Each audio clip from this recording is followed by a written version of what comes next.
Malheureusement, ce sont les pays du Sud qui sont les grandes victimes de phénomènes qu'ils n'ont pas créés. Pour les petits États insulaires au développement, les changements climatiques sont déjà une menace existentielle.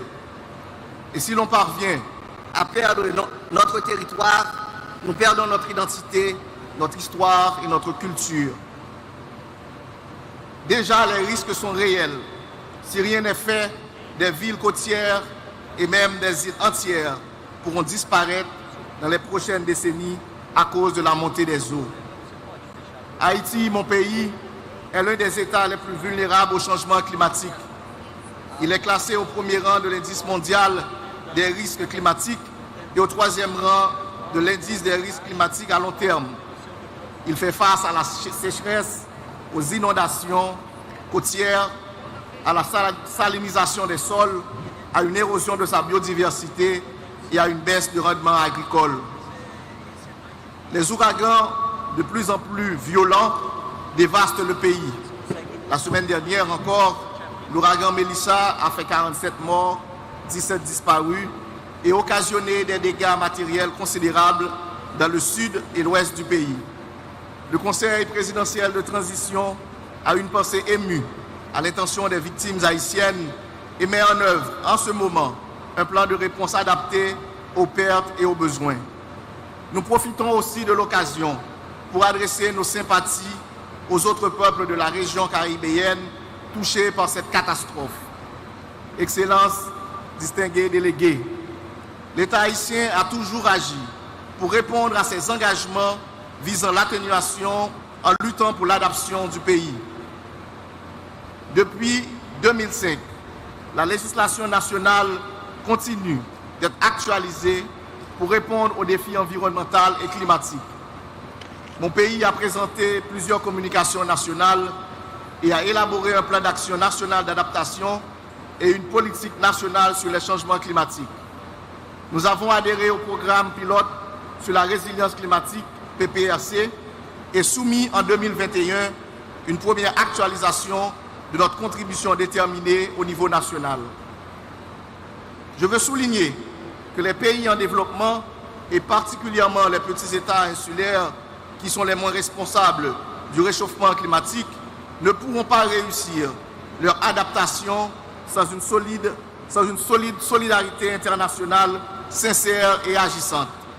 Les pays industrialisés, principaux responsables du réchauffement climatique, se sont engagés à offrir une assistance financière et technique accompagnée du renforcement des capacités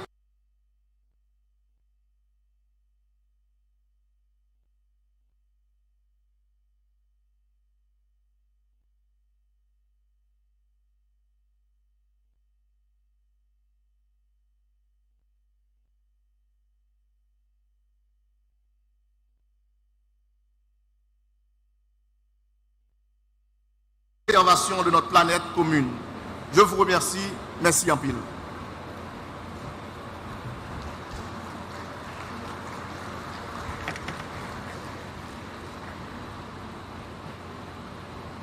Temos agora a manifestação do representante da Somália, vice-primeiro-ministro Salah Ahmed Jama.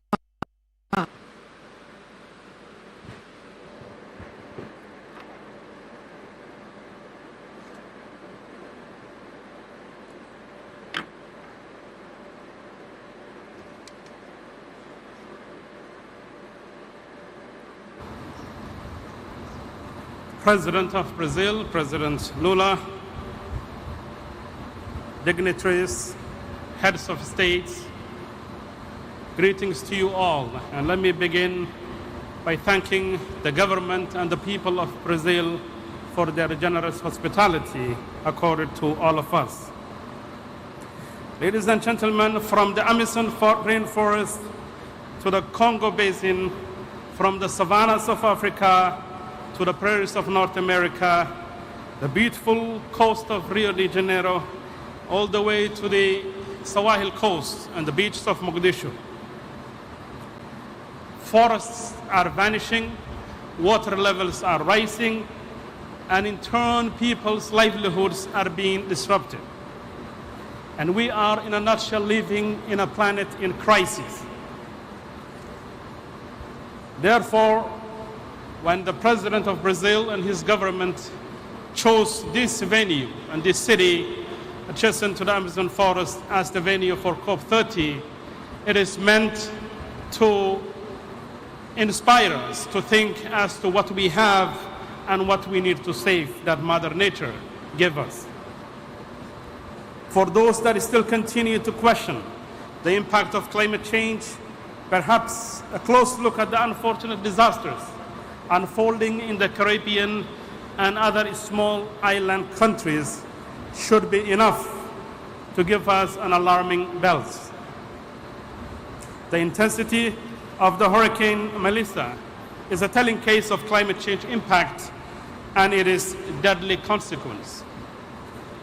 I speak on behalf of my country, Somalia, a nation that contributes to less than 0.019% of global green gas emissions, and yet is ranked as one of the top 3 most hard-hit countries in the front line of climate change crisis.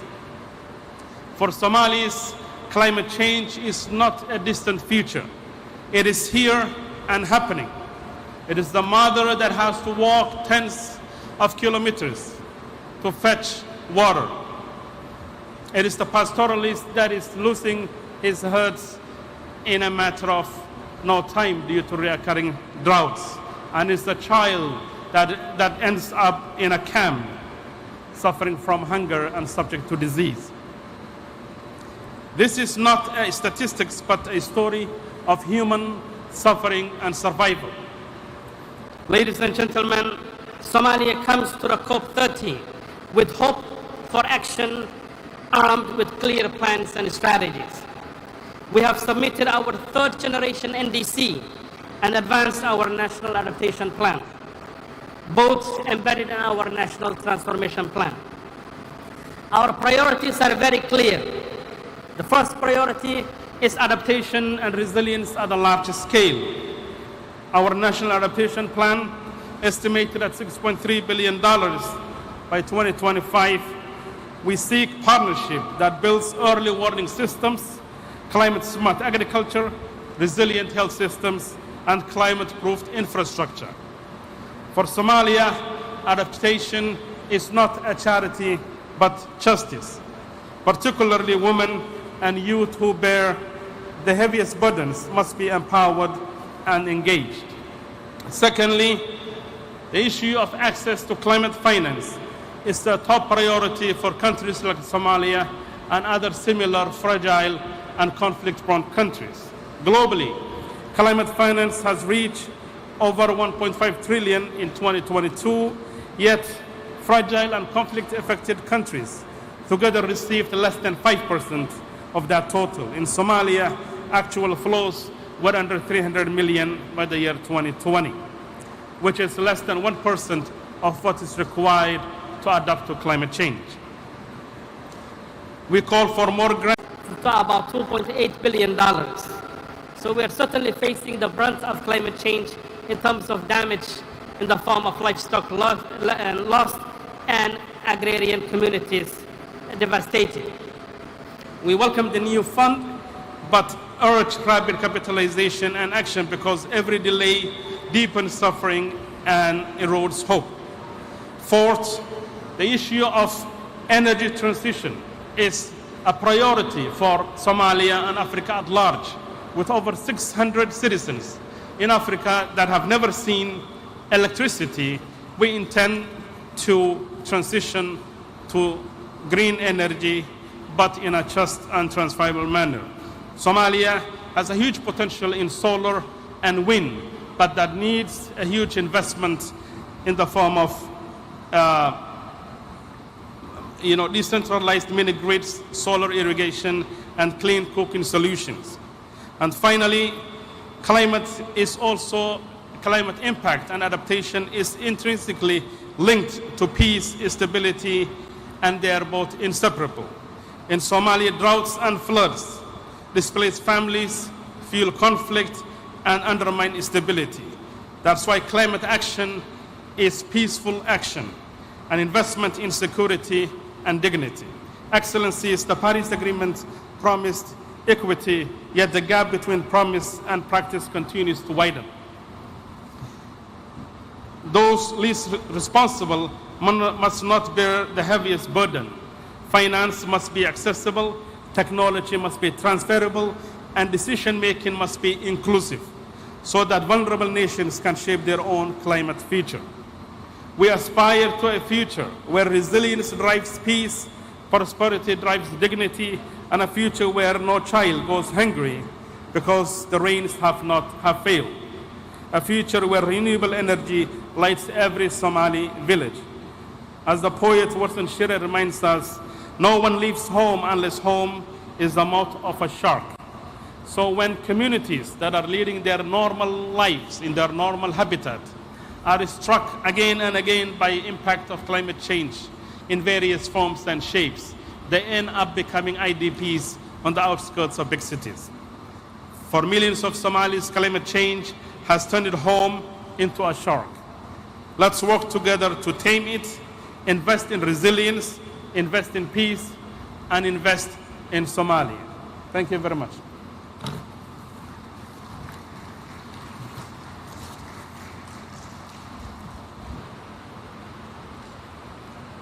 Chamamos agora para a manifestação o vice-presidente da Quênia, Kithure Kindiki.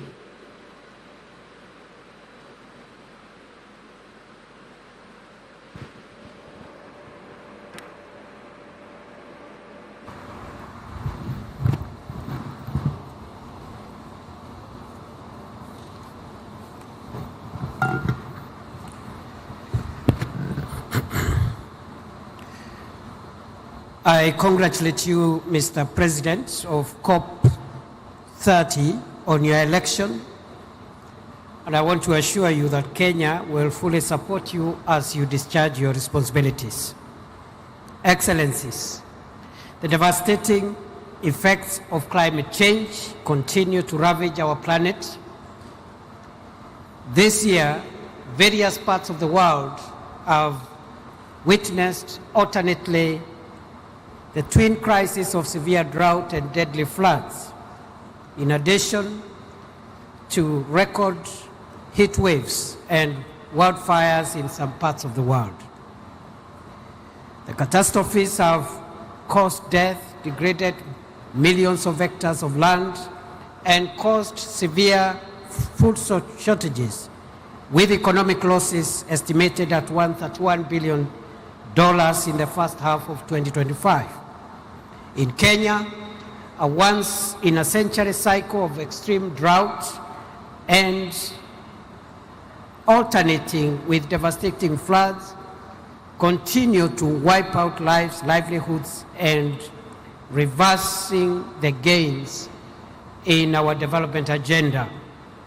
As I traveled here, Excellencies, we are still searching for scores of people who went missing after a mudslide affected one part of our country. And this has become now common than it was before.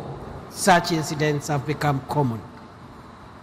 Kenya is committed to addressing further climate change-induced harm. Kenya's energy grid now is 93% green, and we target to reach 100% in the next 4 years. Building on this foundation of green and clean energy, Kenya has updated and submitted a bold and ambitious economy-wide nationally determined contribution focused on greening the energy and industrial sectors in line with the commitments made at the African Climate Summit in Nairobi in 2023 and in Addis Ababa 2024. The two summits have repositioned Africa as a global green growth hub, demonstrating that climate action and development are mutually reinforcing. Excellencies, Africa can help the world in the transition to green energy because Africa has the world's largest untapped renewable energy resources, vast critical mineral resources essential for energy transition, and a youthful demographic that can power the next phase of global manufacturing. However, global investment in Africa has been minimal and slow. Less than 2% of the $3 trillion invested in renewable energy over the last 2 decades has reached Africa, with 600 million people on the continent left without access to energy. Kenya alone needs $62 billion by 2030 to implement our climate commitments. And of this, we've only received $50 million, a paltry 0.08%. The gap between promise and delivery is huge. And sadly, every dollar delayed, every bureaucratic obstacle, and every failed commitment has a human cost. The world should cease to see Africa as an investment risk and see it as an opportunity, an economic opportunity to tap into the continent's abundant, cheap, and clean energy for global green manufacturing. The failure to honor commitments, bureaucratic delays, and the lengthy discussions at the COPs that prioritizes process over delivery are simply cruel and unjust to the millions suffering from the effects of harsh climate today. To achieve different results, 3 things needs to be done. 1, COP30 ought to be the COP which will dramatically change our climate financing architecture from incremental pledges in billions to actual disbursements of the trillions required to match the scale of the climate crisis. Thus, the new collective quantified goal must be set at a level commensurate with the trillions required to achieve the 1.5 degrees Celsius goal. We have to operationalize the Baku to Belem roadmap to $1.3 trillion as we have agreed in COP29 and have a clear path for mobilizing this finance for developing countries by 2035. This finance must be new and additional to the development, to overseas development assistance, predominantly grant-based for adaptation and for loss and damage, designed to avoid compounding Africa's debt crisis. Number 2, we must urgently reform the current global financial architecture to make capital more accessible and affordable for climate action in the developing world. And number 3, and lastly, climate policies must integrate the empowerment of women, the youth, and farmers to ensure that the benefits of a green economy are equitably shared across communities, gender, and generations, and that the 1 billion people in Africa who lack clean cooking amenities are prioritized. Thank you.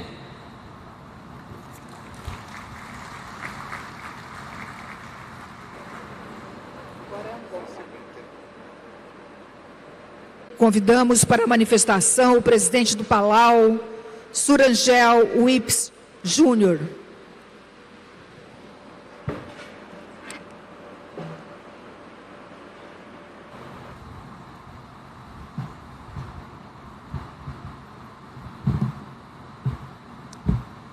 Excellencies, distinguished delegates, and friends, Ali from the big ocean state and island nation of Palau, where the ocean speaks and the land remembers.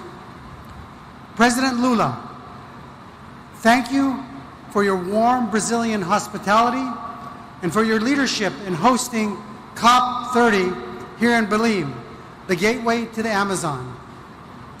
You know, this sacred setting reminds us of what we must protect and the stewardship we must activate.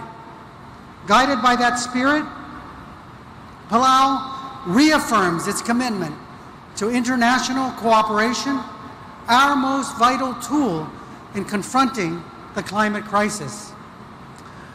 We express deep concern over the reversal by some long-standing climate commitments and the chronic shortfall in our collective ambition.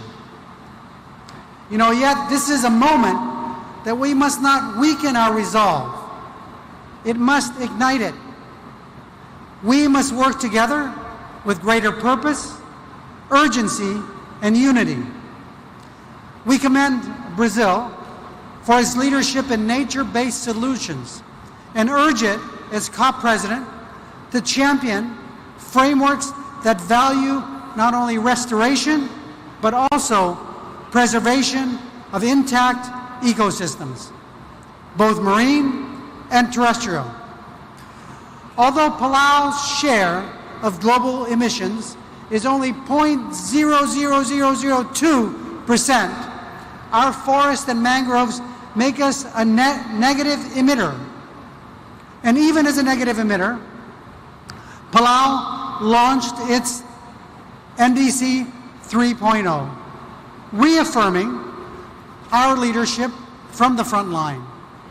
Our targets are bold: a reduction of 44% from our 2015 levels by 2035, and a pathway to 100% renewable energy with critical support from our partners, Australia, Taiwan, Japan, and the ADB.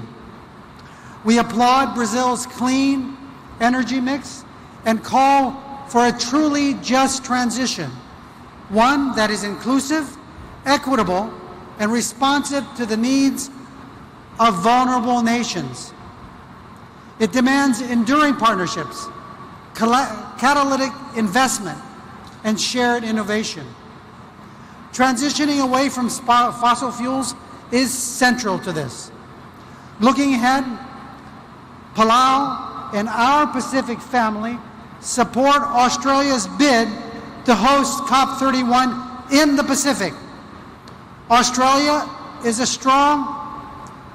on a strong pathway to reduce emissions and is helping countries like ours accelerate the energy transition and adapt to the worsening climate impacts.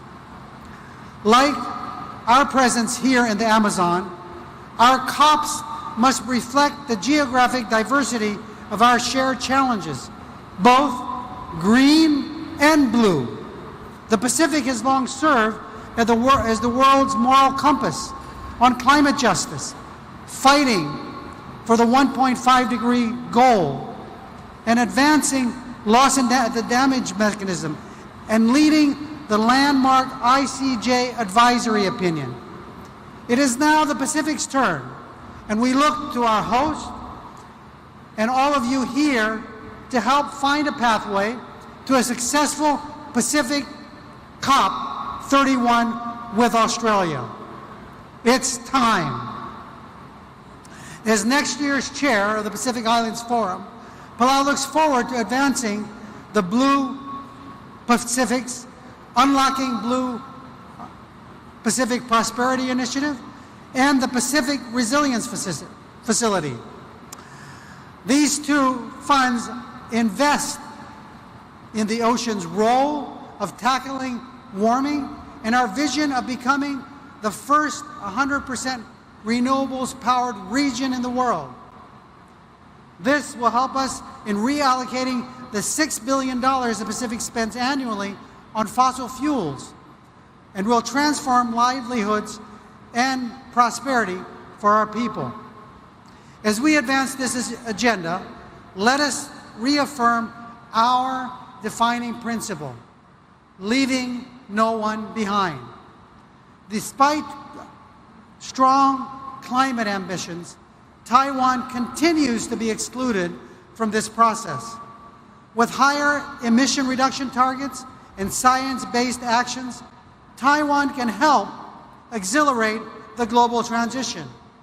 Every capable partner including Taiwan, must have a seat at the table. And as current chair of AOSIS, I speak as one with my fellow leaders. Our future depends on the 2025 NDC synthesis report. And we know it clearly shows we are not on track to limit warming to 1.5. All countries must submit NDCs of the highest ambition and urgently. 1/3 is not acceptable. We need to do better. Equally urgent is our enhanced and accessible climate finance. Our safety and survival are rights, not bargaining chips. And COP30 must deliver the finance that turns ambition into action. You know, Palau's traditional war canoes were manned with warriors to paddle, a chanter to keep them in sync, and a bailer to keep them afloat. We are in a climate war, and the success of our mission is everyone's responsibility. Our survival requires us to chant, bail, and paddle together with unity of purpose as one. Because only together, as the theme of our 80th UN General Assembly reminds us, we are stronger. We envision a Pacific where our children inherit not crisis, but courage and purpose, where our islands are not sinking symbols, but rising beacons of innovation, climate justice, and hope. Obrigado, Kompan Masulang. Thank you.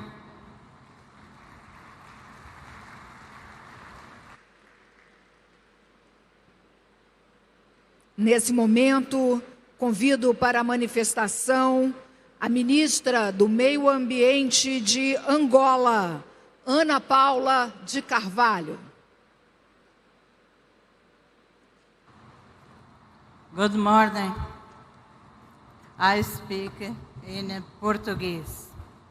Bom dia. Excelência, Senhor Presidente da República Federativa do Brasil, Excelência, Senhor Secretário-Geral das Nações Unidas, Excelentíssimo Senhor Presidente da COP30, Excelentíssimo Senhor Secretário Executivo da Convenção do Clima, chefes de Estado e de Governo, distintos delegados, minhas senhoras e meus senhores. É com grande honra e profundo sentimento de responsabilidade que Angola se junta a esta cimeira de líderes sobre o clima, realizada aqui em Belem, Pará, no coração da Amazônia, um símbolo vivo da urgência de equilibrar o desenvolvimento humano com a preservação do nosso planeta. Trago a esta plenária uma saudação especial de Sua Excelência João Manuel Gonçalves Lourenço, Presidente da República de Angola, a quem tenho a honra de representar, que por razões de agenda não pode estar presente nesta terceira edição da Conferência das Partes. Neste momento, Angola celebra com orgulho 50 anos da nossa independência, uma data de profunda reflexão sobre o caminho percorrido e os desafios que ainda nos unem. Apesar disso, o nosso país reafirma o seu compromisso firme com uma agenda climática justa, solidária e orientada para resultados concretos. Angola reafirma a sua determinação em contribuir para limitar o aquecimento global a 1,5 graus, bem como o fortalecimento das comunidades vulneráveis para se adaptarem às alterações climáticas. E estamos a trabalhar no sentido de acelerar a transição para uma economia de baixo carbono. Temos avanços consideráveis no que diz respeito às energias limpas, tendo sido registrado um aumento na nossa eficiência energética, quer por via de fontes de abastecimento hídrico, solares e até mesmo ciclos combinados. Relativamente à gestão de resíduos, também foram dados passos significativos. Temos 2 aterros na província do Namibe, que é uma das 21 províncias que compõem o nosso belo país. Para o OGE 2025 foram previstos 2 centros de valorização de resíduos, um para a conclusão na província do Ambo e outro de raiz na província do Bengo, que atenderá as províncias de Luanda, Bengo e Colibengo. Excelências, minhas senhoras e meus senhores, permitam-me partilhar que Angola é um país rico em recursos naturais, mas também vulnerável aos impactos das alterações climáticas, onde a variedade climática já afeta setores críticos, como a agricultura, os recursos hídricos, a energia e as populações rurais que necessitam de respostas estruturadas e eficientes.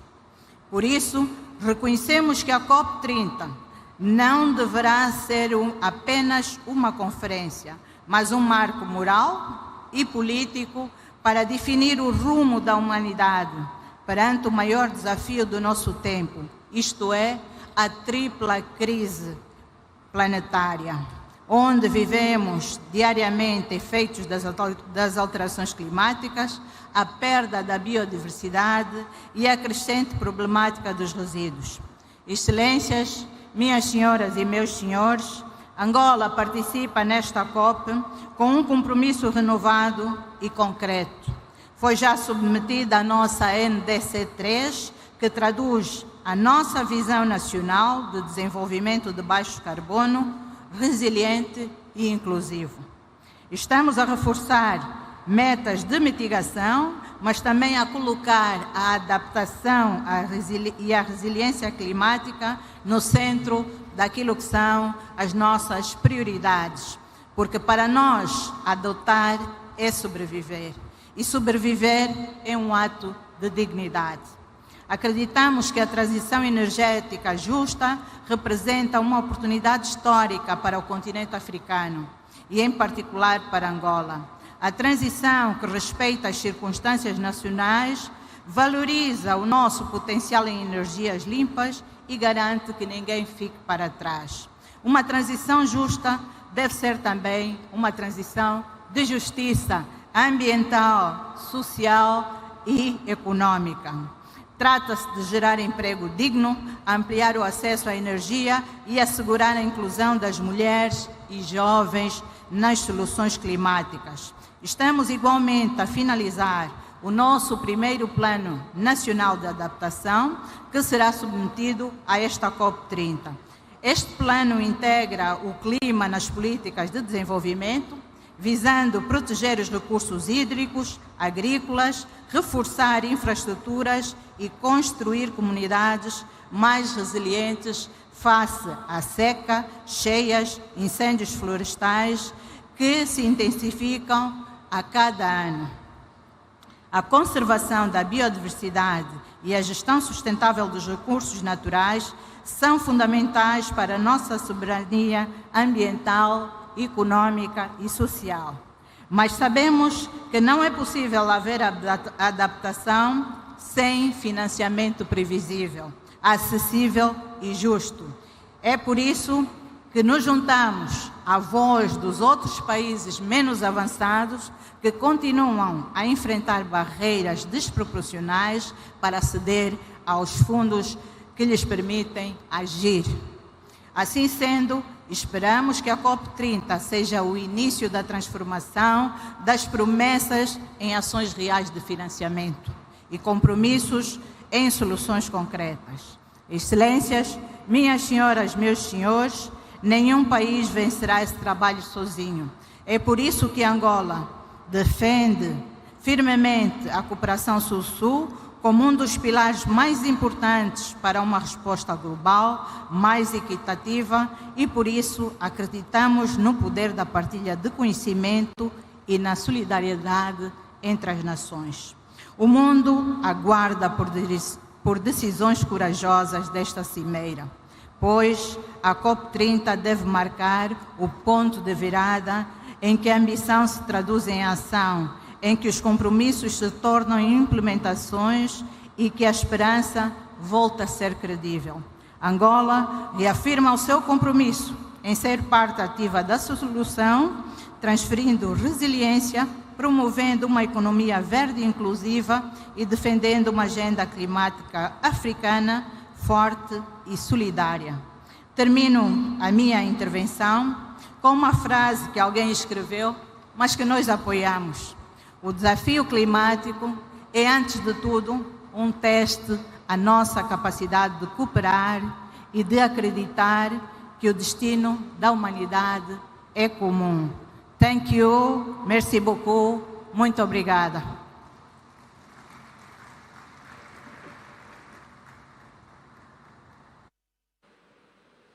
Neste momento, convido para a manifestação o ministro das Relações Exteriores das Ilhas Marshall, Kalani Kaneko.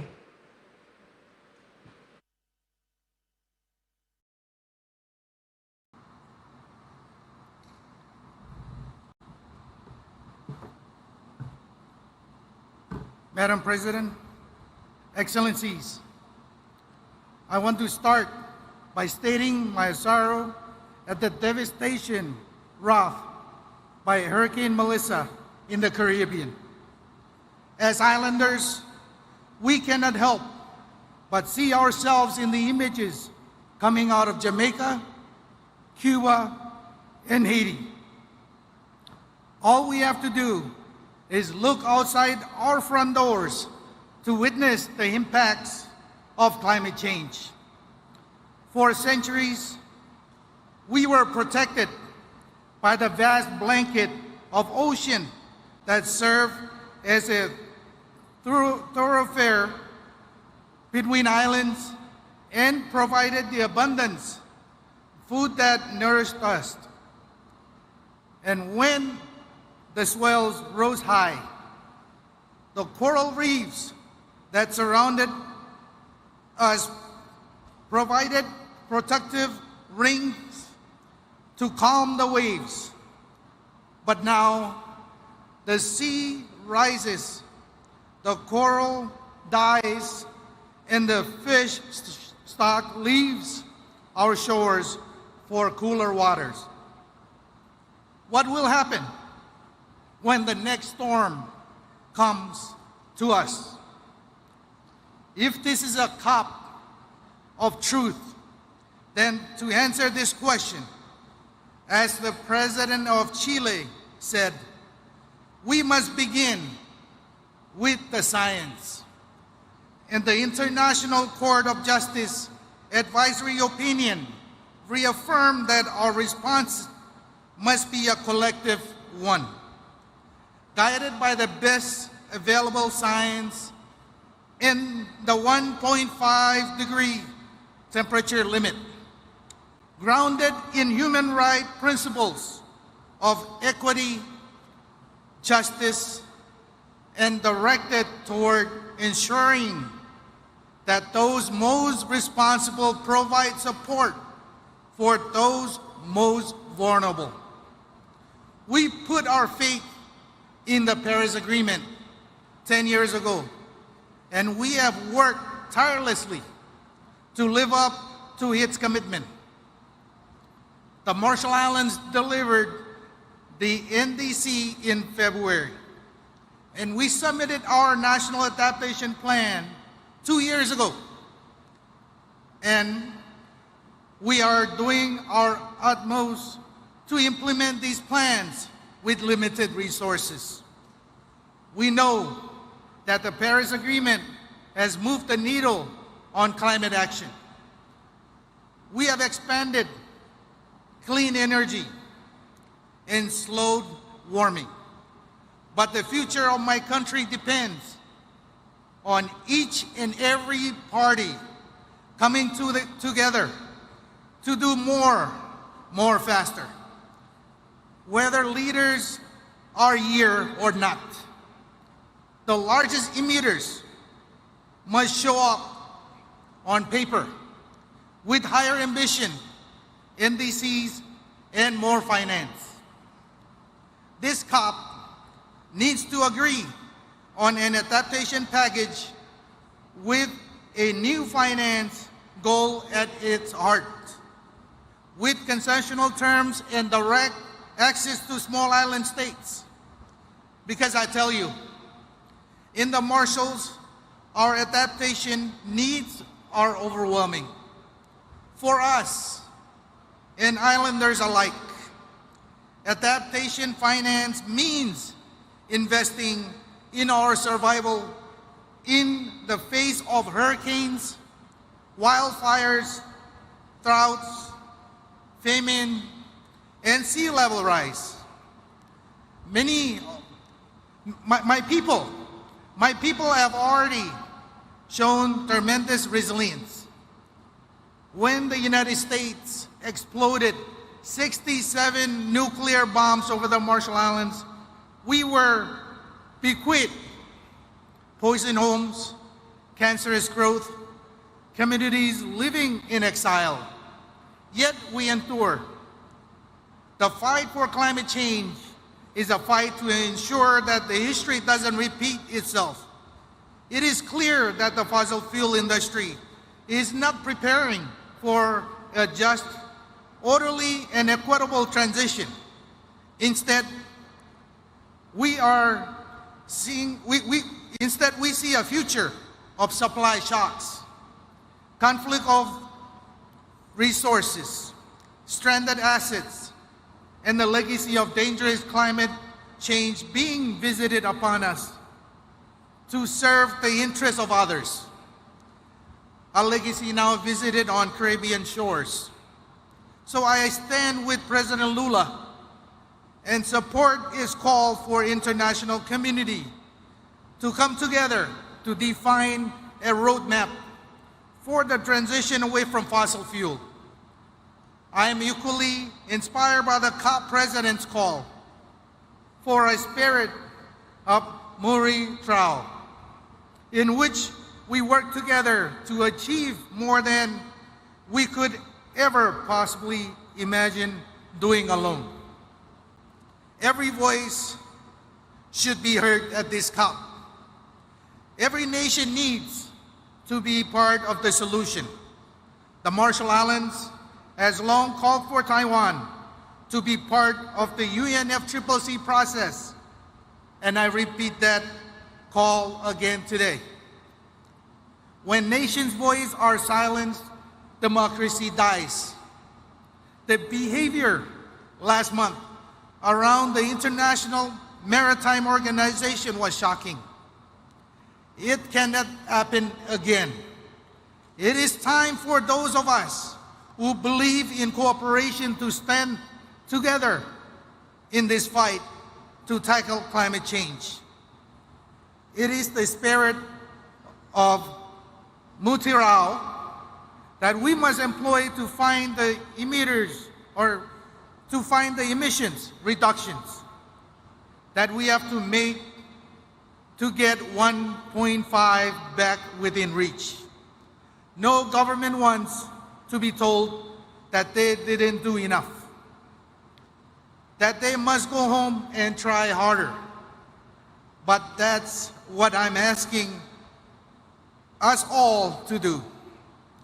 But this time, let's work together. Let's help one another.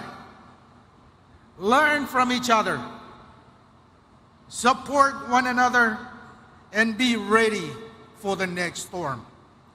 Comoldada, obrigado. Thank you.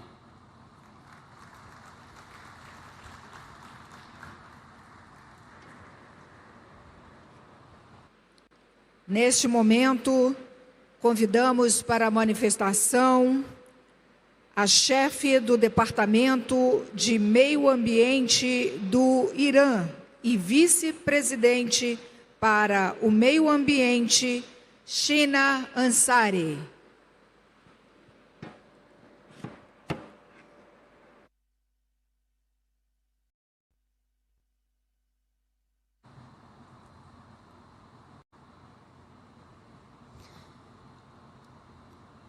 In the name of God, Mr. President, distinguished heads of state and representatives, Ladies and gentlemen, at the outset, I wish to express my sincere appreciation to the government and people of Brazil for hosting the COP30 in Belem.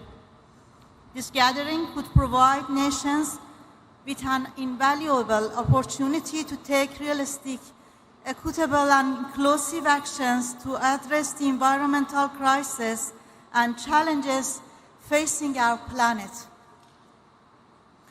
In recent years, all countries present at this conference have pledged to protect the environment by reducing greenhouse gas emissions, adapting to climate change, and moving toward the use of renewable energy sources. Despite facing unilateral coercive measures as well as imposed restrictions on access to modern technologies, knowledge, financial support, and foreign investment, the Islamic Republic of Iran has achieved remarkable progress while considering further steps to take in the coming years. Over the past year alone, Iran has increased its solar energy capacity by 75%, expanded wind power generation, being added to a previous target to increase nuclear power capacity, join the BRICS carbon market, and reduce carbon emissions through efficient flare management in its oil and gas fields, such as a 10 billion cubic meters reduction and a further 12 billion cubic meter reduction plan for the next 4 years. Accordingly, transitional fuels and enhanced energy efficiency management projects are underway to enhance the country's resilience to the adverse impacts of climate change. These measures demonstrate Iran's firm commitment to environmental protection. It also emphasizes that despite the mentioned challenges, the Islamic Republic of Iran continues to strive to uphold the right of its people and others to a clean and healthy environment. This does not mean that we overlook major environmental challenges such as prolonged drought and rising temperature, approximately 1.8 centigrade, and a 50 millimeter decline in precipitation over the 50-year period. Rather, it emphasizes that despite all obstacles and being deprived of technology transfers envisioned in the Convention, the Islamic Republic of Iran continues its efforts. Mr. President, the United States, in coordination with its regional proxy, the Zionist regime, has launched military aggression against the Islamic Republic of Iran. This act not only violates international law and constitutes war crimes, but has also caused extensive and lasting environmental destruction. Among the most serious consequences was the release of over 50,000 tons of carbon emissions in Tehran alone. The reckless attacks on Iran's peaceful nuclear energy facilities represent a blatant and deliberate crime that could have led to one of the world's largest environmental catastrophes. This act of aggression is alongside with a 2 years ecocide and a variety of war crimes committed by this outlaw regime in Gaza. These crimes were not only a massacre of innocent people, women and children, but also caused deep environmental damage. Ladies and gentlemen, the Islamic Republic of Iran, while firmly recognizing the inherent environmental and humanitarian threats, continues to believe in the power of international cooperation. Iran stands ready to share its local knowledge and experiences and to engage constructively with other nations and international institutions in advancing our common environmental goals. We are heirs to one earth and one destiny. May we act with respect and justice so that we may pass on a sustainable legacy to future generations. Thank you.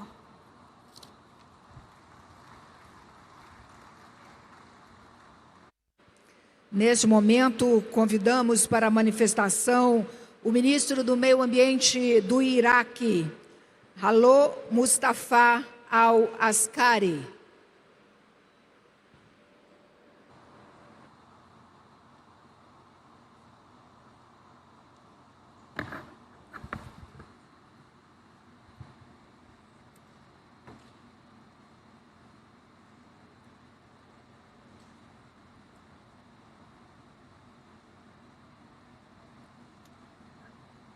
Mr. President, Your Excellencies, distinguished esteemed participants, good afternoon.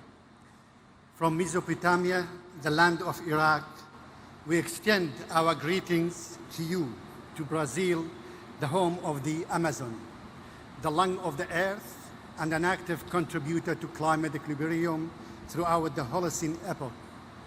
It's an honor for me today to represent my country, Iraq, and I'm pleased to convey the greetings of the Iraqi people and the government, along with their appreciation to the Republic of Brazil and the United Nations for organizing and hosting the COP30.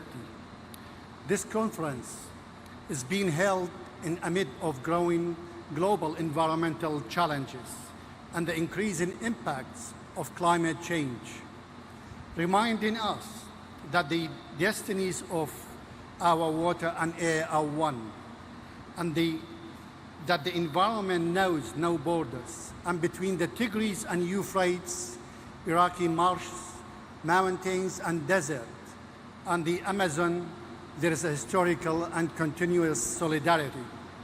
Ladies and gentlemen, we gather today at COP30, making the 10th anniversary of the adoption of the Paris Agreement, and at a time when the world faces an undeniable reality that the current trajectory of updated NDC does not place us on the right track toward achieving the goals of the Paris Climate Agreement.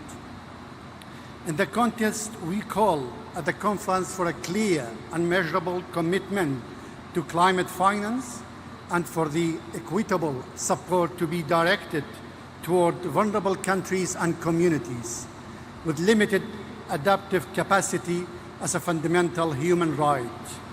Today, Iraq announced tangible progress on its climate action pathway.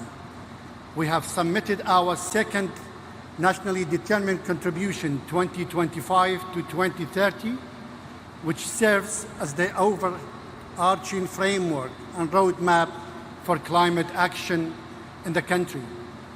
In this document, we have raised our level of ambition to reduce greenhouse gases emissions in full commitment to the Paris Agreement and its provisions.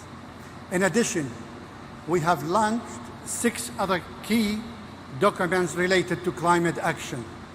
On the other hand, Iraq has taken a significant institutional step by establishing the State of Company for Carbon Economics, aimed at operationalizing the mechanism of Article 6 of the Paris Climate Agreement, engaging with regional and global markets, and put the foundation for a national carbon market. In today's conference, we reaffirm that Iraq is among the world's key contributors to global energy supply and will continue to play this vital role in ensuring the stability of energy and oil markets. However, in parallel, Iraq is advancing the implementation of clear and comprehensive plan to reduce carbon footprint of the energy and of oil industry, as well as to reduce methane emissions. This plan includes ending routine flaring of associated gas by 2028 and improving the efficiency of oil industry operations, expanding renewable energy capacity to reach 12,000 megawatts, In terms of exposure to climate change and the challenges of adaptation and environmental resilience, water scarcity has become an extensional challenge in Iraq, alongside it, waves of drought, desertification, and sand and dust storms are intensifying.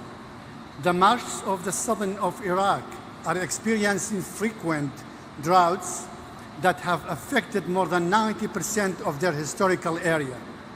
Similarly, the mountains and forests of Kurdistan region, as well as the natural ecosystem in eastern and western Iraq, face the same problem. The crisis threatens biodiversity, agriculture, undermines the livelihoods of local communities, increases displacement and migration, and disrupts the routes of the migratory birds.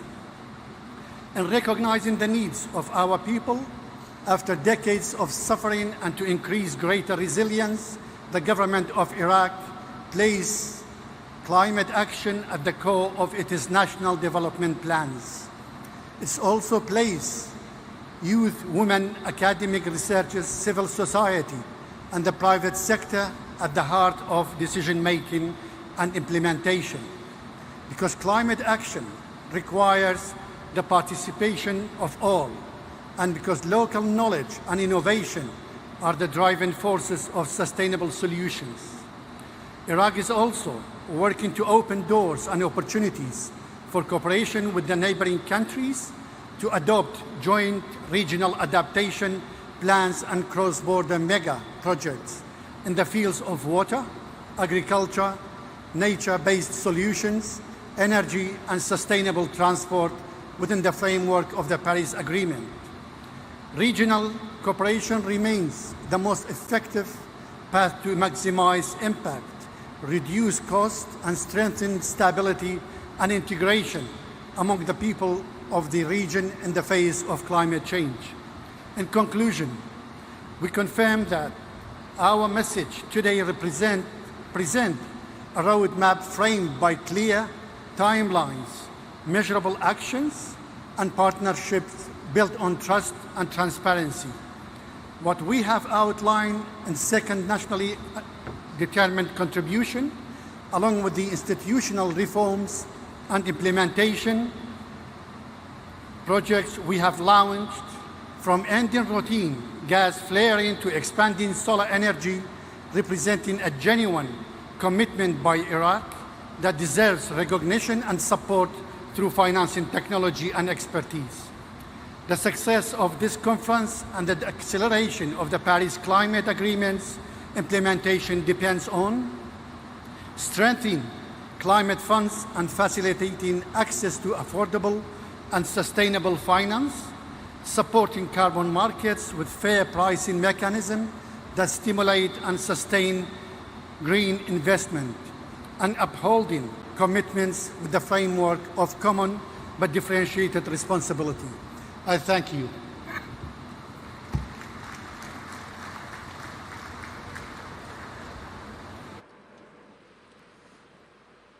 Neste momento, convidamos o ministro do Meio Ambiente da Jordânia, Ayman Suleiman.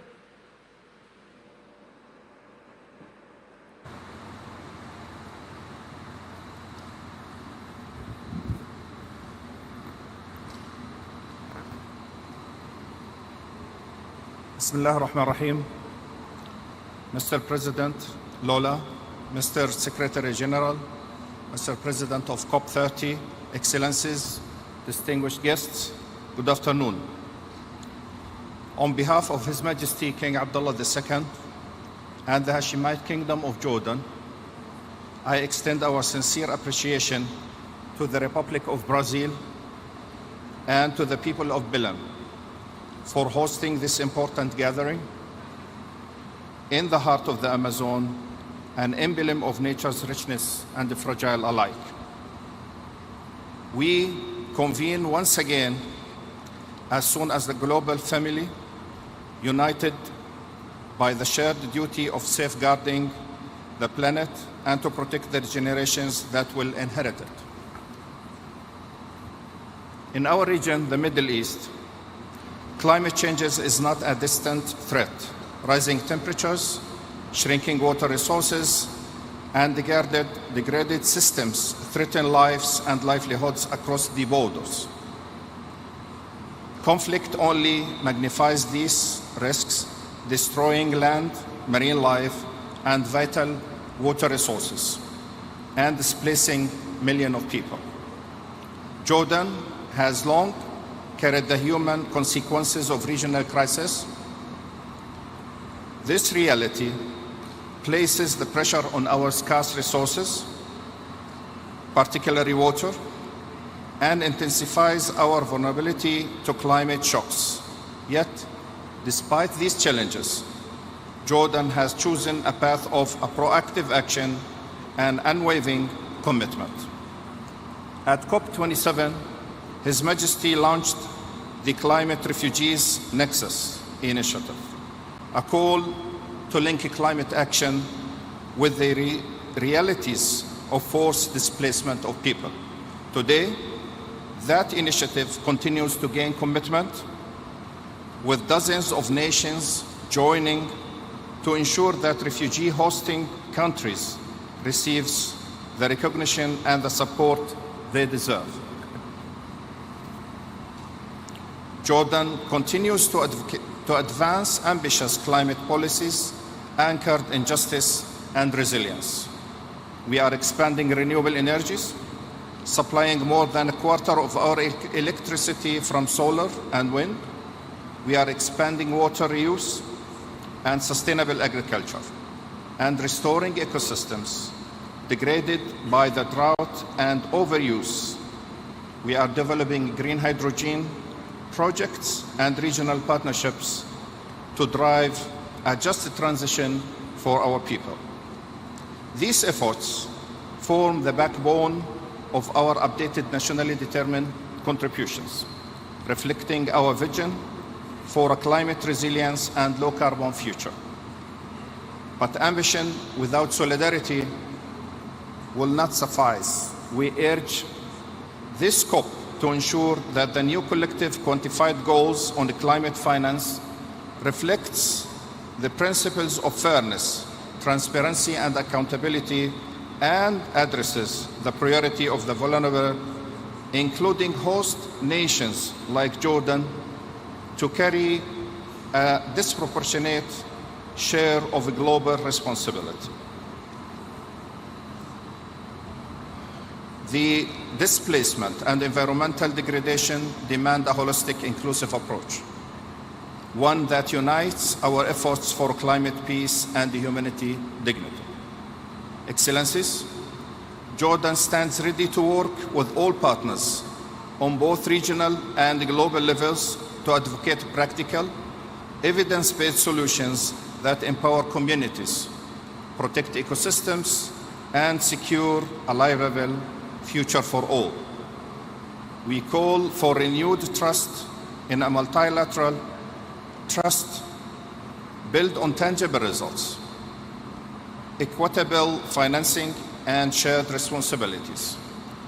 Because in the end, the fight against climate change is a fight for a life itself. And in that fight, no country can stand alone. Thank you.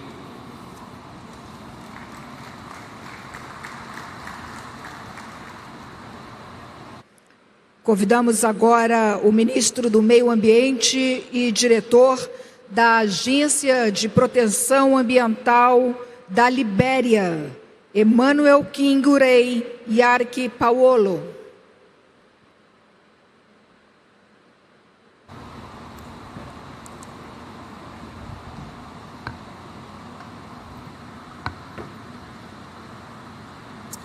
Mr. President, Excellencies, distinguished ladies and gentlemen, on behalf of His Excellency Joseph Yuma Boakai, Senior President of the Republic of Liberia and the resilient, peace-loving people of Liberia, I extend our deepest appreciation to the government and people of Brazil for their hospitality and for hosting this landmark COP30 in Belem, the heart of the Amazon. Brazil's leadership in forest stewardship serves as global example of how nations rich in natural capital can also lead in climate diplomacy and environmental justice.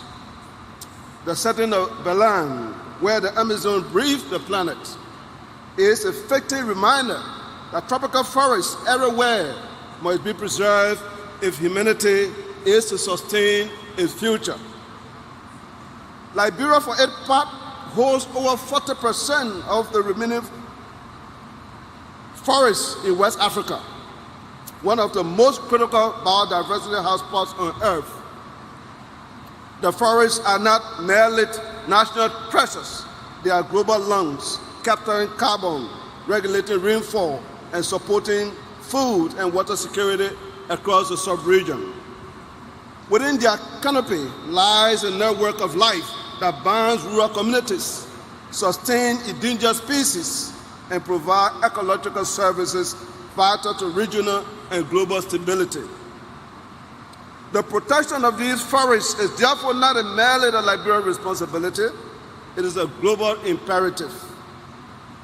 Liberia has demonstrated strong national leadership through the implementation of the nationally determined contribution, which commit to cutting greenhouse gas emissions by 64% by 2035. Yet, the path to this target requires more than ambition, it demands investment. The gap between our vision and available climate finance remains wide, threatening progress we have made towards adaptation, renewable energy, and sustainable livelihood. That is why we strongly support innovative financing mechanisms such as the Tropical Forest Forever Facility. The TFFF provides a sustainable, performance-based mechanism to reward countries that conserve and sustainably manage their forests. For Liberia, this initiative represents hope that our commitment to conservation will be met with predictable financial support, enabling us to invest in green jobs, community development, and resilient landscapes. Through our support for the TFFF, Liberia stands ready to demonstrate that protecting nature and pursuing development can advance hand in hand when the right financial framework exists. Our national development framework, the arrest agenda for inclusive development, encompassing agriculture, rule of law, education, sanitation, and tourism, ensure that climate action contributes directly to people's lives. This is climate justice in practice. Liberian national carbon market policy follows guarantee that benefits from carbon trade are shared equitably with indigenous people and local communities, ensuring fairness, transparency, and sustainability at the heart of our climate governance. Excellencies, as we gather here in Belem, let us not forget why we are here. The world forests, from the Amazon to the Congo to the Upper Guinean forests, are not merely landscape, they are lifelines. We must move beyond pledges and act with urgency and solidarity. The Paris Agreement must now be fully implemented, not in spirit, but in financing, technology, and capacity support to empower countries like Liberia to meet their commitment. Let COP30 be the turning point, where promises become progress, where nations act together to ensure a climate safe for the future and for all.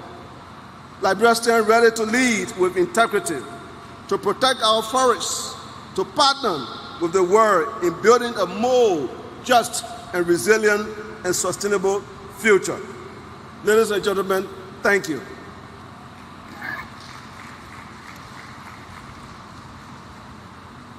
Convidamos nesse momento o ministro do Meio Ambiente da Mauritânia, Messouda Barhan Mohamed.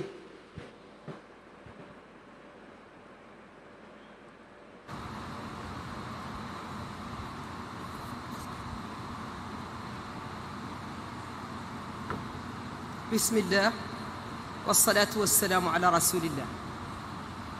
أصحاب الفخامة والسمو والمعالي والسعادة، أيها الحضور الكريم، يشرفني أن أتحدث إليكم اليوم باسم فخامة رئيس الجمهورية السيد محمد الشيخ القزواني رئيس الجمهورية الإسلامية الموريتانية بمناسبة انعقاد هذه القمة لقادة مؤتمر الأطراف الثلاثين. اسمحوا لي في البداية أن أعبر عن خالص امتناننا لفخامة الرئيس لولا دا سيلفا ولحكومة والشعب البرازيل الصديق على حفاوة الاستقبال وكرم الضيافة الأخوية.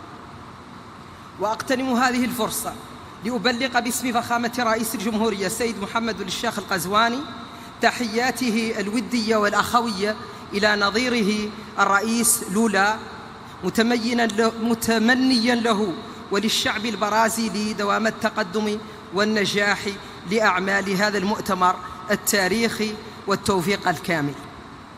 أصحاب الفخامة، أيها السادة والسيدات، نجتمع اليوم في مدينة بلم في قلب الأمازون، هذا المكان الرمزي الذي يجسد ثرواتنا الطبيعية، يجسد جمال ثرواتنا الطبيعية وجمال كوكبنا وهجاشته في آن واحد. إنه مكان يدعونا جميعا إلى التحلي بالشجاعة والتضامن والمسؤولية في مواجهة التحديات البيئية التي تهدد مستقبل البشرية. ففي موريتانيا أصبحت آثار التغير المناخي واقعا ملموسا.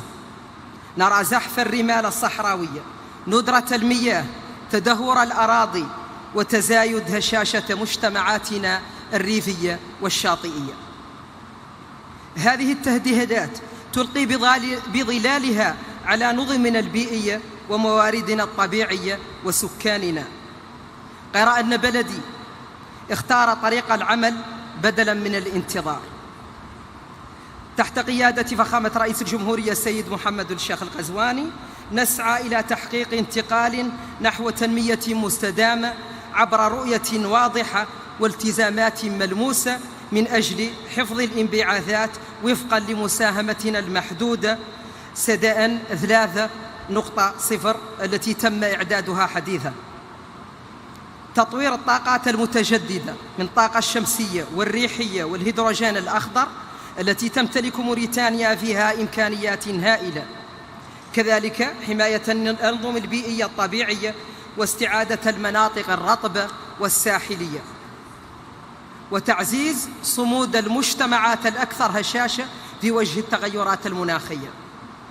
إن هذه الجهود تنبع من رؤية أوسع قوامها بناء اقتصاد أخضر وشامل يشارك فيه كل مواطن موريتاني في حماية بيئتنا المشتركة وصون مستقبل أجيالنا. أصحاب الفخامة، أيها السادة والسيدات، لا يمكن لأي دولة أن تواجه أزمة المناخ بمفردها، فالدول النامية رغم مساهمتها المحدودة في الانبعاثات العالمية هي الأكثر تضرراً من آثار التغير المناخي. ومن هذا المنطلق تجدد موريتانيا دعوتها إلى تعزيز التضامن الدولي على أساس الإنصاف والعدالة، وندعو إلى تيسير الوصول العادل إلى التمويل المناخي والتنفيذ الفعال لصندوق الخسائر والأضرار ونقل التكنولوجيا الخضراء وتعزيز القدرات الوطنية في مجال التكيف والمواجهة. أصحاب الفخامة، أيها السادة والسيدات، لم يعد أمام العلم طرف للانتظار، فالعمل المناخي لم يعد خياراً، بل هو واجب أخلاقي ومسؤولية جماعية. وباسم فخامة الرئيس محمد الشيخ القزواني أؤكد التزام موريتانيا الراسخ بالعمل يداً في يد مع جميع الشركاء لبناء مستقبل مستدام مرن وعادل لكوكبنا. فلنجعل من هذه القمة COP30 نقطة تحول نحو الأمل والعدالة والمسؤولية المشتركة، وأشكركم لحسن إصغائكم والسلام عليكم.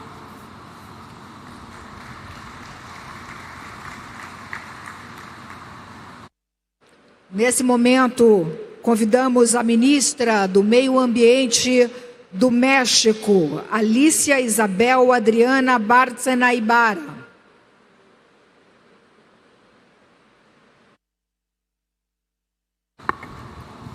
Excelencias, agradezco al Gobierno de Brasil y felicito al presidente Ignacio Lula da Silva por la organización de este evento.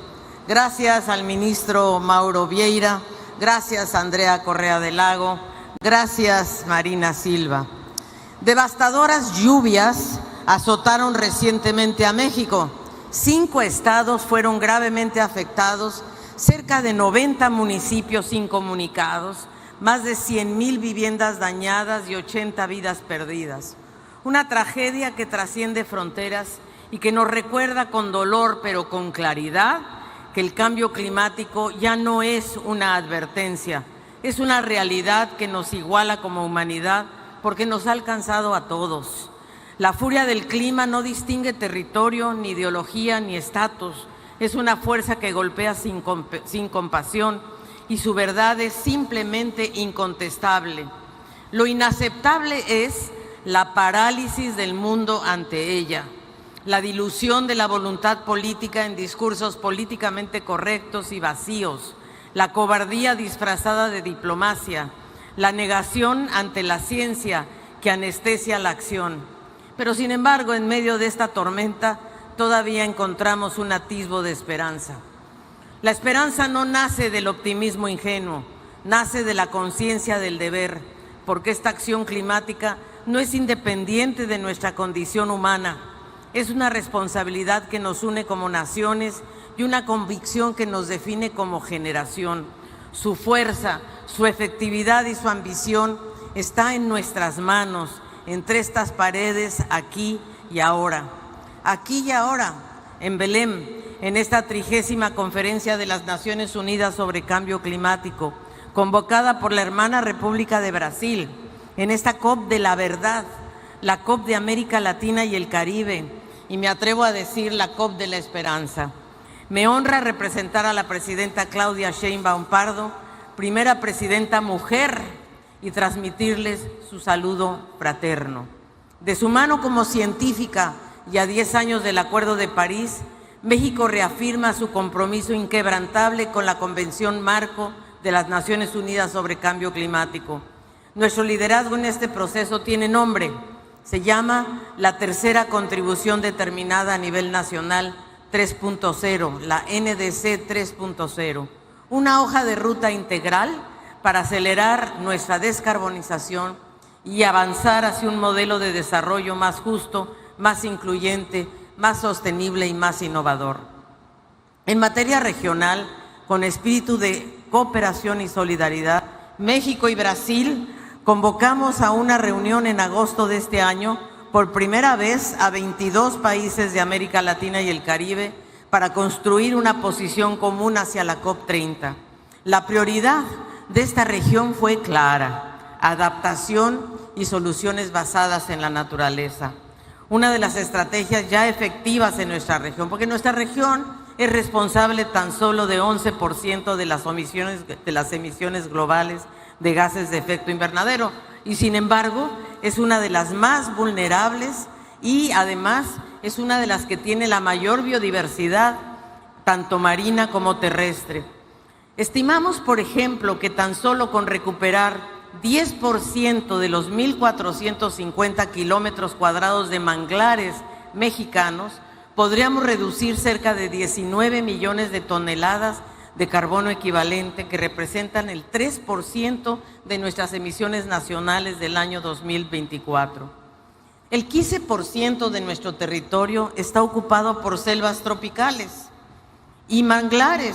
Por eso reafirmamos nuestro compromiso por formar parte de la novedosa iniciativa Bosques Tropicales para Siempre, TFF. De hecho, recientemente, entre México, Guatemala y Belice, creamos la Gran Selva Maya, que contiene 5.7 millones de hectáreas de selva tropical y que une el Petén con la zona maya mexicana. En nuestra NDC, la meta de mitigación al 2035 se enmarca en una visión de largo plazo, una brújula que orienta nuestros esfuerzos para alcanzar emisiones netas cero a mediados del siglo. Por primera vez, México presenta sus metas en términos absolutos. Nos comprometemos a alcanzar un máximo de emisiones netas entre 364 y 404 millones de toneladas de carbono equivalente. De manera no condicionada, esto representa una reducción de más de 50% con respecto al escenario tendencial. México también asume una meta condicionada para no rebasar entre 332 y 363 millones de toneladas de carbono equivalente. La NDC 3 es una ruta para una nueva forma de industrialización en México, que se llama Plan México y que incluye a sectores estratégicos como el transporte, la generación eléctrica, la industria, la agricultura y ganadería, los residuos, petróleo y gas y construcción. Estamos además muy comprometidos a potenciar la economía circular para resolver el tema de residuos y plásticos por lo menos y reducir las emisiones de metano. La adaptación es uno de los principales elementos que contempla el Plan México, reforzando prevención, seguridad alimentaria y energética, conservación de biodiversidad, agua y protección de la infraestructura crítica. Tratamos el cambio climático como seguridad nacional. Ese será uno de los temas que estarán incluidos en la primera Política Nacional de Adaptación que se publicará en 2026. México está convencido de la importancia de las soluciones basadas en la naturaleza y que la compensación por mitigación con la naturaleza es una forma de alcanzar las metas de la NDC 2 y de la NDC 3.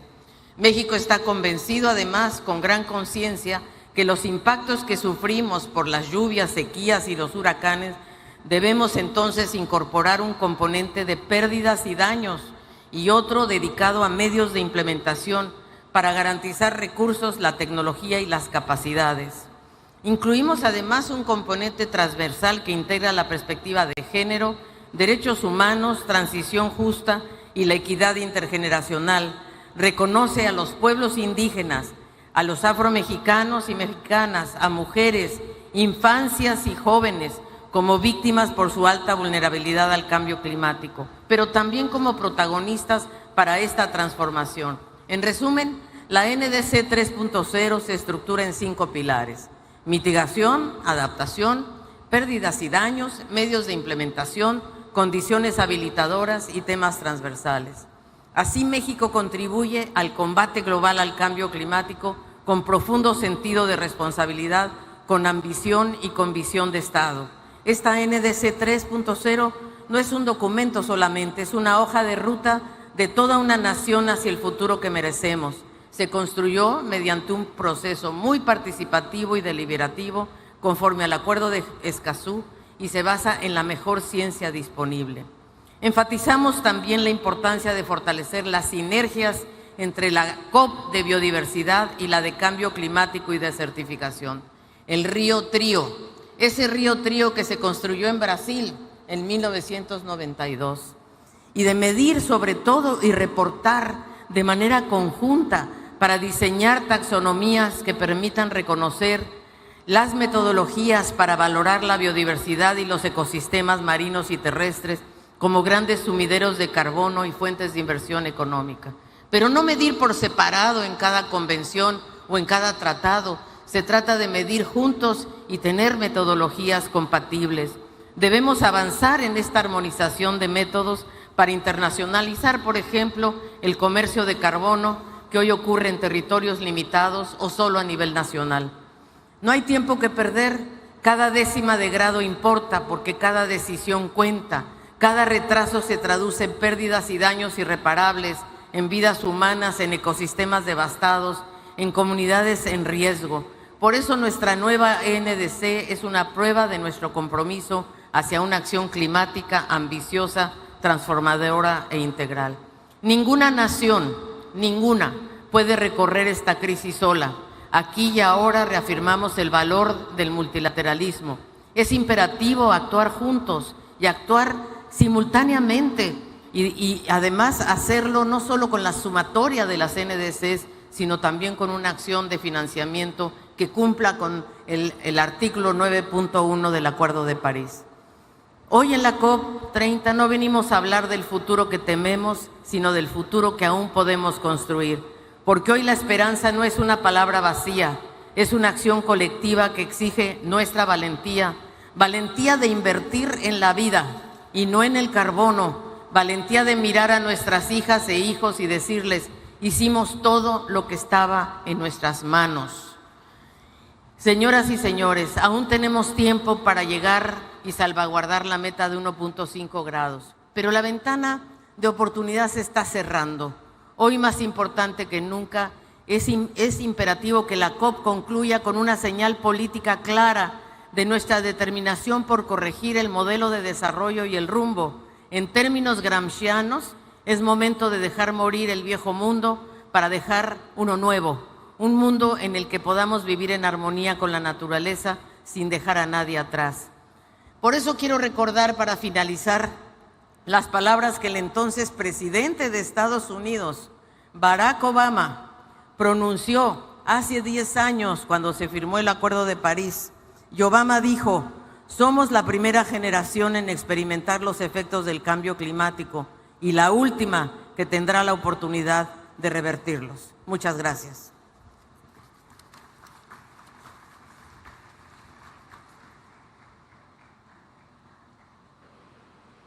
Neste momento, convidamos para a manifestação o representante de Mianmar, ministro dos Recursos Naturais e Conservação Ambiental, Kim Maung-hee.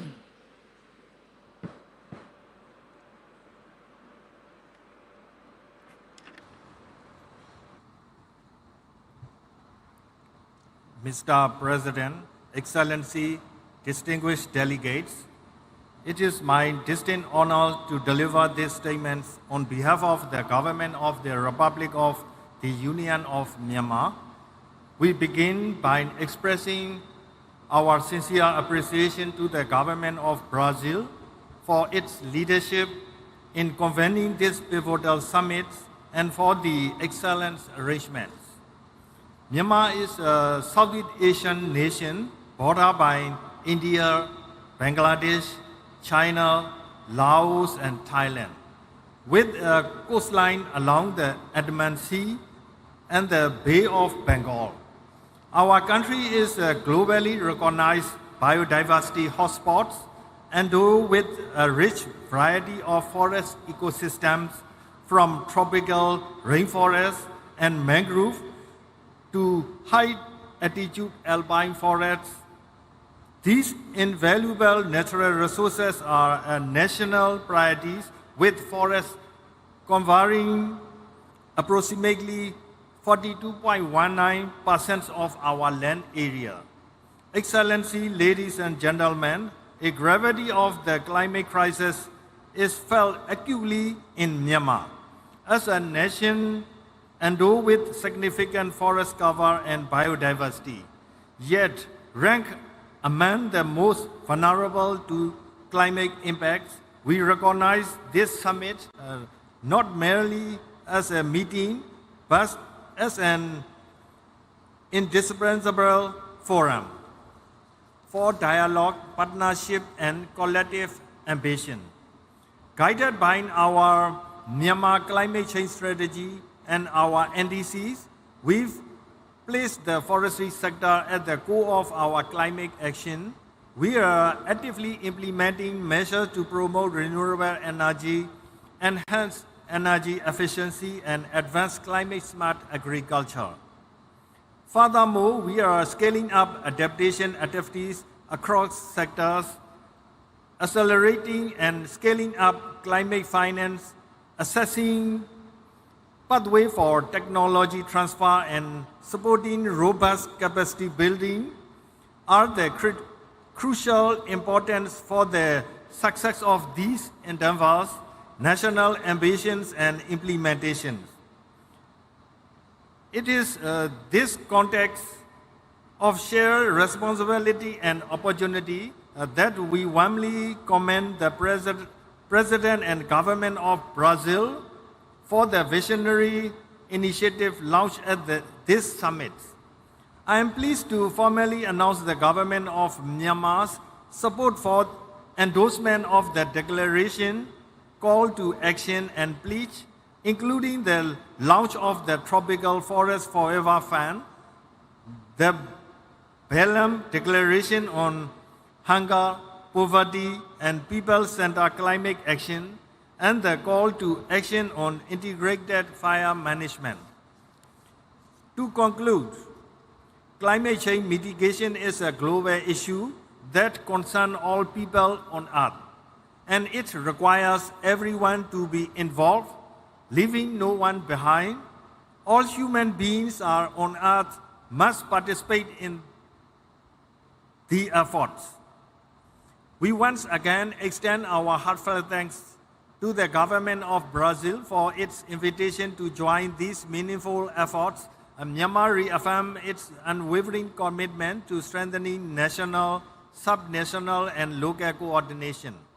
We will continue to work in closely partnership with the international community to realize our vision of a sustainable, inclusive, and climate resilient future for generations to come. Thank you, Mr. President.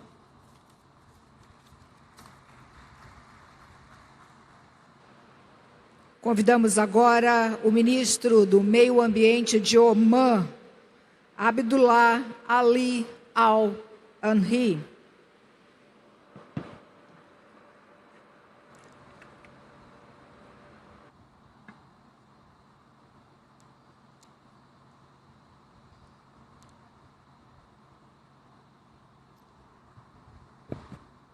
بسم الله الرحمن الرحيم. فخامة الرئيس لويس إناسيو لولا رئيس الجمهورية البرازيلية الاتحادية الصديقة، أصحاب الفخامة والسمو والمعالي الحضور الكريم، السلام عليكم ورحمة الله وبركاته. يشرفني بداية أن أنقل لكم تحايا جلالة السلطان هيثم بن طارق المعظم سلطان عمان حفظه الله ورعاه، وخالص تمنياته لأعمال هذه القمة بالتوفيق والنجاح. كما يطيب لي أن أتوجه بخالص الشكر والامتنان لجمهورية البرازيل الاتحادية الصديقة حكومة وشعبا على حسن الاستقبال ورقي التنظيم لمؤتمر الأطراف الثلاثين. كما أود التعبير عن بالغ التقدير للأمانة التنفيذية للأمم المتحدة بشأن تغير المناخ على جهودها الكبيرة في توجيه العمل المناخي العالمي نحو التنفيذ. أيها الحضور الكريم، نجتمع اليوم على ضفاف الأمازون رئة الكوكب وشريانه. يحيطنا قلق كبير من تأثير التغير المناخي على النظام البيئي برمته، وبالنتيجة على الحضارة البشرية. وإن ما يشهده الكوكب من ظواهر ارتفاع درجات الحرارة وذوبان الجليد وفقدان التنوع الحيوي وحرائق الغابات لم تترك مجالا للشك من أن التغير المناخي حقيقة لا يمكن تجاهلها. الأمر الذي يضعنا جميعا أمام مسؤوليات وطنية وعالمية لتسريع وتيرة العمل المناخي وتضافر الجهود، خاصة بعد مخرجات التقرير التجميعي للمساهمات المحددة وطنيا الصادر بنهاية أكتوبر الماضي، والذي أظهرت نتائجه بأن العمل المناخي لا يزال دون طموح.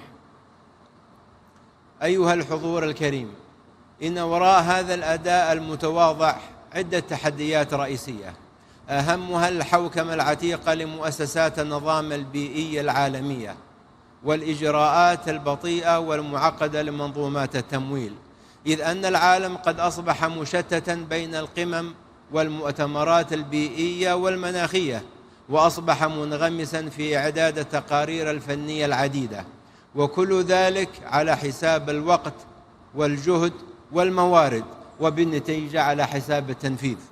وعلى الضفة الأخرى فإن تعهدات التمويل كثيرة جدا والمتحقق منها قليل، بل وأن المتحقق منها لا تتمكن الدول المستحقة من الوصول إليه، وإن وصلت تصل بعد جهد وعناء، وهذا أمر طبيعي في ظل غياب المعايير وضبابية الإجراءات. أيها الحضور الكريم، طالما النظام البيئي للكوكب نظام واحد لا يتجزأ، وطالما الاتفاقيات البيئية الثلاثة التي أقرت هنا في البرازيل تعالج قضية واحدة وهي قضية النظام البيئي، فمن الضروري مراجعة المنظومة المؤسسية البيئية العالمية التي نعمل من خلالها، والتي تدير ملفات الحاضر والمستقبل بحوكمة الماضي، مما أدى إلى تشتت الجهود وبطء الإجراءات. فالحوكمة المؤسسية الكفءة هي الأساس في نجاح منظومات العمل وتوحيد الجهود ومجابهة التحديات.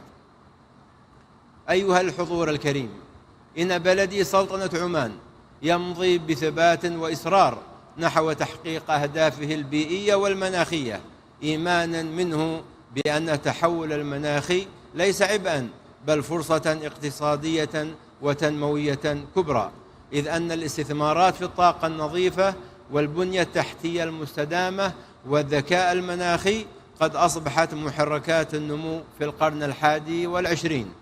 ولذا فقد وضعت رؤيتنا الوطنية عمان 2040 متطلبات الاتفاقيات البيئية الثلاثة كأجندة وطنية رئيسية، ومضت قدما في تطبيق الاستراتيجية الوطنية للحياد الصفري وتفعيل السجل الوطني للكربون وتطوير سياسات المادة 6 من اتفاق باريس.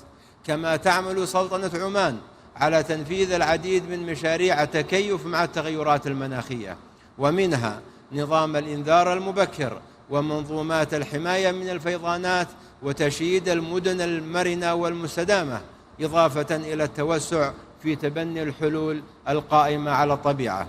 ومن هذا المنطلق تؤكد سلطنة عمان على أن التنمية والاستدامة مساران متكاملان لا متعارضان، وأن تحقيق انتقال عادل ومنصف هو الطريق لضمان مستقبل آمن واقتصاد مزدهر ومستدام، وأن صون البيئة هو الاستثمار الأمثل في مستقبل الأجيال القادمة والركيزة الحقيقية لرفاه الشعوب. شكرا لكم والسلام عليكم ورحمة الله وبركاته.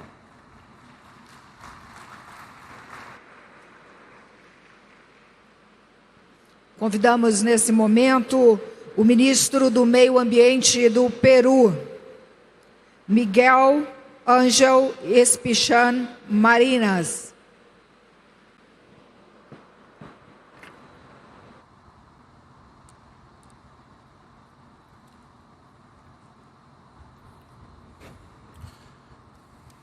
Señor Presidente de la República Federativa de Brasil, Excelencias, distinguidos jefes de delegación, ministras y ministros, traigo el saludo de nuestro presidente José Gerí Oré. Somos el cuarto país con mayor superficie de bosques tropicales del mundo, con más de 68 millones de hectáreas de bosque amazónico, que cubre casi el 60% del territorio nacional. En esta área viven 51 pueblos indígenas que gestionan el bosque, demostrando que la conservación y el desarrollo de la Amazonía pueden y deben avanzar juntos. Si bien el Perú aporta menos del 0.5% de las emisiones globales, somos un país altamente vulnerable a los impactos del cambio climático, lo cual representa para nosotros un gran desafío. El Perú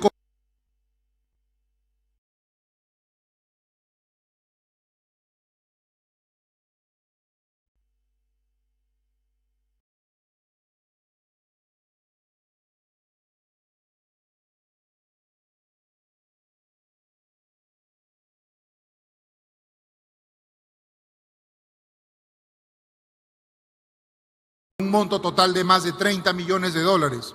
Este apoyo ha logrado reforzar nuestro compromiso con la conservación de cerca de 5 millones de hectáreas de bosques en beneficio de más de 30.000 familias amazónicas. Hemos ejecutado 3 proyectos por más de 62 millones de dólares del Fondo Verde para el Clima, permitiendo fortalecer la conservación y el uso sostenible del bosque con actividades bajas en carbono. Trabajamos con varios socios y lo hacemos porque creemos y tenemos una firme convicción en el multilateralismo y en la cooperación internacional. También porque sabemos que sin un financiamiento justo, la acción climática de los países en desarrollo no será sostenible. Llegamos a Belem con compromisos concretos. Hemos actualizado nuestras NDC 3.0, que consolida una meta absoluta de no exceder 179 millones de toneladas de dióxido de carbono equivalente al 2035. En adaptación, incorporamos nuevas áreas como migraciones por clima y empleos verdes, junto con componentes de conservación de biodiversidad y lucha contra la desertificación. En mitigación, el Perú está consolidando un mercado de carbono de alta integridad. En el 2024 aprobamos nuestro Registro Nacional de Medidas de Mitigación, que va a garantizar trazabilidad y salvaguardas ambientales de los proyectos. Asimismo, presentaremos el primer proyecto bajo el Acuerdo de París con Suiza en temas de energía limpia. Perú tiene también una iniciativa de huella de carbono que integra a más de 1.800 organizaciones, entre ellas públicas y privadas, de las cuales 85 son del sector privado. También vamos a presentar nuestro centro de monitoreo multipropósito que produce información coherente y verificable sobre emisiones y bosques. Innovamos también como herramienta, la primera herramienta en América Latina que identifica los riesgos climáticos y acciones de adaptación en el sector privado. El ámbito forestal es una prioridad. El mercado de carbono es una de nuestras principales apuestas. Impulsamos el programa nacional Red Plus y el programa Red Indígena Jurisdiccional, reconociendo la conservación de 7 millones de hectáreas amazónicas gestionada por pueblos indígenas. Sin embargo, también hay amenazas. Los incendios forestales se han convertido en una de las mayores amenazas para la Amazonía. En el 2024 se han registrado más de 10.000 incendios, generando alrededor del 15% de las emisiones del sector UTCUT. Perú asumió el liderazgo regional al presidir la Red Amazónica de Manejo Integral del Fuego y nos adherimos a la declaración impulsada por Brasil que se llama la acción sobre la acción de gestión integral del fuego y la resiliencia frente a los incendios forestales. Respaldamos con entusiasmo el Tropical Forest Forever Facility, que reconoce el valor global de los bosques. Por eso el Perú viene trabajando en sus condiciones técnicas y de transparencia para su implementación. Esta COP30 lanzaremos nuestro paquete país en el marco del FCLP, una propuesta para movilizar recursos hacia la Amazonía y que buscamos apalancar 30 millones de dólares. Lideramos con Brasil y Noruega el compromiso de la tenencia de la tierra. Todo este conjunto de acciones demuestra un mismo mensaje. La acción climática en el Perú es una política de Estado. Estamos cumpliendo, estamos invirtiendo y estamos proponiendo soluciones efectivas. Pero necesitamos socios que crean en esta visión y nos ayuden o sigan ayudando a escalarla. Invertir en el Perú es invertir en la Amazonía, en su biodiversidad de ecosistemas, de especies y de genes, y sin duda en la estabilidad climática del planeta. Muchas gracias.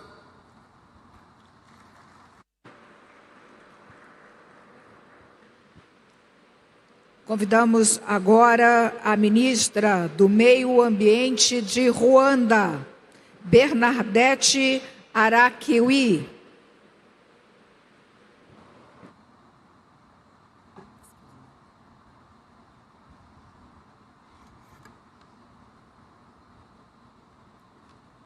His Excellency, President Luiz Inácio Lula da Silva, distinguished heads of states and government, Your Excellencies, esteemed delegates, fellow leaders. I take this moment to convey greetings from His Excellency Paul Kagame, the President of Rwanda, whom I have the honor of representing at this summit. And we express our gratitude to the Federative Republic of Brazil and the State of Pará for a warm hospitality. Ladies and gentlemen, Rwanda arrives in Belem with both resolve and hope. We commend Brazil for centering COP30 on implementation, inclusion, and forests. And these are principles that mirror our own journey of turning vulnerability to action. In May 2023, devastating floods across Rwanda claimed more than 130 lives, and resulted in almost $200 million in damage, all in just 24 hours. Sadly, this was not an isolated tragedy, but another example of how much damage can be done in one single climatic event. However, Rwanda refuses to be defined solely by its vulnerability.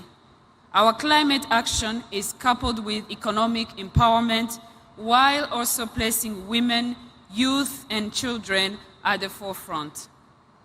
Through our landscape restoration initiatives, Rwanda is on its way to restoring 2 million hectares of degraded land, transforming barren hills into thriving forests and farmlands. Our forest cover has also grown to 30%, a testament to our commitment to restoring ecosystems. In Kigali, we are restoring 5 major wetlands into natural flood buffers to protect our capital while creating green spaces for the city's residents and visitors to enjoy. What was once seen as wastelands is becoming a living shield against climate shocks. With less than a decade to keep the 1.5 degrees Celsius goal within reach, Rwanda's updated nationally determined contributions, our NDC 3.0, has an economy-wide target of reducing emissions by 53% by 2035, while also strengthening resilience across every sector of our economy. Through this ambition, we aim to demonstrate that climate action and economic development are not opposing forces, but rather mutually reinforcing imperatives. As we move from Baku to Belem, Rwanda looks forward to agreeing on a clear roadmap to deliver the $3 billion annual commitment agreed up at COP29, while charting a path towards the more realistic goal of at least $1.3 trillion per year by 2030. Rwanda advocates for accessible, predictable, and equitable climate finance, as well as a loss and damage fund that meets the needs of the most vulnerable. Capacity building and technology transfer that empowers domestic climate action must also be prioritized. Rwanda will continue to work with partners to ensure the global goal on adaptation achieves its potential through indicators that measure both adaptation progress and the adequacy of adaptation finance.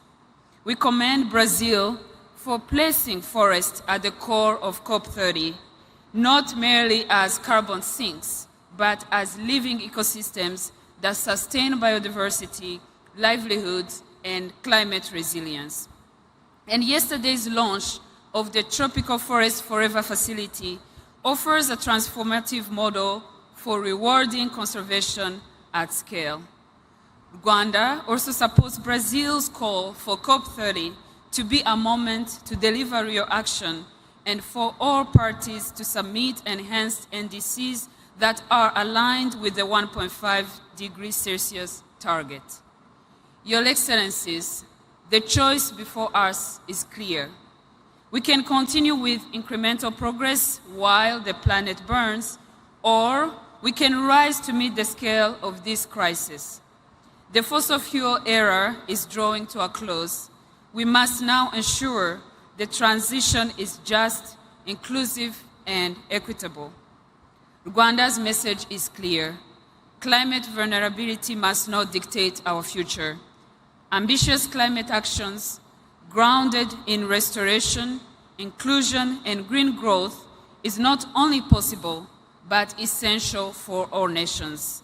And the world must match such ambition with finance that is accessible, predictable, and just. Let Belem mark the moment when every nation, regardless of size or emissions, has the tools to thrive in a safe, equitable, and resilient world. I thank you.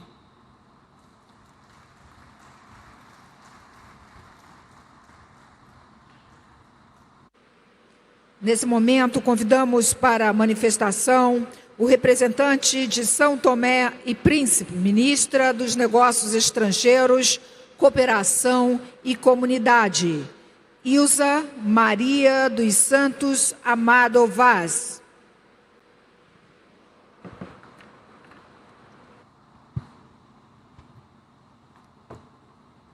Sua Excelência, Senhor Presidente da República Federativa do Brasil, Lula da Silva, Suas Excelências, Senhores Presidentes, chefes dos governos e os representantes dos Estados-membros, Sua Excelência, Senhor Presidente da COP30, representantes das organizações internacionais, senhoras e senhores, é com profunda honra e elevado sentimento de responsabilidade que tomo palavra em nome da Sua Excelência, o Presidente da República Democrática de São Tomé e Príncipe, nesta Cimeira do Clima que nos reúne em Belém, cidade de encontros, de partidas e de esperança.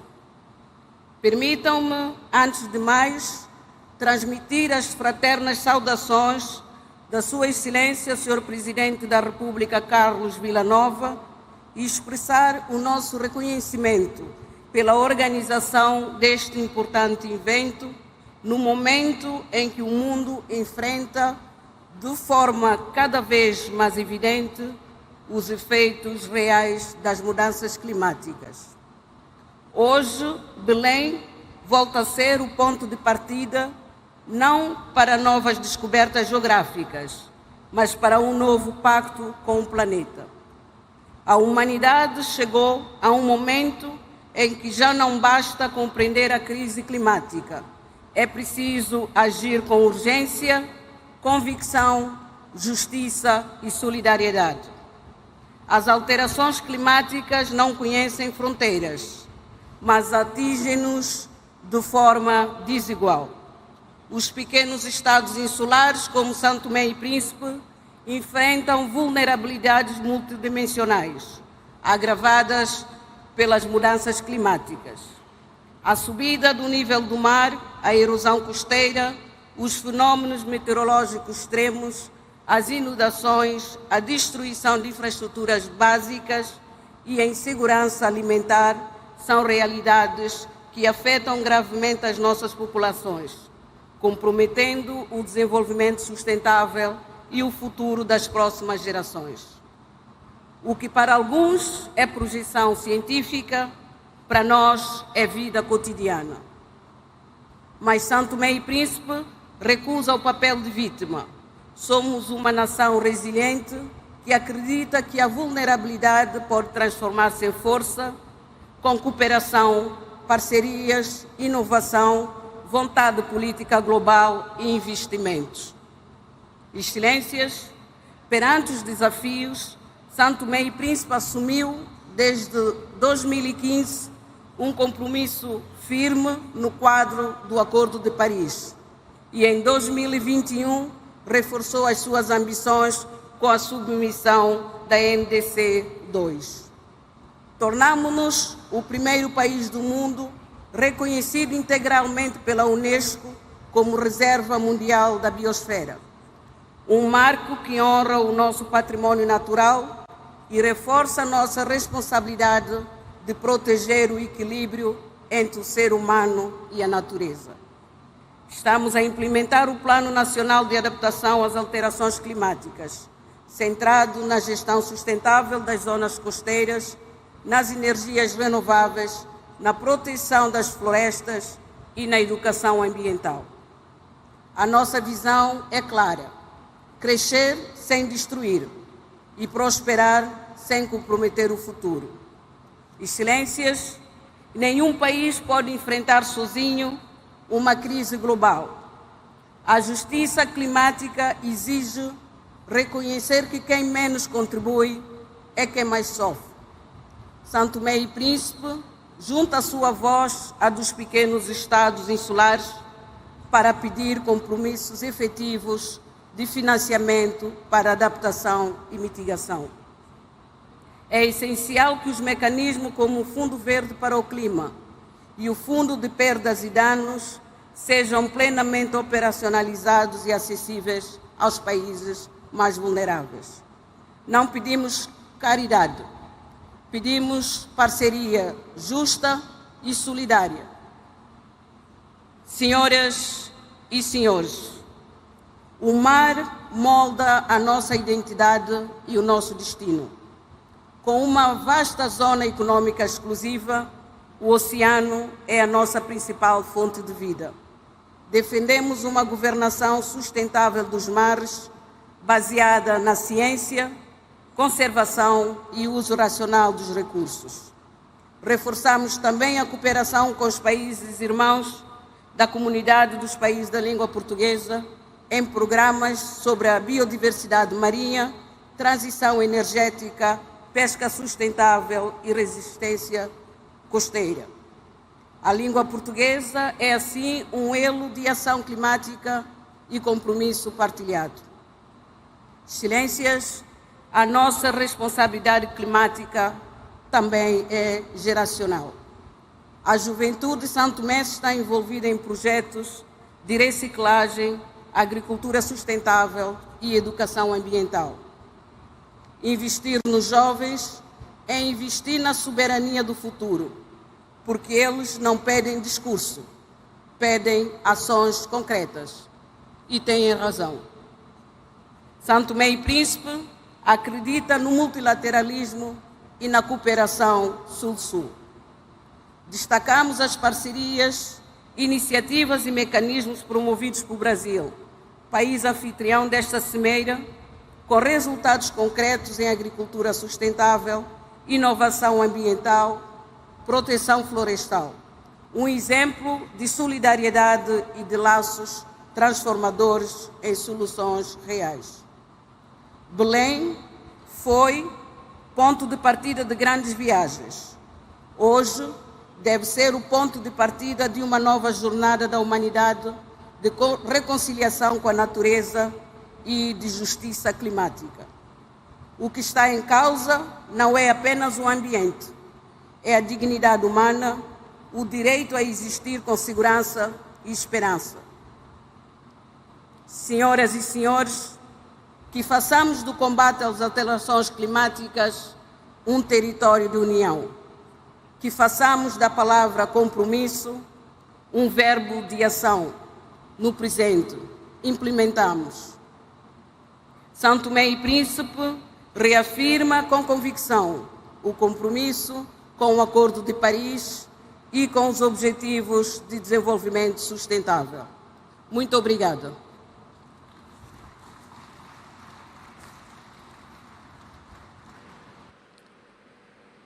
Convido nesse momento para a manifestação o ministro do Meio Ambiente e da Transição Ecológica do Senegal, El Hadj Adjidouramane Diouf.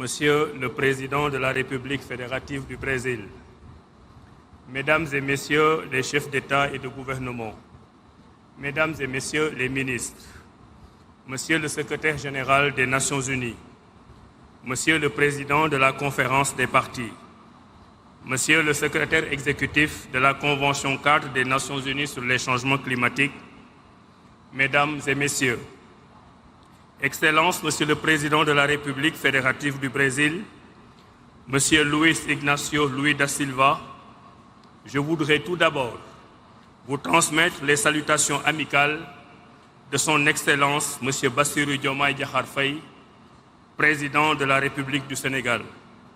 Le Président Diomaye Faye vous adresse ses vives félicitations pour la tenue de ce sommet des leaders en prélude à la 3e conférence des partis à la Convention cadre des Nations Unies sur les changements climatiques.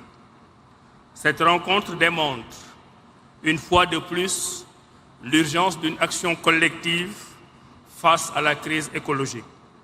Dépassant légèrement l'année précédente, cette année 2025 est la plus chaude avec ces désastres climatiques de par le monde et dont la plus récente est l'ouragan Melissa dans les Caraïbes avec son lot de destruction.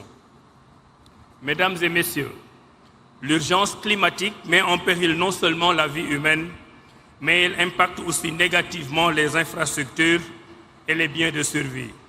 Aucun continent n'est épargné.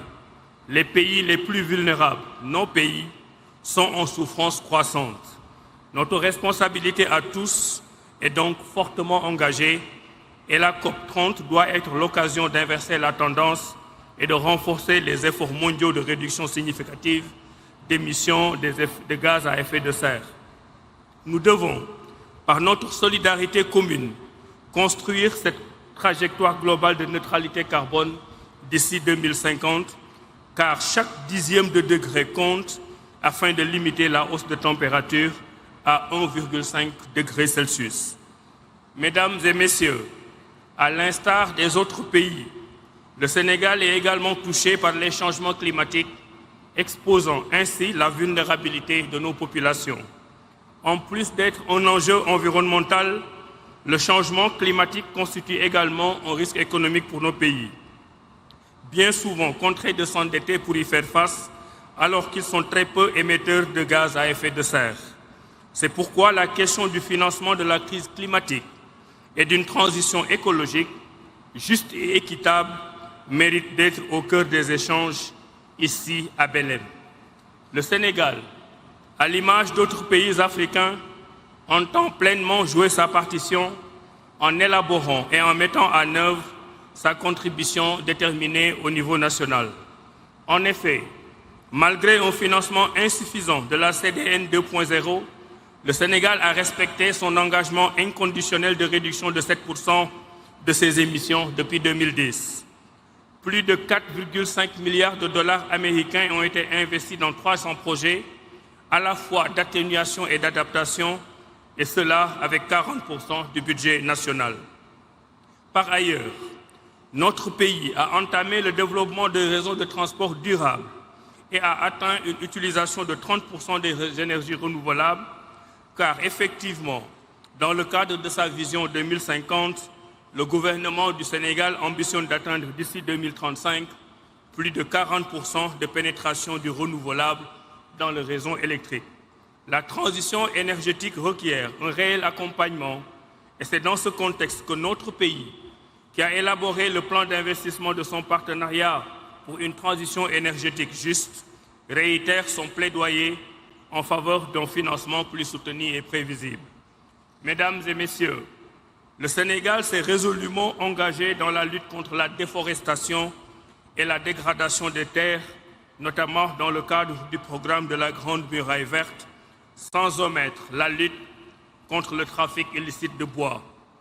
À ce propos d'ailleurs, notre pays, le Sénégal, salue les initiatives lancées par le Brésil, pays hôte, pour lutter contre la déforestation. Je voudrais ainsi réaffirmer l'engagement du Sénégal en faveur de la Convention cadre et de l'accord de Paris. Je voudrais aussi confirmer ici l'élaboration par notre pays de la 3e génération de notre contribution déterminée au niveau national. Et je voudrais enfin réaffirmer ici l'élaboration de notre stratégie à long terme à l'horizon 2050. Mesdames et messieurs, pour terminer, je formule le vœu, au nom du président de la République, M. Bassirou Diomaye Diakhar Faye, que les résultats de cette COP30 consolident le partenariat global pour une action climatique juste, tournée vers un avenir prospère et durable, dans un esprit de solidarité pour la préservation de notre maison commune en faveur des générations futures. Je vous remercie de votre aimable attention.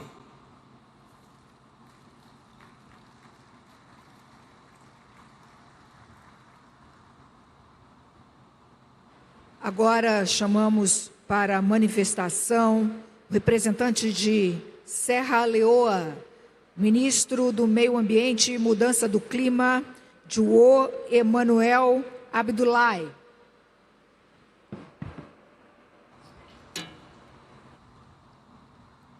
Thank you very much. Excellencies, distinguished leaders and delegates, ladies and gentlemen. I bring you warm greetings from President Julius Maada Bio, the government and people of the Republic of Sierra Leone, a small but determined nation in the Upper Guinean forests of West Africa, committed to confronting the global climate crisis. We gather here in Belem not merely to deliberate, but to decide the future of our planet. For many of our people, climate change is not an abstract concept. It is an everyday reality that threatens lives, livelihoods, and our path to sustainable development. In Sierra Leone, we have witnessed the destructive power of climate change. Severe floods and landslides have taken lives and displaced families. Rising seas continue to consume our islands and erode our coastlines, while extreme heat endangers lives and unpredictable rainfall disrupts our agriculture, which is the foundation of our rural economy. Nature reminds us that the climate crisis is not about tomorrow, but it's already here upon us. Climate finance remains heavily skewed towards mitigation, while adaptation, which is vital to the survival of millions in vulnerable nations, receives far less. We're calling for significant rebalancing, where funds for climate action must prioritize adaptation, especially for the least developed countries. Adequate and predictable financing for adaptation must be channeled to where it is needed most in order to strengthen resilience, protect livelihoods, and secure a sustainable future for vulnerable communities. Technology transfer and capacity building must be greatly enhanced for LDCs, which contribute the least to global emissions, but bear the greatest burden of its impacts. Adequate provision of adaptation finance must not only be pledged, but also tracked and verified on the ground, ensuring that resources reach the communities most affected by extreme heat, floods, droughts, and rising seas. The climate negotiations must remain guided by science, equity, and justice, giving voice to those whose lives and futures are most at risk. At this defining moment, I urge all leaders to move from promises to performance. Let COP30 be remembered as the summit where ambition met action, where the world agreed not only to reduce emissions, but also to invest in resilience and adaptation for all. Sierra Leone stands ready to contribute, ready to partner, ready to lead by example. Together, let us secure a future of resilience, justice, and opportunity for ourselves and for generations on board. I thank you.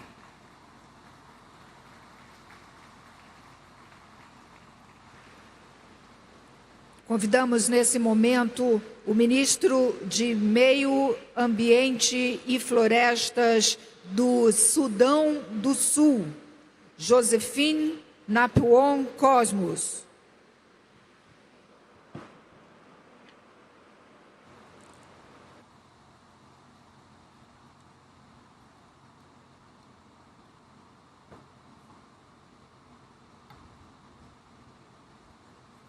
Mr. President, Excellencies, distinguished delegates, ladies and gentlemen, I bring you warm greetings and best wishes from His Excellency Salva Kiir Mayardit, the President of the Republic of South Sudan, the government and the people of South Sudan.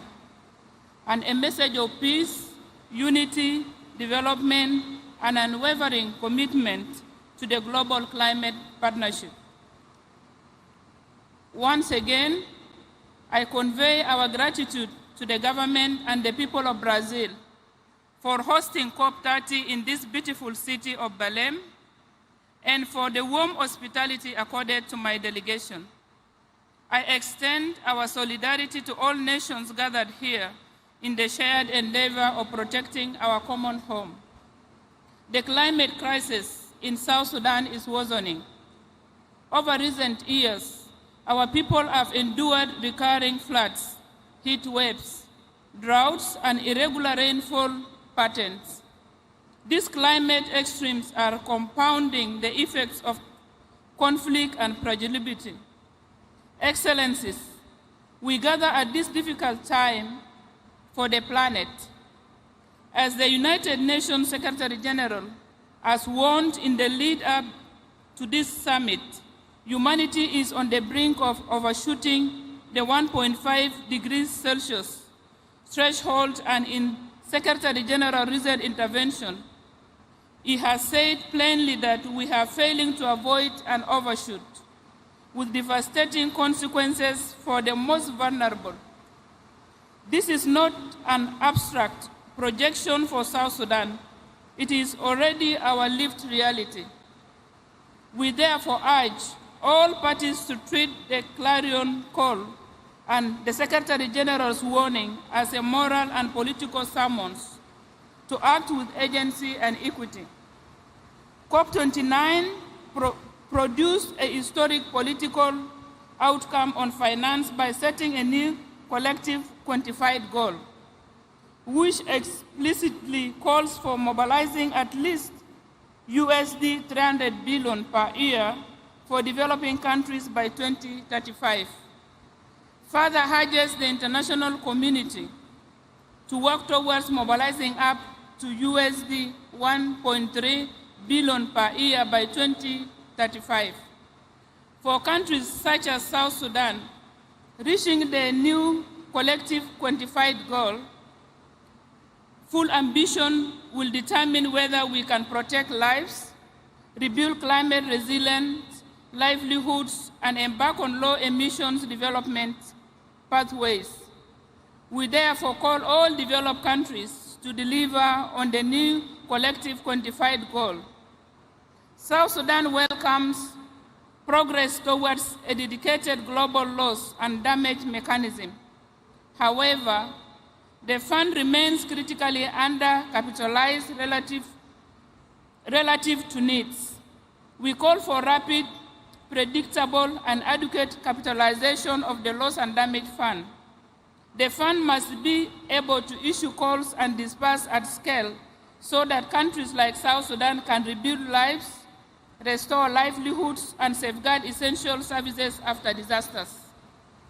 South Sudan's pathway to resilience depends on urgent, sustained technology transfer and capacity building.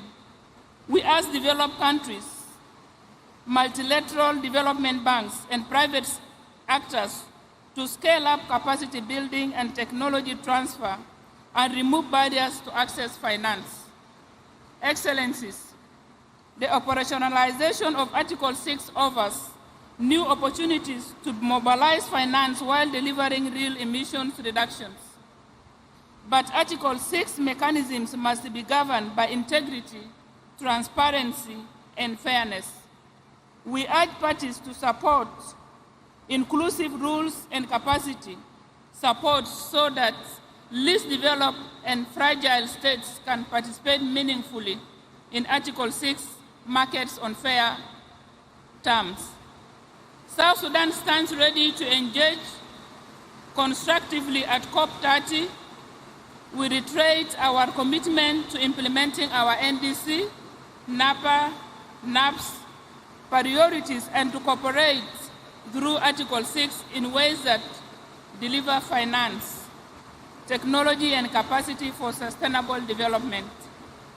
We conclude with an urgent appeal to deliver on the new collective quantified goal and the path to mobilize USD 1.3 3 trillion, fully capitalize the loss and damage fund, operationalize Article 6 and commit to technology transfer and capacity building that empower countries like South Sudan to protect their people and environment. Mr. President, South Sudan thanks all partners for solidarity, and we look to COP30 to turn commitments into tangible support and shared progress. Thank you.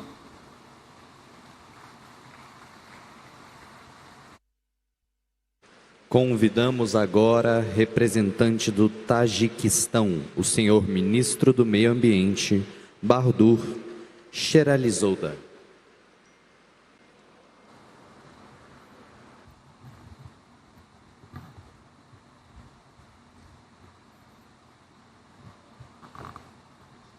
Excellencies, distinguished heads of delegations, dear friends, on behalf of the government of the Republic of Tajikistan, I would like to extend our sincere appreciation to the government of Brazil for warm hospitality and organization of the COP30.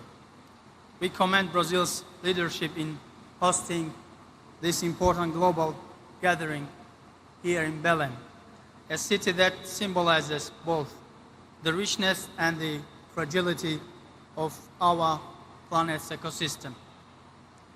Excellencies, climate change is no longer a distant concern. It is a present and escalating crisis that threatens the very foundation of life on Earth. Its devastating consequences, rising temperatures, melting glaciers, desertification, and the loss of biodiversity are affecting every community, the most vulnerable who have contributed least to global emissions continue to suffer the most. For Tajikistan, a mountainous and landlocked country located in the heart of Central Asia, climate change poses a particular grave threat to our water resources and to the livelihoods of our people. Our glaciers, which serve as a primary source of fresh water for the entire Central Asian region, are retreating at an alarming rate. Over the past several decades, we have lost more than 1/3 of our glacier area, a trend that endangers regional water issues, agriculture, energy production, and ecosystems across our shared basins. At the same time, Tajikistan's vast water resources hold enormous potential for clean and renewable hydropower generation. With over 60% of Central Asia's water resource and significant untapped hydropower potential, Tajikistan is well positioned to become a key producer and exporter of green energy. The development of renewable energy potential, particularly hydropower, serves as a main instrument to achieve our national climate ambitions and commitments under the Paris Agreement, while contributing to a low-carbon future for our neighboring countries by increasing the share of green energy in their economies. Excellencies, recognizing the urgency of preserving glaciers and protecting mountain ecosystems, the government of Tajikistan hosted the first international high-level conference on glacier preservation in Dushanbe earlier this year. The conference brought together heads of states, ministers, scientists, societies, and experts from around the world to discuss joint measures for preserving glaciers and strengthening resilience in mountainous regions. Distinguished delegates, in recognition of Tajikistan's long-standing global advocacy for water and climate issues, the United Nations General Assembly has declared 2025 as the International Year of Glaciers Preservation one of the most significant elements of this resolution is the establishment of a trust fund for glacier preservation under the management of the United Nations. Tajikistan made its initial financial contribution to this trust fund, demonstrating our commitment to collective global action. We take this opportunity to invite all UN member states, international and financial organizations, and other partners to make financial contributions to this fund and support global initiatives dedicated to glacier research, monitoring, and preservation. Furthermore, Tajikistan, together with France, has co-initiated United Nations Decade of Action for Cryospheric Sciences, aimed at enhancing global understanding and cooperation in cryospheric research and policy. We invite all countries, research institutions, and development partners to contribute to its successful implementation. Excellencies, as we meet here in Belem at a decisive moment for our planet, Tajikistan wishes to underscore several key priorities for the global climate agenda. First, urgent action to limit global temperature rise. We must to redouble our collective efforts to keep the global temperature rise below 1.5 degrees Celsius. This requires ambitious science-based indices, the acceleration of renewable energy transition, and global commitment to the production and use of green energy. Second, strengthen the global adaptation framework. Adaptation must receive equal priority with mitigation. Greater support and including predictable climate finance, technology transfer, and capacity building is essential for countries most affected by climate impacts, particularly landlocked and mountainous developing countries. Third, protecting the world's water and cryosphere systems. Glaciers, snow covers, and permafrost are crucial components of the global water cycle and climate systems. Their preservation must be integrated into all future COP decisions, the global stocktake process, and the implementation of the Paris Agreement. Excellencies, the conclusion, Tajikistan remains firmly committed to working with all partners towards the goals of the Paris Agreement and ensure that our collective action today safeguard the well-being of future generations. The challenges before us are immense, but through solidarity, scientific cooperation, and shared responsibility, we can still shape a resilient and sustainable future for our planet. Obrigado. Thank you.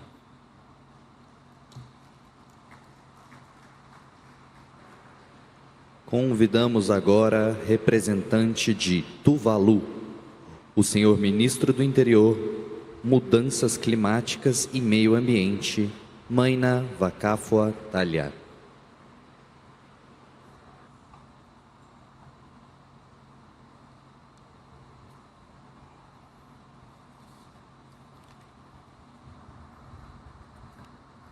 Honorable President, UN Secretary General, distinguished leaders, ministers, ladies and gentlemen. I have the honor to speak on behalf of the government and the people of Tuvalu. Tuvalu was very active in formulating the Paris Agreement. We had high hopes that this new agreement would give us the necessary legal measures to protect Tuvalu from the worst impact of climate change-related sea level rise. 10 years on from Paris, we have greatly and gravely concerned about the slow progress in delivering significant emissions reductions to ensure our survival. The recent released UNEP Emission Gap Report 2025 off target informs us that about a third of the parties to the Paris Agreement have submitted nearly their nationally determined contributions. Based on current predictions, we are heading towards 2.3, 2.5 global average temperature by the end of the century. We are clearly not on track to keep the Paris Agreement's promise of stabilizing global temperature at 1.5 degrees Celsius relative to pre-industrial levels. Tragically, the world's largest historical emitter of greenhouse gas emission has withdrawn from the Paris Agreement. I was at the UN General Assembly when President Trump spent a considerable amount of his address to world leaders disparaging renewable energy sources and challenging the scientific consensus on climate change. Mr. President, this is a shameful disregard for the rest of the world. We only need to reflect on the recent impact of Hurricane Melissa that wreaked havoc on Jamaica and Cuba, and Typhoon Tino that hit the Philippines, to understand that climate change is here. The more we warm our oceans, the more intense these severe weather events are becoming. There is no time in human history where the world has faced such an enormous threat to our future. We must act now, and we must do it urgently.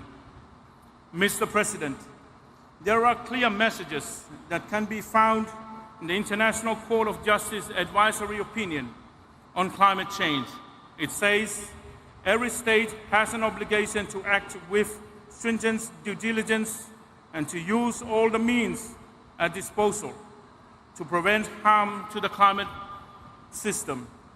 All states, even those not party to one or more of the climate agreements, are bound to take actions and have a duty to prevent significant harm to the environment and a duty to cooperate for the protection of the environment in line with the principle of good faith and due diligence.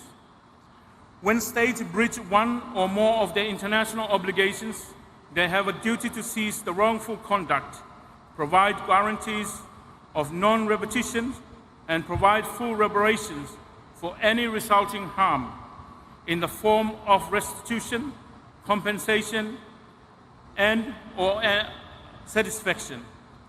These are strong words which we must take heed of. Mr. President, my country and my people and the future generation cannot continue to suffer the impact of climate change while the world's major emitters believe that they can continue to pollute the atmosphere with total immunity. This is immoral and unacceptable. I do not need to reiterate that we must seize the concept of multilateralism and work together to find the necessary solution to addressing climate change as a matter of urgency. That is why we need Taiwan in the equation and have COP30 come to the Pacific. We must provide the countries who have suffered loss and damage from the impact of climate change with the necessary support to rebuild. The recent amount of money held in the fund for responding to loss and damage is tiny compared to actual costs countries around the world. We need new and innovative sources of finance to provide the necessary funding for loss and damage. To do this, we need to establish a group of finance experts who can think outside the box and develop new and innovative sources of finance for loss and damage. There are many ideas out there. We need these experts to find innovative solutions for us. Finally, I want to reflect on the fact that the Paris Agreement delivered a promise to ensure vulnerable countries like Tuvalu do not disappear. Mr. President, we believe in that promise. We believe that Tuvalu has a future, but we need the necessary support to ensure that we will survive, and we will survive. I thank you.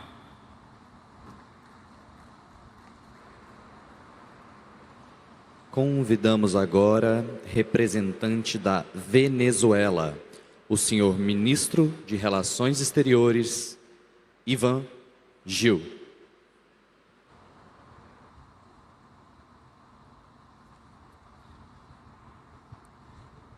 En primer lugar, quiero expresar nuestro agradecimiento al Gobierno de la República Federativa de Brasil y al presidente Luis Ignacio Lula da Silva por su hospitalidad y por el esfuerzo de hacer de Belém do Pará la cumbre de la verdad. Basta de hipocresía, basta de tecnicismo vacío, basta de diplomacias que postergan las decisiones urgentes mientras el planeta arde. Lo que hace falta es compromiso real, acción concreta y cambios revolucionarios del sistema global, antes de que nuestra especie desaparezca, como lo advirtió el comandante Fidel Castro Ruz en el año 1992 en la conferencia de Río de Janeiro. Hoy, 3 décadas después de aquella alerta, no estamos ante una amenaza futura, estamos viviendo el colapso ambiental en tiempo presente. Ya no hablamos de un aumento de un determinado número de grados en la temperatura promedio global. Estamos al borde del umbral que acabaría la vida como la conocemos.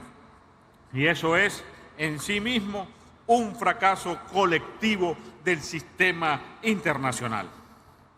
Más allá de los números fríos que se han discutido en esta sala, los efectos están a la vista. El deshielo, la desertificación, pérdida de suelos fértiles, olas de calor y de frío extremo, incendios forestales que devoran millones de hectáreas de selva y vida, lluvias torrenciales y huracanes que amenazan comunidades en el Caribe, la Amazonía, África y en el Pacífico.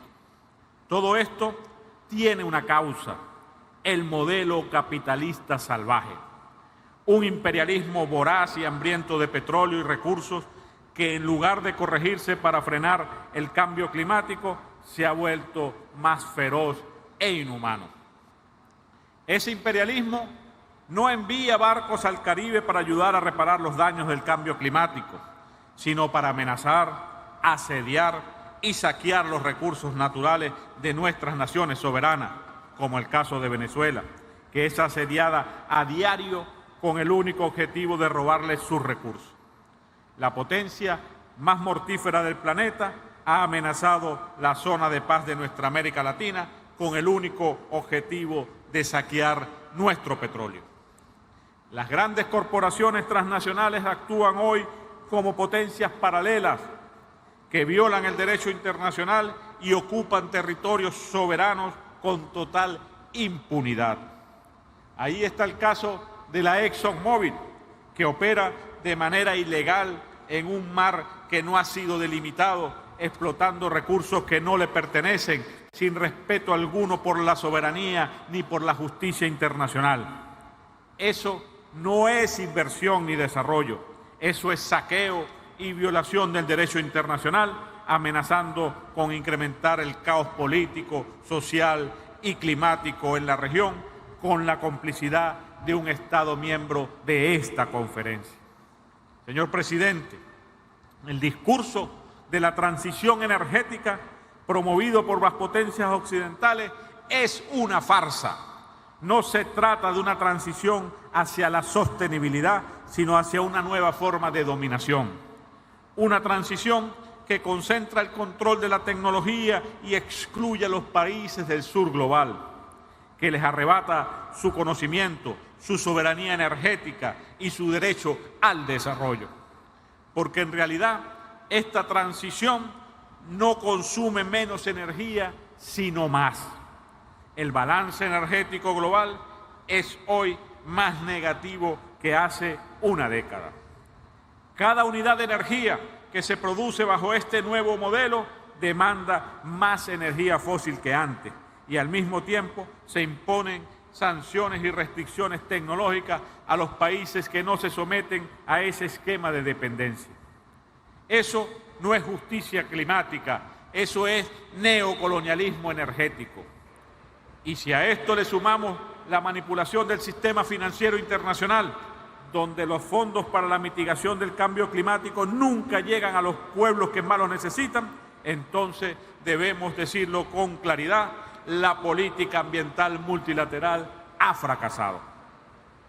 Desde la Conferencia de Estocolmo en 1972, pasando por Kioto, Río, por París, se han acumulado decenas de declaraciones, alertas tempranas, promesas y compromisos.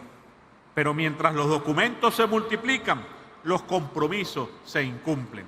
Hoy tenemos un mundo con más pobreza, más desigualdad, más guerra y más concentración de poder. Y todas esas guerras, desde Oriente Medio hasta las amenazas a nuestro Caribe, tienen un denominador común: los recursos naturales. Porque el petróleo sigue siendo la fuente vital del capitalismo y por eso lo defienden con armas, sanciones y bloqueos. Venezuela ha resistido el asedio, pero no ha renunciado a la solidaridad. Cuando los pueblos del Caribe, como Jamaica y Cuba, fueron golpeados recientemente por huracanes, allí estuvo Venezuela, junto al resto de los países del ALBA, ofreciendo ayuda humanitaria y reconstrucción. Así lo hicimos a través de Petrocaribe, una iniciativa de integración y justicia energética que fue atacada por las sanciones imperiales precisamente porque representaba un modelo alternativo, solidario y soberano. Venezuela defiende un modelo social, inclusivo, ecológico y solidario, donde el ser humano sea el centro de acción y no la mercancía. Un modelo que coloca el bienestar y la supervivencia de la humanidad por encima del lucro de las corporaciones. Un modelo donde el desarrollo vaya de la mano con la preservación del entorno natural y donde se respete el derecho de cada pueblo a decidir cómo gestionar sus recursos. Como bolivarianos, defendemos la vida y el equilibrio del universo. Hace 2 siglos, el libertador Simón Bolívar promulgó el decreto de Chuquisaca, protegiendo montañas, ríos y bosques, anticipando el principio de soberanía ambiental que hoy reivindicamos. Ese legado nos guía. Proteger la naturaleza no es un gesto simbólico, es un deber patriótico y moral. Hoy, desde Venezuela, hacemos un llamado al mundo a construir una verdadera transición energética justa, soberana y humana. Venezuela cree en una transición energética soberana, justa y solidaria. Cree en la cooperación sur-sur, en la ciencia abierta, en la agroecología, en la gestión sostenible de los recursos naturales y en un multilateralismo real, no subordinado al poder corporativo. Vamos a unir esfuerzos para descolonizar la economía, la tecnología y la energía, a reemplazar el capitalismo depredador por un nuevo sistema basado en la cooperación, la solidaridad y la justicia climática. Quiero cerrar esta intervención citando a nuestro comandante Hugo Chávez Frías, cuando en la cumbre de Copenhague en el año 2009 nos señaló, abro comillas, seamos capaces de hacer de esta tierra no la tumba de la humanidad, hagamos de esta tierra un cielo de vida, de paz y de hermandad para toda la humanidad, para la especie humana. Muchas gracias.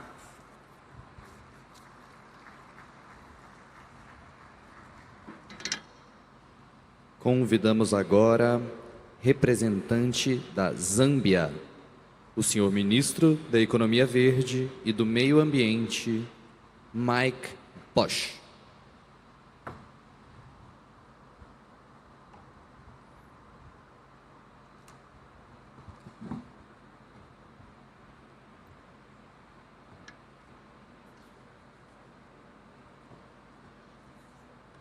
Thank you. Allow me to start by recognizing the presence of the representative of His Excellency, the President of the Federal Republic of Brazil, Your Excellency, the COP30 President-designate, Your Excellencies, head of state and government here present and those being represented, the representative of the Secretary General of the United Nations, the representative of the Executive Secretary of the UNFCCC Secretariat, members of the press, distinguished ladies and gentlemen, Botad, Your Excellencies, allow me to convey warm greetings from Mr. Hakainde Hichilema, the President of the Republic of Zambia, who sends his best wishes to this conference.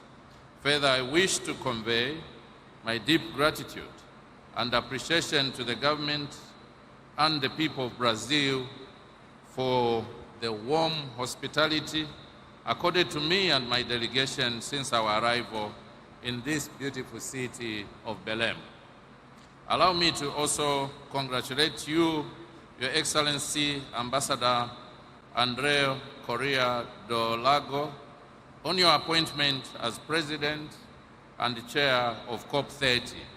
As Zambia, we have confidence in your leadership and we are looking forward to your formal election on Monday. Your Excellencies, we are gathered here once again, as we have done each year in the last 3 decades, to apply our collective efforts and wisdom to address the existing threat of climate change.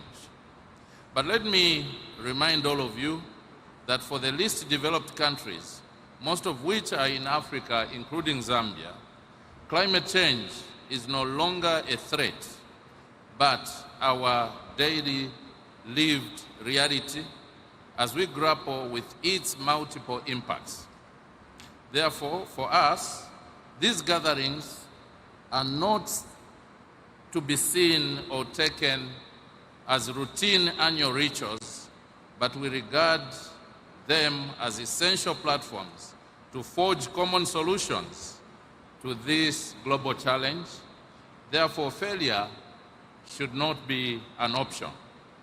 We also expect that all partners come with this sincerity of engagement, as this is not a game where we outdo each other with negotiating skills and trickery, but remembering that we share this planet as our home and that there is no winner or loser. It's either we all win or we all lose. Your Excellencies, ladies and gentlemen, Zambia wishes to underscore the urgency of climate crisis as we are facing daunting challenges which threaten not only our economic development, but our very existence as a people.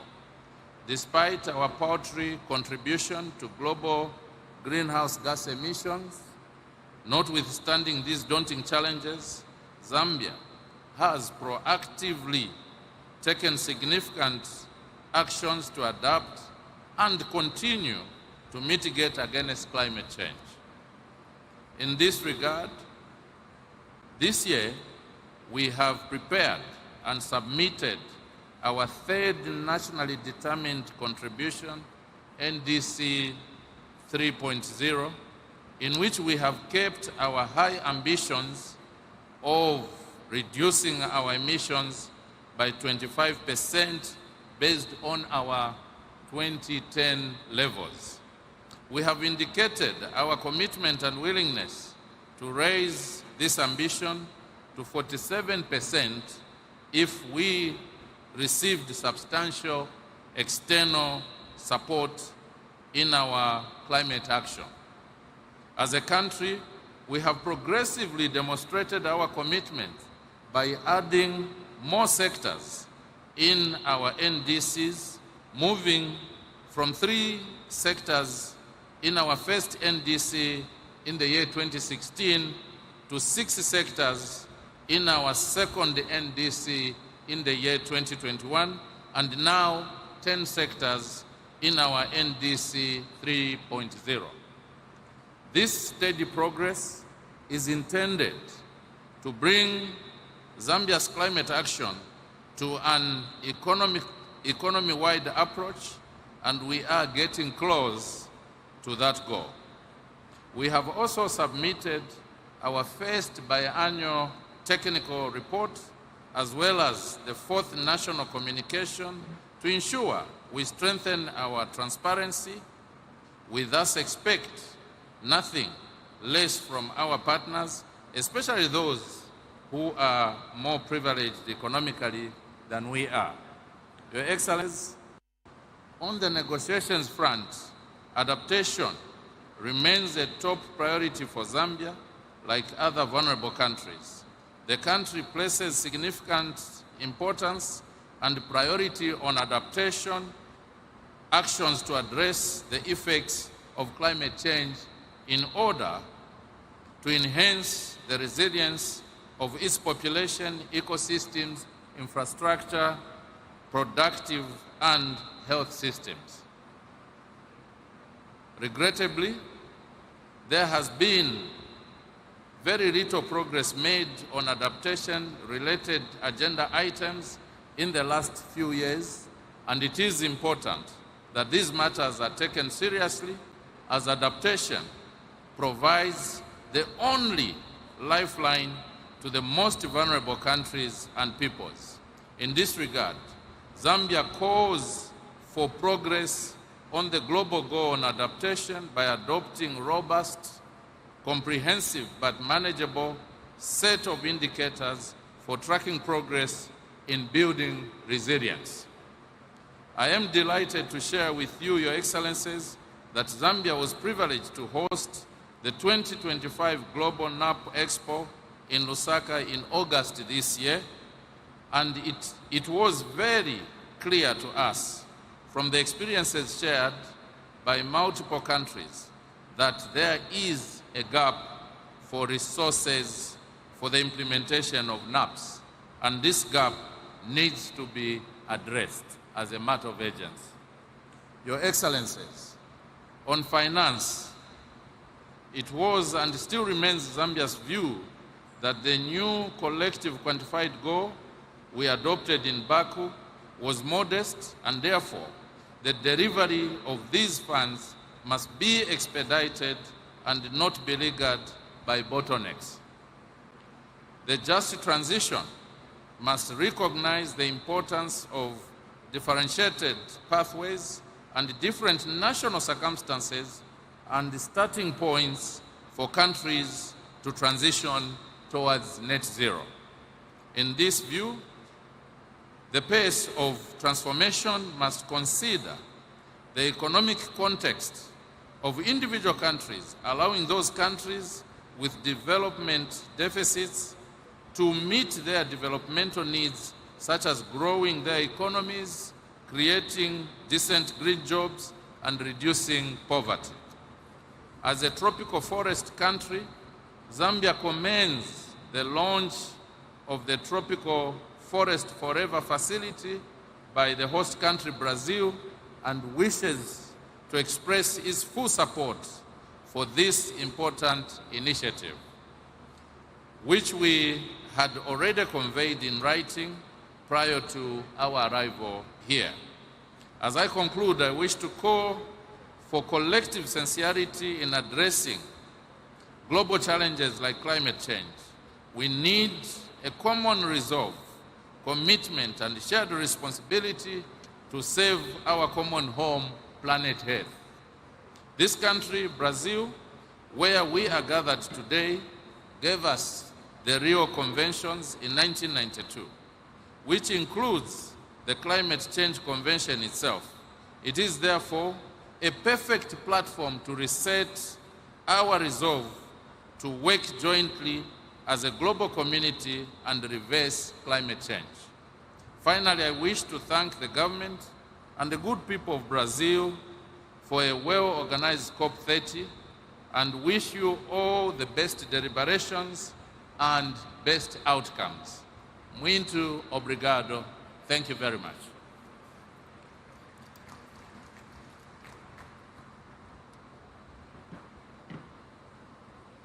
Convidamos agora representante do Zimbábue, a ministra do Meio Ambiente, Belem Ndlovu.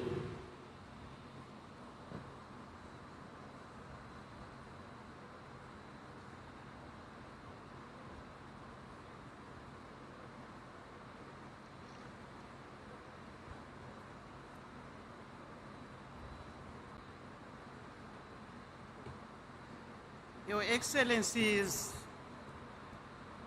the President of the Federal Republic of Brazil, Your Excellencies, ladies and gentlemen, I am honored to address this August gathering in this scenic city of Belem, gateway to the Amazon. This venue serves as a change, a powerful symbol of what is to shake our future generations in terms of climate change, ecological balance, and well-being of present and future generations.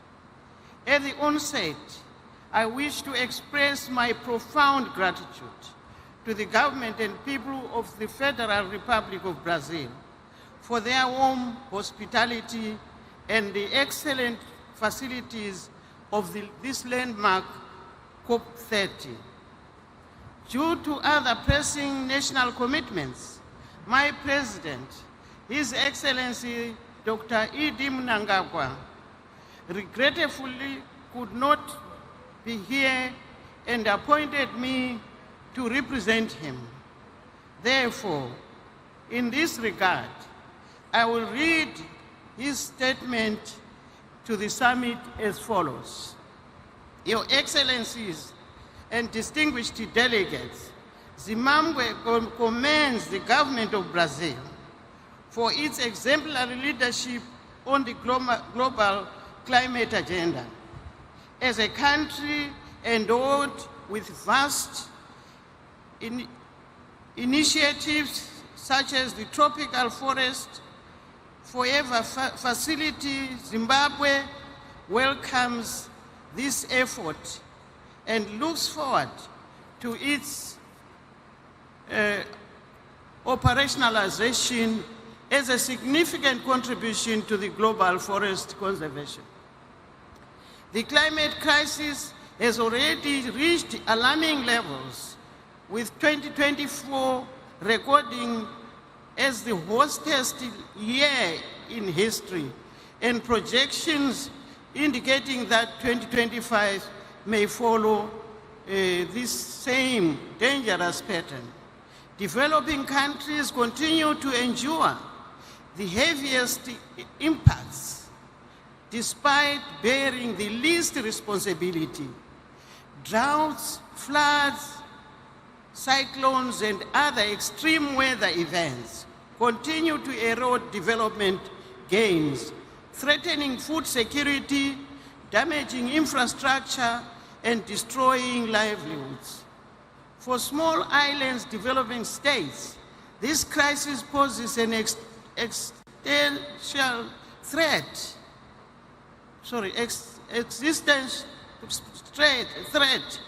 It is abundantly clear that climate change is not solely an environmental change, it is a developmental emergency. Your Excellencies, in this regard, our collective responsibility to this crisis must be held and be science-based. The science is unequivocal. We must keep the 1.5 degrees goal within reach or face irreversible and catastrophic consequences.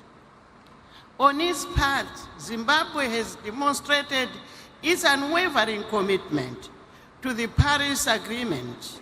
We submitted our third generation nationally determined contribution, NDC 3.0, country statement within the stipulated deadline. Our NDC 3.0 is a product of inclusive multi-stakeholder consultations, as well as a thorough assessment of the implementation of our 2021 revised NDC. Through NDC 3.0, Zimbabwe commits to reducing greenhouse gases emissions by 40% per capita by 2035, relative to the business as usual trajectory. We increased our mitigation measures from 17 to 27 across all sectors of the economy. We are determined to accelerate a just transition towards renewable energy, climate-smart agriculture, forest conservation, methane capture, and green industrialization. Your Excellencies, the level of ambition, however, requires adequate, predictable, and accessible climate finance. Zimbabwe requires at least US 19 billion to finance its NDC 3.0, as well as technical support to build national capabilities. In parallel, Zimbabwe has raised its ambition in the adaptation agenda. Guided by the Zimbabwe Climate Change National Adaptation Plan, we are integrating climate resilience across key sectors, communities, and development planning processes to protect lives and livelihoods and ecosystems.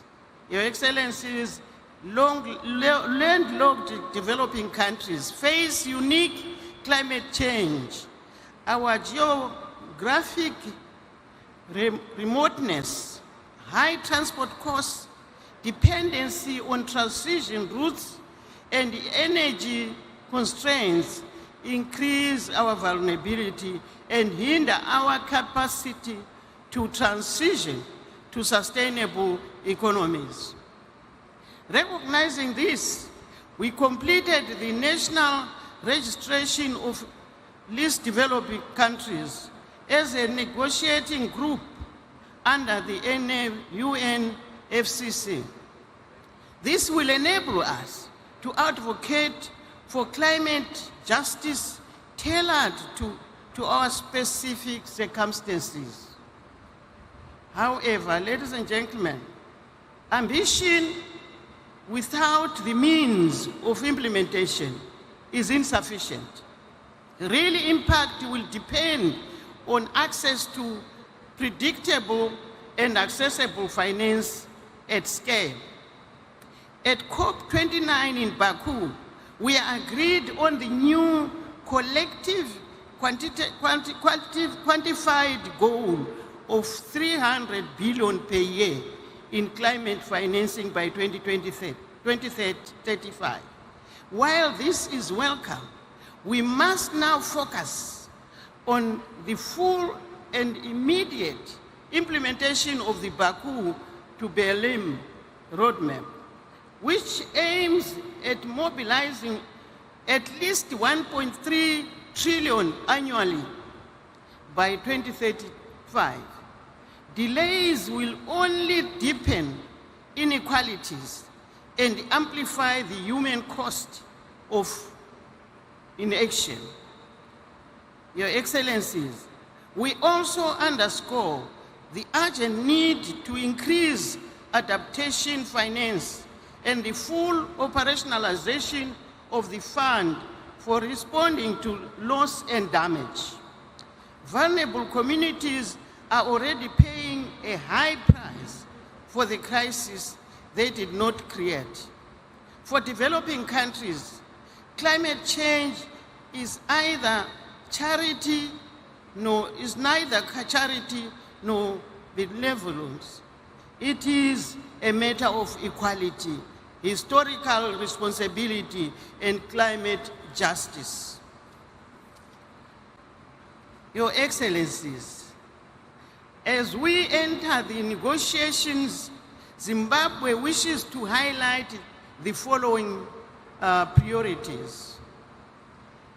a concrete Baku to Belem roadmap to scale up climate finance with clear milestones and monitoring mechanisms, strengthening the global goal on adaptation with clear indicators to measure progress.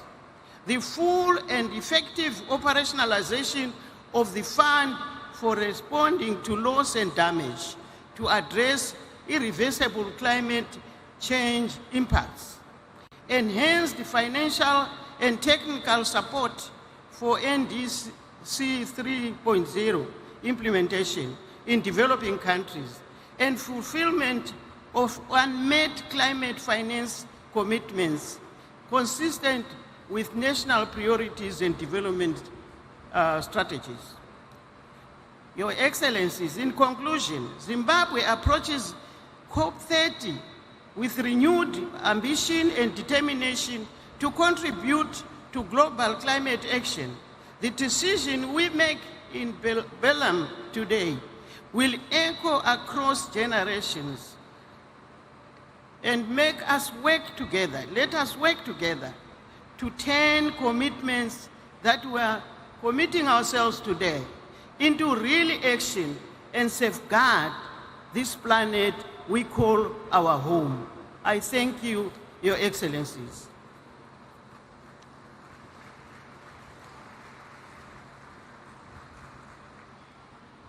Convidamos agora representante da Palestina, o senhor embaixador do Estado da Palestina no Brasil, Ibrahim Al-Zeben.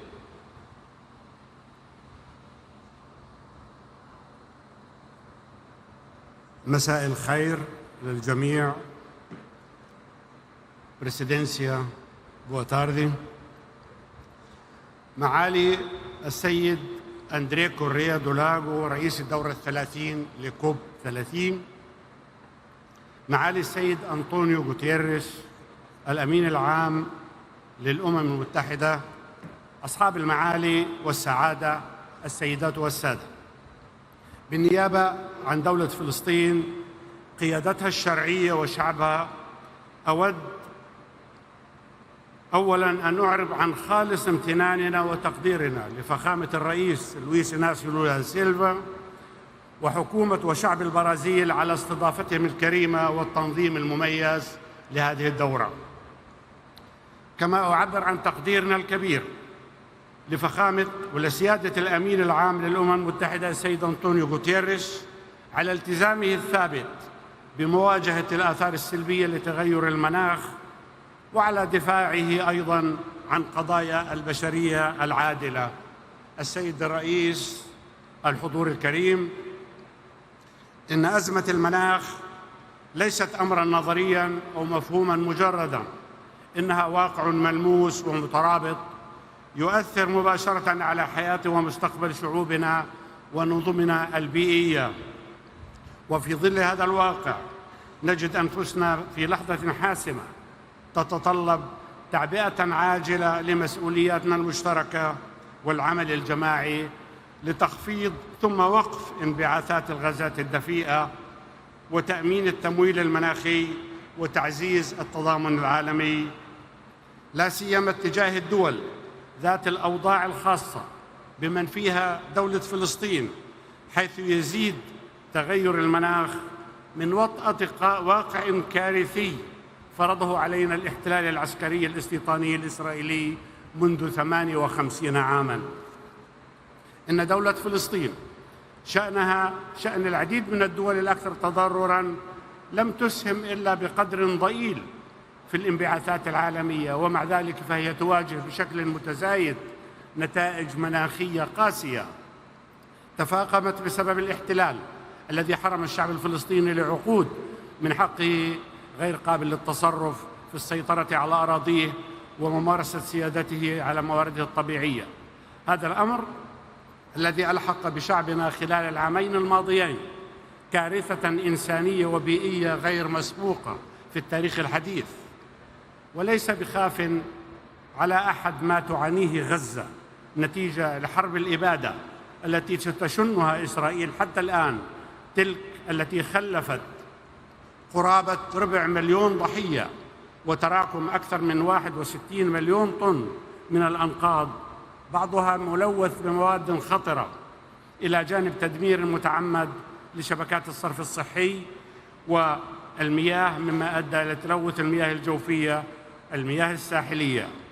السيدات والسادة، غزة الآن تواجه مخاطر جسيمة على الصحة العامة وتهديد البيئة في ازدياد، كما دمرت الإبادة الجماعية الأراضي الزراعية والغطاء النباتي، مما ترك السكان في حالة انعدام حاد للأمن الغذائي والمجاعة، وقد تم استخدام الجوع كسلاح. في الوقت نفسه تواصل باقي أجزاء فلسطين المحتلة في الضفة الغربية والقدس معاناة من التوسع الاستيطاني الإسرائيلي ومصادرة الأراضي وندرة المياه وتحويلها والتدهور البيئي، مما يهدد سبل العيش والأمنين الغذائي والمائي. السيدات والسادة، يشكل الوضع الكارثي للبيئة في فلسطين عاملاً مهماً في تغيير المناخ العالمي، وهذا يبرز الحاجة الملحة إلى تحرك دولي عاجل نحو تحقيق العدالة المناخية لحماية الإنسان والبيئة على حد سواء. السيدة الرئيسة، رغم التحديات والعقبات الجسيمة التي يفرضها الاحتلال غير القانوني، تظل دولة فلسطين ثابتة في التزامها بالعمل إلى جانب جميع الدول من أجل خفض الانبعاثات، ويتم تجسيد هذا الالتزام في سياسات وإجراءات ملموسة، منها أولاً على سبيل الذكر إطلاق عملية تحديث المساهمات المحددة وطنياً والأولويات حتى عام 2040. ثانياً دمج تغير المناخ في التخطيط الوطني والقطاعي. ثالثاً تطوير استراتيجية طويلة الأمد لاقتصاد منخفض الكربون بهدف تحقيق نمو مستدام. رابعاً إنشاء إطار معزز للشفافية فيما يتعلق بتغير المناخ. خامساً تعزيز الشراكات بين القطاعين العام والخاص في مجالي الطاقة المتجددة وإدارة النفايات من أجل ترسيخ مساهمة القطاع الخاص بشكل فاعل. سادساً تعزيز الزراعة الذكية مناخياً وتوسيع الموارد المائية عبر إعادة استخدام ومعالجة المياه العادمة.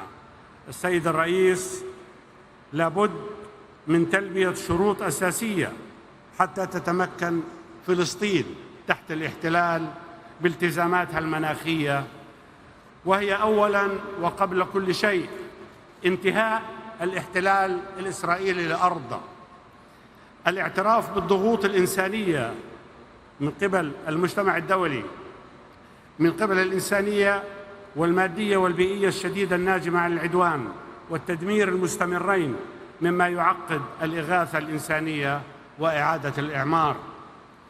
ثانياً الالتزام بمبادئ العدالة المناخية. ثالثاً تيسير نقل التقنيات المناسبة والميسورة التكلفة، خصوصاً في مجالات الطاقة المتجددة.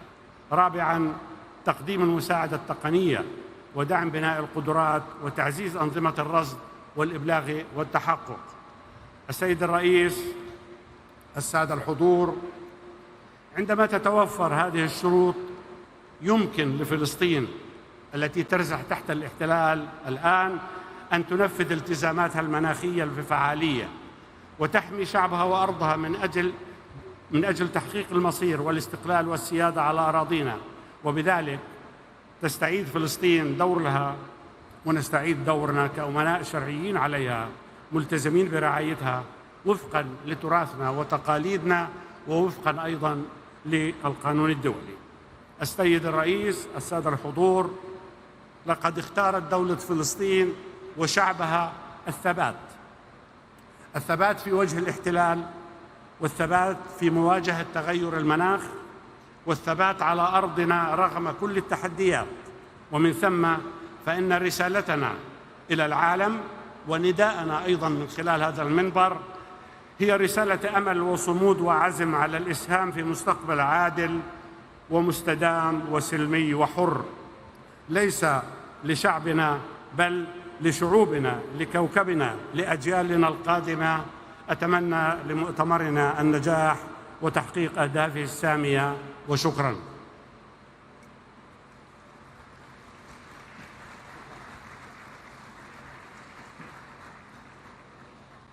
Convidamos agora representante da Rússia, o enviado especial da Presidência para a Mudança do Clima, Ruslan Edelgeriev.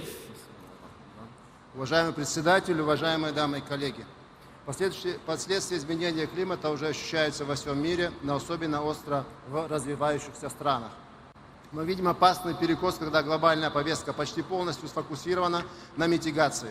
Адаптация – это не второстепенная задача, а наша общая необходимость. Мы должны восстановить баланс между адаптацией и митигацией, в том числе в вопросах финансирования данных мер.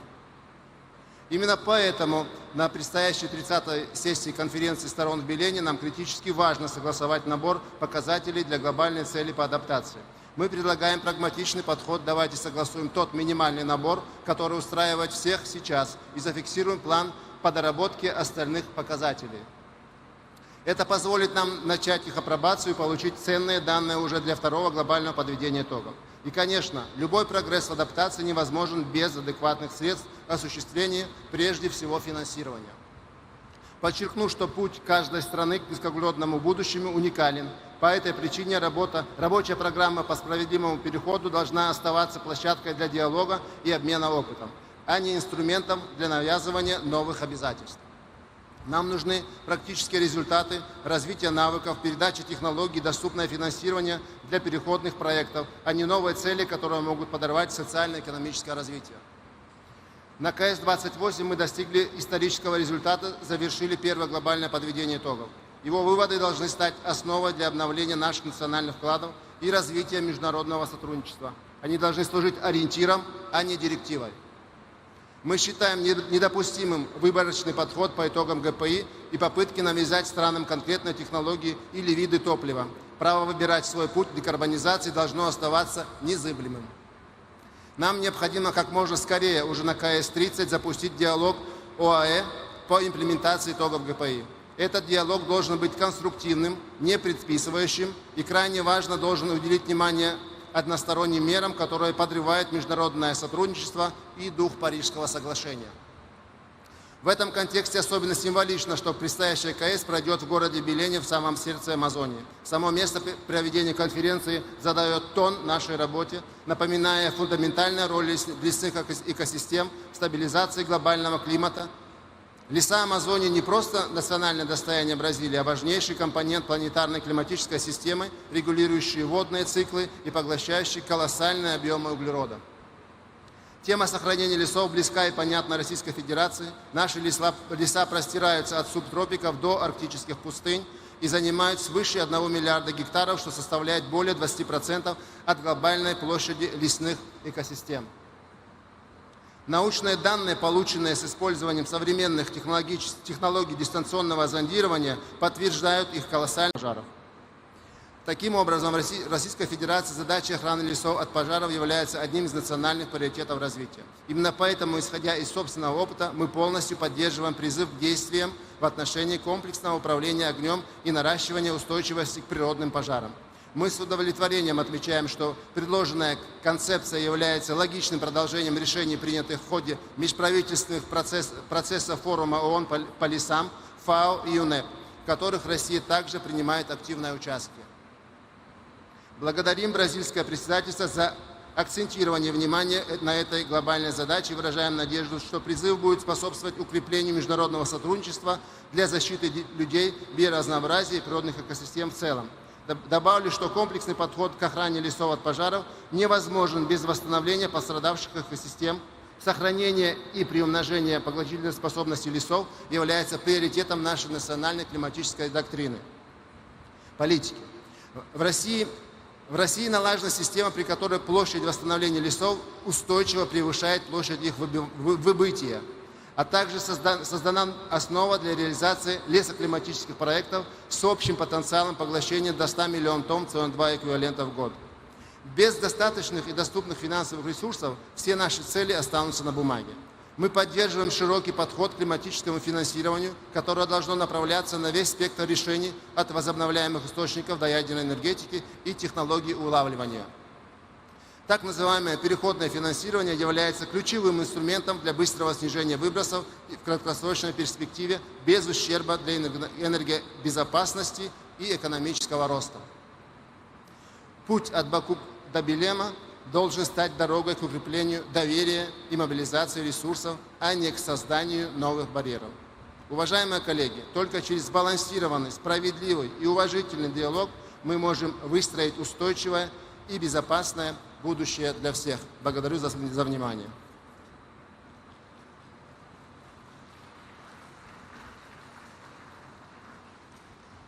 Convidamos agora representante da Argélia, a senhora diretora de Meio Ambiente e Desenvolvimento Sustentável, El Ayoubi Manel.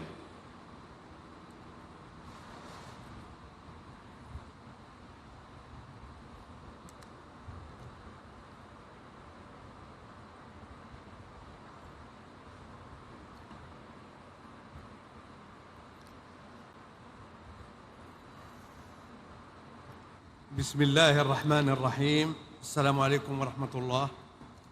Boa tarde.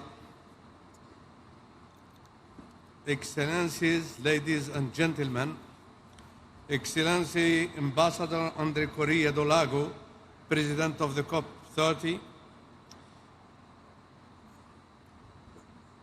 First, I would like to thank the Brazilian government for its warm welcome, for all the efforts made so that this global event is a success, and for the generosity with which we were hosted in this beautiful Amazonian city of Belem. Is engaged is an ambitious, dynamic,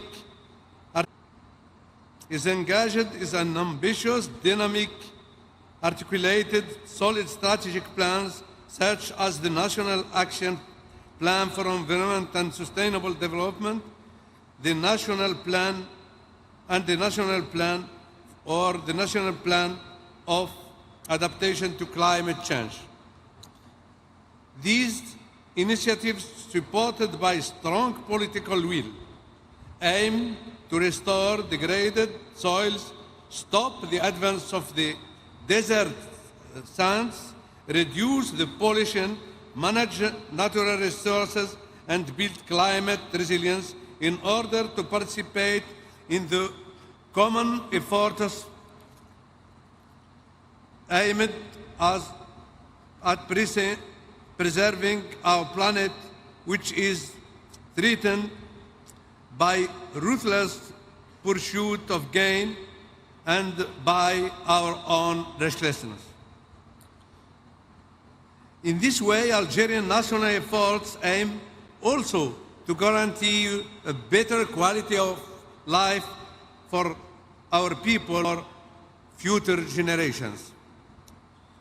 Ladies and gentlemen, desertification is a particularly alarming problem. In the case of our country, my country, Algeria, desertification is being addressed with the Green Dam project covering 5 million hectares, mobilizing a budget of about $600 million for 2023 to 2030. This program has completed 64% of the plantations and created thousands of direct jobs. It also includes hundreds of water collection with the secure units to secure the supply. The national strategy aims at the sustainable rehabilitation of soils, the management of resources, and the active participation of local populations. As many countries Algeria is facing another pressing challenge: plastic pollution. To counter this problem, my country, or the Algerian government, launched a few months ago the development of national plan to fight against plastic pollution, stressing that this pollution has serious consequences on ecosystems, biodiversity, and public health. The plan is part of a broader strategy for integrated waste management, reinforced by Law 2502 on waste management control and disposal. Also, to face climate and environmental challenges, Algeria presented a national climate change adaptation plan, a strategic tool to strengthen the country's resilience. In the same time, we are developing a national hydrogen strategy to become a major global producer and exporter of both green and blue hydrogen, primarily targeting the international market. The plan includes producing 40 terawatt-hours of hydrogen by 2040, leveraging its existing gas export infrastructure and developing new pipelines and derivatives like ammonia and methanol. Key initiatives involve feasibility studies for large-scale projects and partnerships to build domestic expertise and infrastructure. The aim is to supply 10% of Europe's clean hydrogen demand by the year 2040. The strategy includes both blue hydrogen from natural gas with carbon capture and green hydrogen from renewable energy.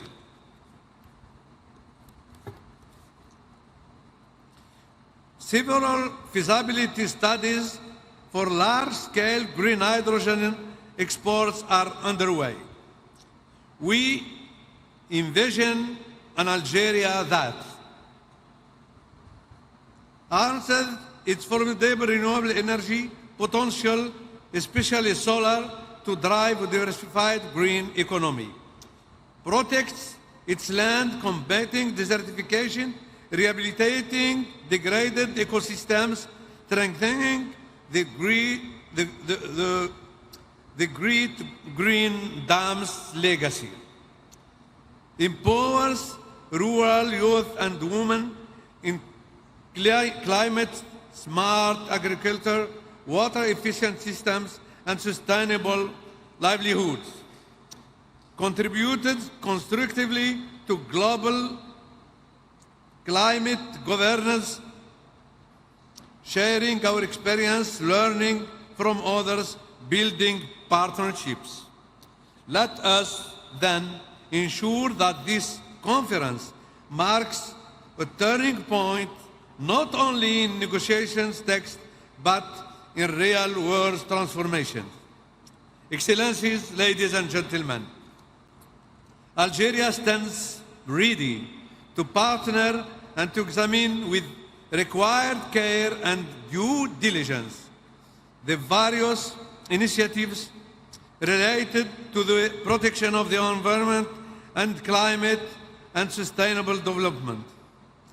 In this vein, my country has already acted and formalized its adherence to some of them. Thank you very much. Assalamu alaikum wa rahmatullah.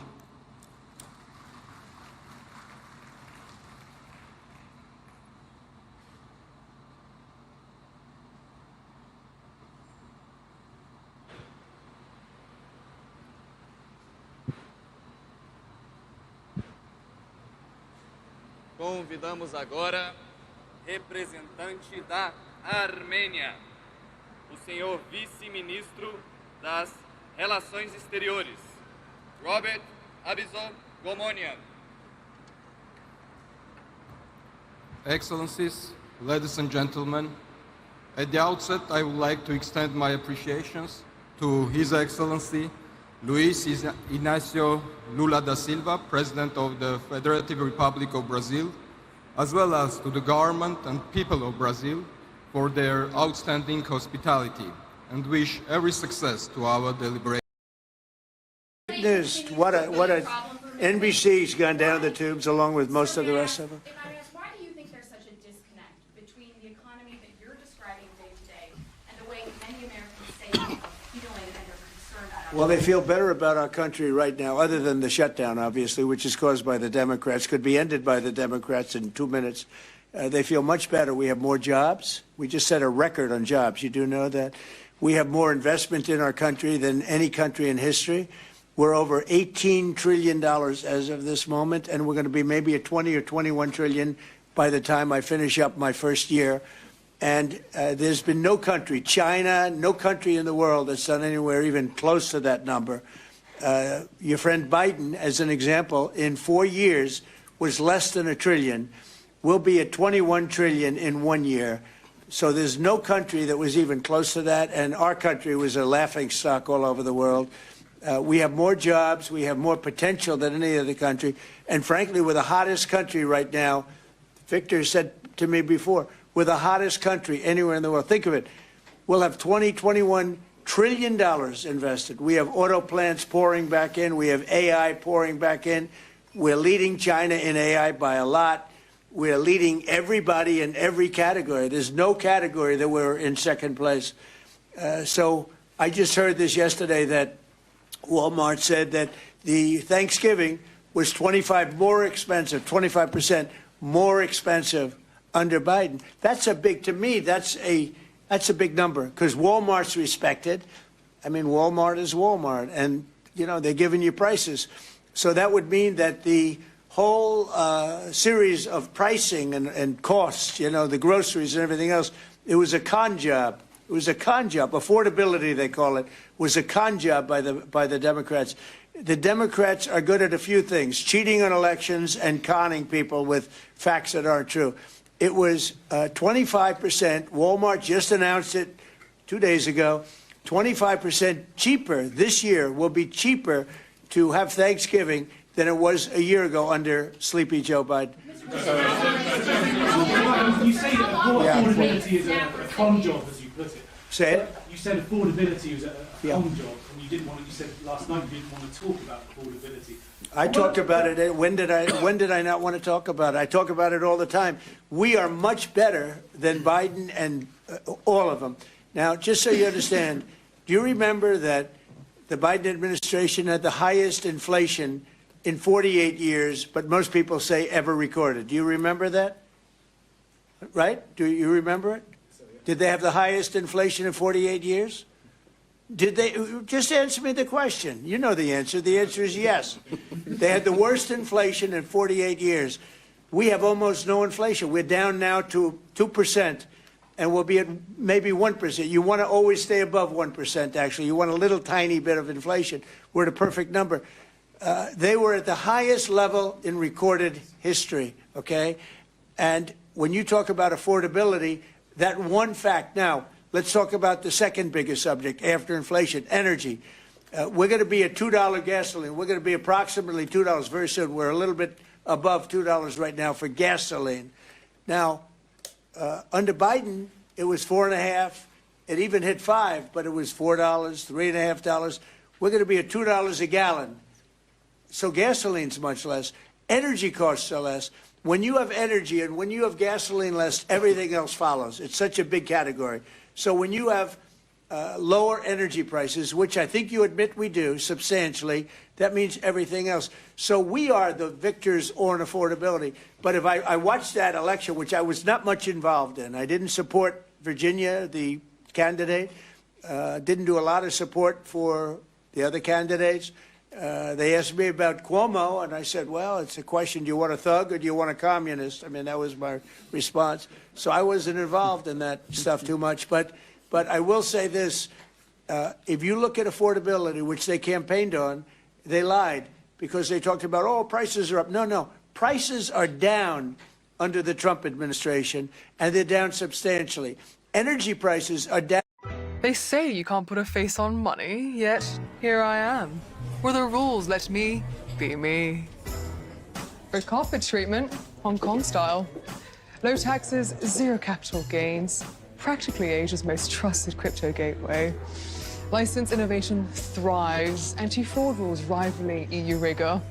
Institutional players, they get it. APAC leaders in crypto and Web3, it's just the start. AI banking, blockchain securities, global standards. Fast, adaptive, precise, like me. If you're still asking why billion-dollar deals land here first, darling, you're asking the wrong question. Screaming at me about the cost of eggs. I was there for 2 days. Eggs had quadrupled. And I said, listen, I just got here. Let me check it out. And they were right. Eggs had gone up by 3-4 times. Within a period of a few months, we had eggs down to a normal cost. We did a great job on groceries and affordability. The only problem is the fake news. You people don't want to report it. And in fact, I'd like to ask Caroline. Where's Caroline? I'd like to ask Caroline a question. Where is she? Did she? Uh-oh. She deserted us. She deserted me. Our great Caroline superstar deserted me. Anyway, she's right outside. She was going to talk about, because the fake news yesterday, they talked about that. They said, oh, I don't want to talk about affordability. The reason I don't want to talk about affordability is because everybody knows that it's far less expensive under Trump than it was under Sleepy Joe Biden. And the prices are way down. Caroline? Yes, sir. Could you discuss that question that was asked, and how it was asked in such a fake, disgusting manner by the fake news? Yeah, and I just saw it asked again here, and it's very unfortunate that the reporters in this room refused to address, sir, what you just said, which is that you inherited the worst inflation crisis in modern American history, and you are fixing it in 10 short months. And your entire administration has been tasked with this effort, from Treasury Department to Agriculture Department to the National Economic Council right here at the White House. They are slashing regulation. He signed the largest middle-class tax cut in 6 months. In 6 months, in record time, putting more money back into the American people's pockets. So affordability is what the American people elected this president to do, and he is doing it, and you guys refuse to cover it, and you refuse to cover that the previous administration created the worst unaffordability crisis in American history. And I've been watching the TV all day saying that he doesn't want to talk about affordability. That's what he's working on every day, and that's what this administration is doing. Right now. But you know why they refuse to cover it? Can I because they're fake news, that's why. Go ahead. Can I get her someone? Sure. Caroline, the Prime Minister would like you to work for him in Hungary. Please consider. You know what? That's a very good decision you just made. Please don't leave us, Caroline. Yeah, please. You spoke to Republican senators. They do not seem interested right now in getting rid of this filibuster. That's too bad. They're making a big mistake. That's right. No, but they're coming my way. You're right. Wait a minute. The way to do it for the Republicans is to terminate the filibuster. They call it the nuclear option. This is the second form of nuclear. Very good, very good. This is a good form. This is not a bad form. I would have been in favor of that a long time ago. But you know the Democrats are going to do that. And most of you will admit the Democrats are going to do that. So why aren't we doing it? And I think only a foolish person would be against that, especially when you realize that these are crazed people. These people are absolutely crazed, Trump derangement syndrome, whatever it may be.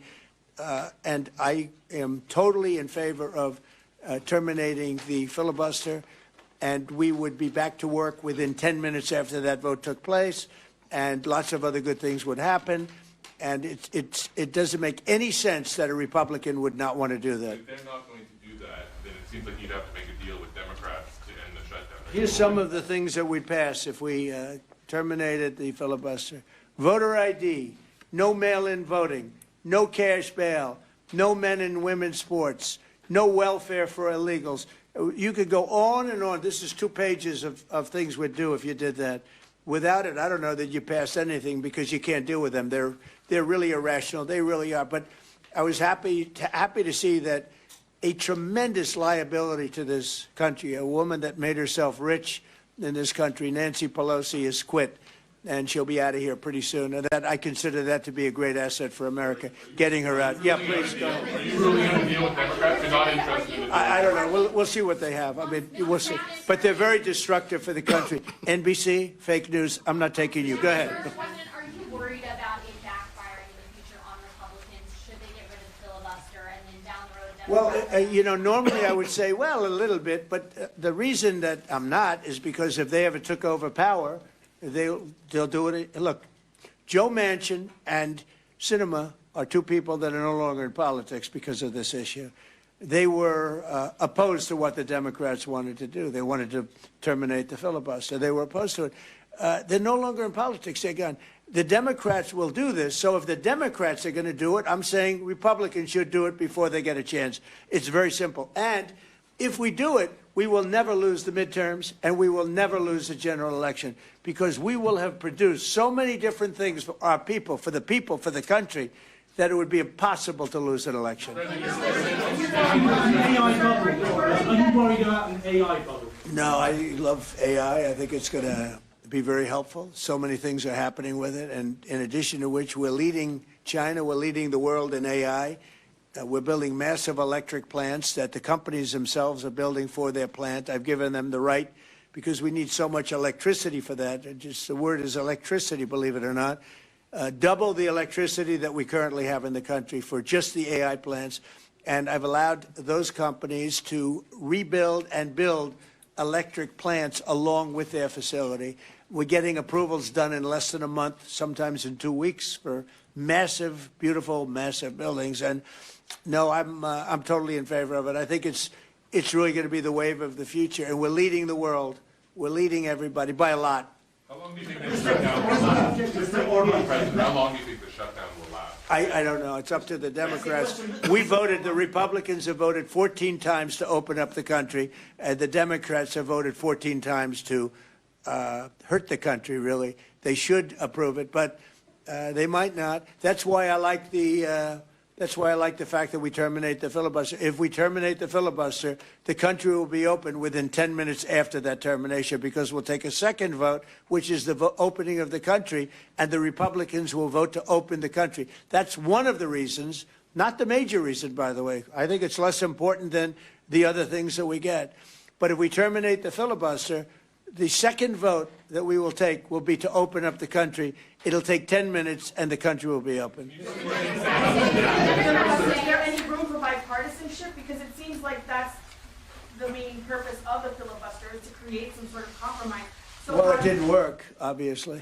So You're right. That was the purpose of the filibuster, bipartisanship, but that didn't work. So are you saying the next 3 years in Washington there shouldn't be? Well, no.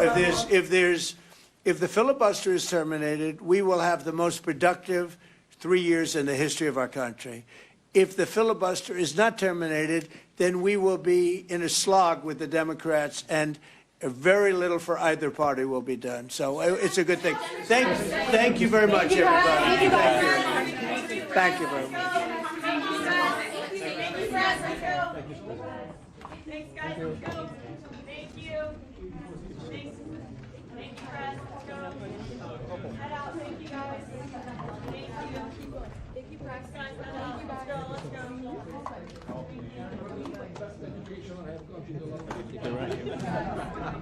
When you can say that now, that's golden.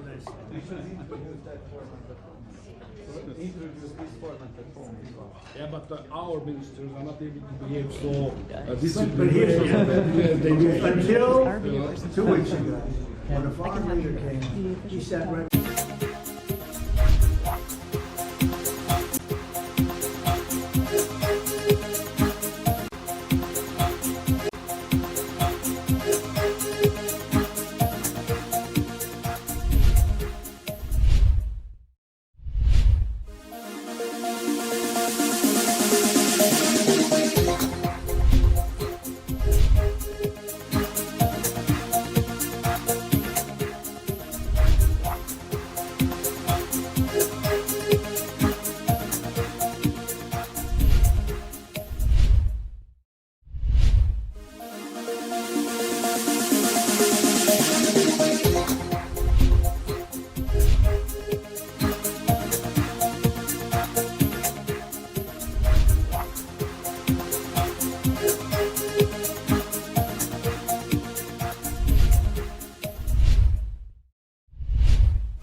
Mesdames, messieurs, bonsoir pour nous toutes. Nous comptons vous ensemble avec vous dans l'émission pour la qui c'est 90 minutes chrono.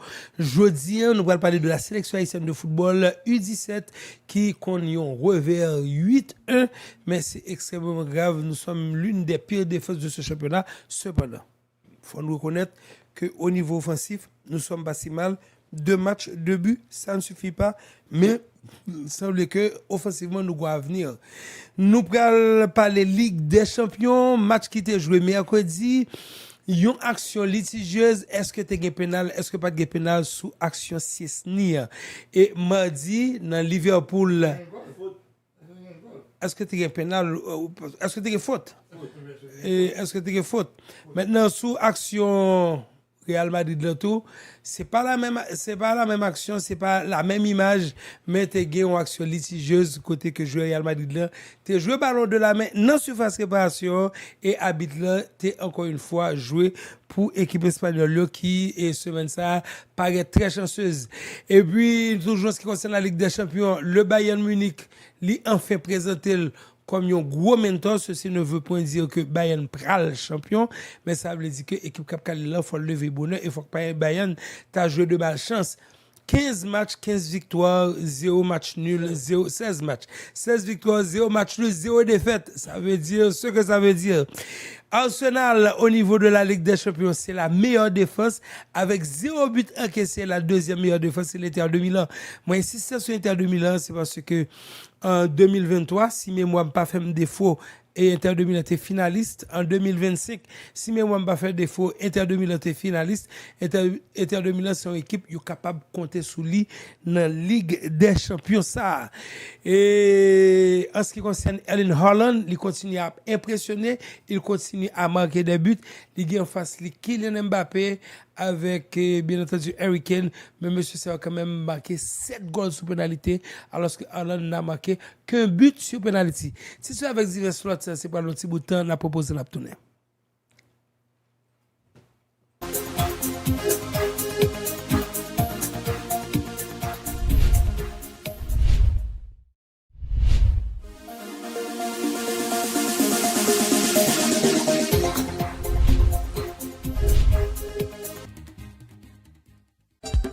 Aboudaï! Hi! Wapla mapla! Non, faut de fest! Les nous comptons côté une chita! Non, El Rancho!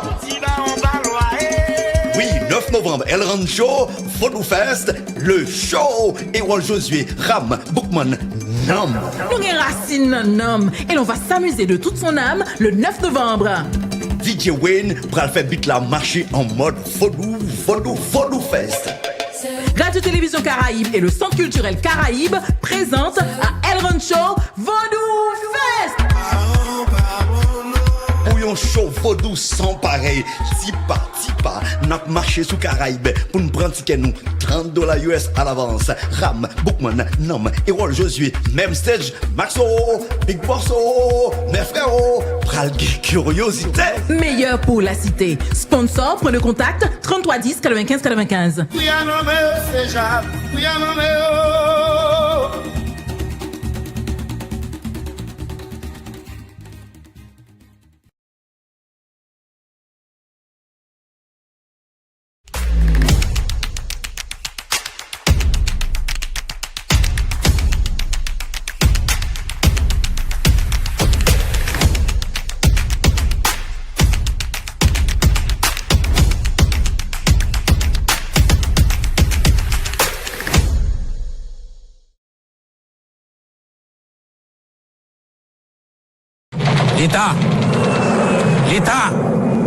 L'État Haïti pas produit balle, il pas produit zam, côté balle ça au sorti, côté zam ça au sorti.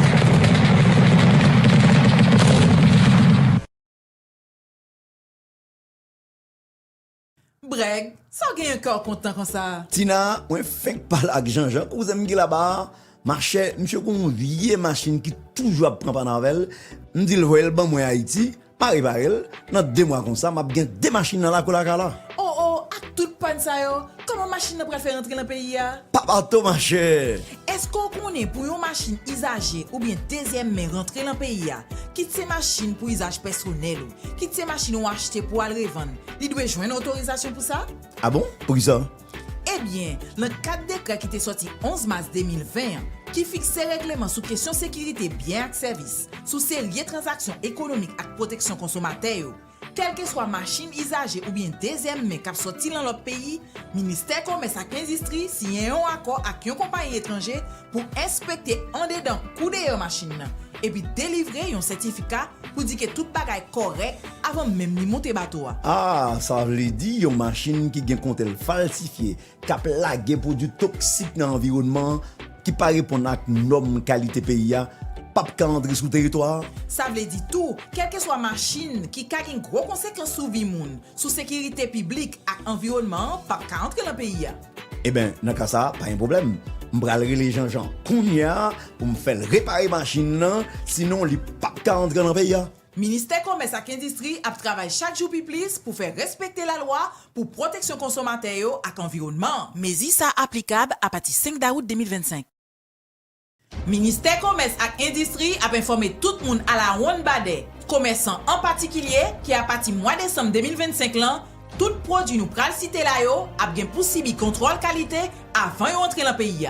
Produit tant coup appareil télécommunication, appareil électrique, électronique, électroménager, audiovisuel, panneaux solaires, jouets pour petit moun, matériaux construction, pièces automobiles et produits textiles a bien possible vérification depuis dans pays côté au sorti.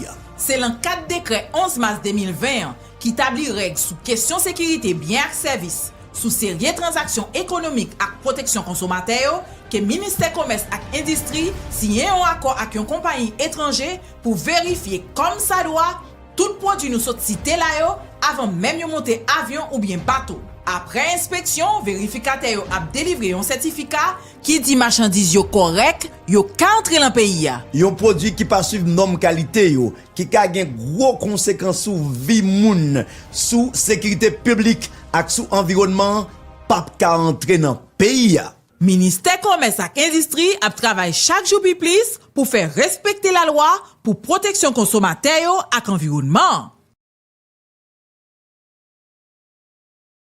Dans l'occasion 14e anniversaire Natcom décide d'offrir 4 belles plats illimités côté wap ka utiliser sans que souhaité. Plats illimités ça yo, wap joindre data, SMS, appel pour parler sans problème. Et wap joindre minute tout pour capable parler avec l'autre réseau yo. Là le téléphone Natcom on fait étoile 134 jazz ou bien fait étoile 202 jazz ou bien tout aller sur l'application Natcash là qui est disponible sur Google Play Store ou sur App Store pour capable profiter tout bel avantage ça yo. Dans nos compagnies Natcom, n'a souhaité tout client li yo une bonne fête.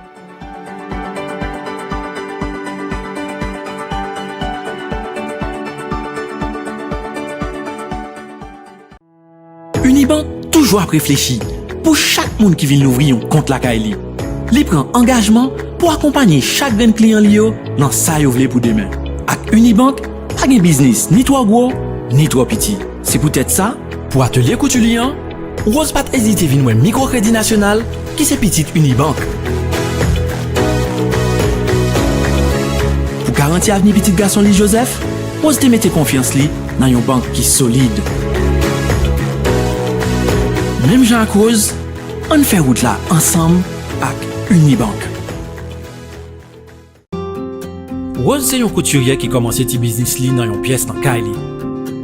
Les Joseph descendent baccalauréat, Rose a cherché un carnet Unibank qui était ouvert, les Joseph étaient à peine fait.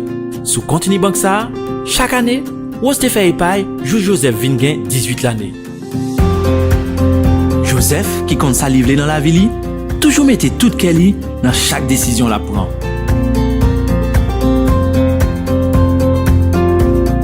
Même Jacques Maman li, qui toujours mettait l'amour de la voyante tchocho pour lui.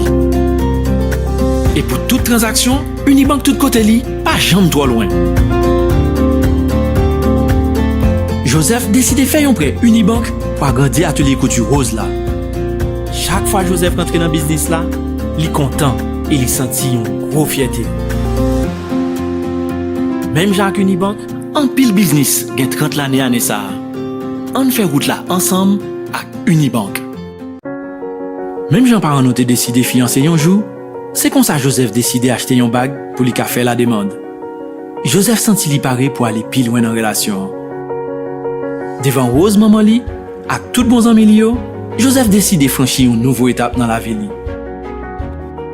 Après mariage, Joseph ak madame li prend soin pour assurer chaque grand investissement y a fait, que ça soit pour machine ou soit pour caille. Depuis 30 années déjà, un pile client fait même Jean Rose avec Joseph.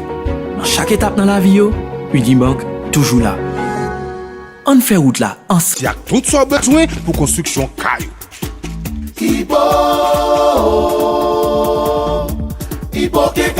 Ibo Kenkai, angle Delma 29 et autoroute de Delma, téléphone 28 13 05 85. Chaque samedi, à partir de 8h à soir, Grégory Jean-Philippe a porté pour nous Passe-temps yon personnalité sur channel YouTube, page Facebook Passe-temps ak Radio Télévision Caraïbe. Nous dans zone nan.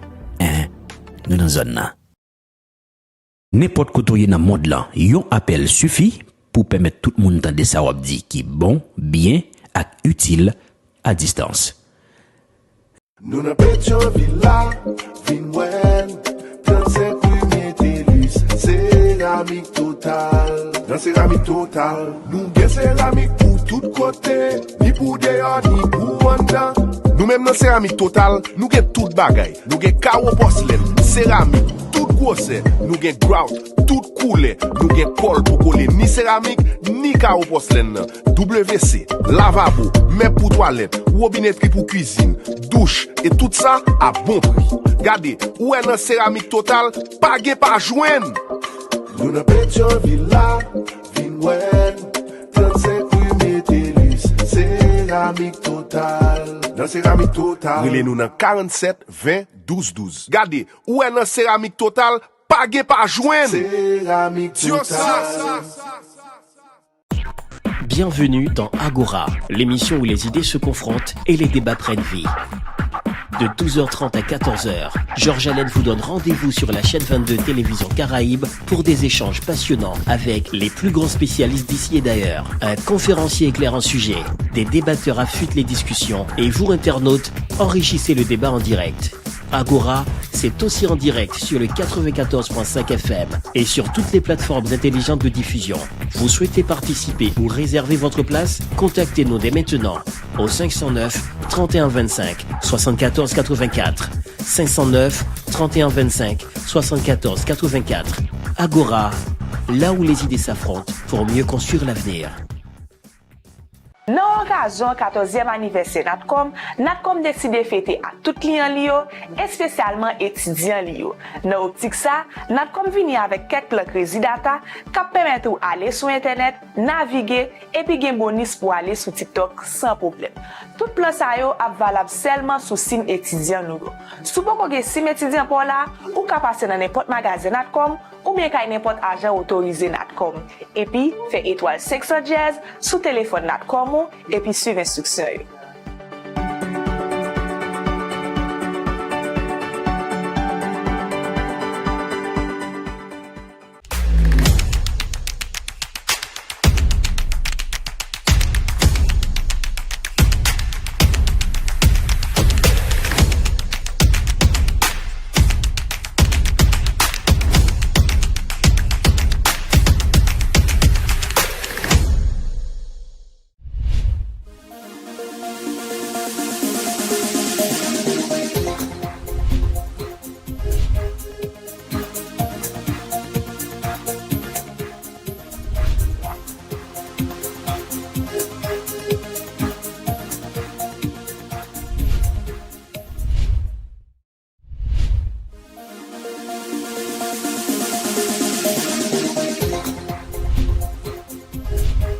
Mesdames, messieurs, nous retournons après pause là pour nous parler bien sûr football, en pile discussion, en pile dialogue, mais c'est vrai avec des émotions assez mitigées et nous pourrons parler de sélection ça, que nous découvrons dans lui, que nous investi dans lui, et mais malheureusement qui pas répondre. C'est pas, ils ont parlé mal, c'est pas parler mal, mais c'est sinon on constate. Bonsoir Marc. Bonsoir à nous, bonsoir Ralph, bonsoir JFT. Et Colson et tout auditeur, téléspectateur, internaute qui suivent 90 000 kono. Oui, c'est pas parler mal, mais son constat, c'est vraiment triste. Mais quand même, nous pas décourager net fond Kembel parce que nous pas au niveau ça donc c'est pour nous travailler pour nous arriver là-dedans. Et c'est vrai que il y a des actions qui gagnent brin d'espoir là-dedans Ralph mais il n'est que d'attendre. Bonsoir. Bonsoir Ado, bonsoir Marc, bonsoir Jeffté, Colson et toute fanatique qui suivent nous là. Donc oui, il y a espoir et nous allons jeter bébé avec toute l'eau. Donc il y a son équipe qui a un talent là-dedans. Et apprentissage au niveau, moi toujours dit que apprentissage au niveau est douloureux. Et puis et ça nous est matin, c'est différent et des joueurs qui sont habitués avec compétition, avec des lots cap et fait connaissance avec les compétitions. Donc, au fur et à mesure que joueurs par nous, que y habitué, yo prend et expérience ça dans les compétitions. Donc, yo ka tourner dans la Coupe du Monde U21, les fini yo lavé à fond qui fait là. Donc, on kembe yo, on nous améliorer ça pour améliorer mais ça qui est important c'est mettre dans condition pour qu'on ça les compétitions.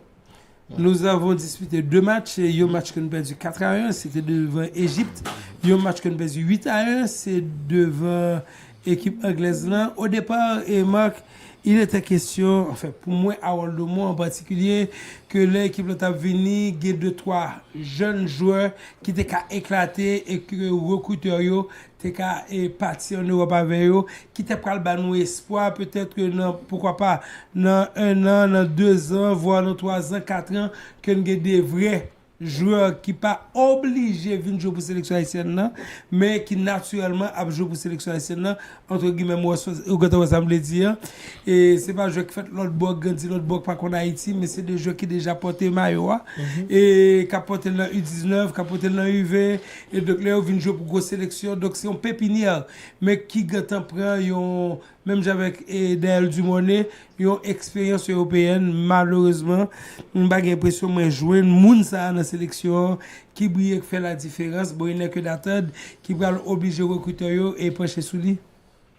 Bon, et talent, je dis pas vraiment qui explosé, qui nous espéré, qui dit qu'à font impact pour 10 bon, bien que je dit pour moi, numéro 11, je veux dire. Célestin.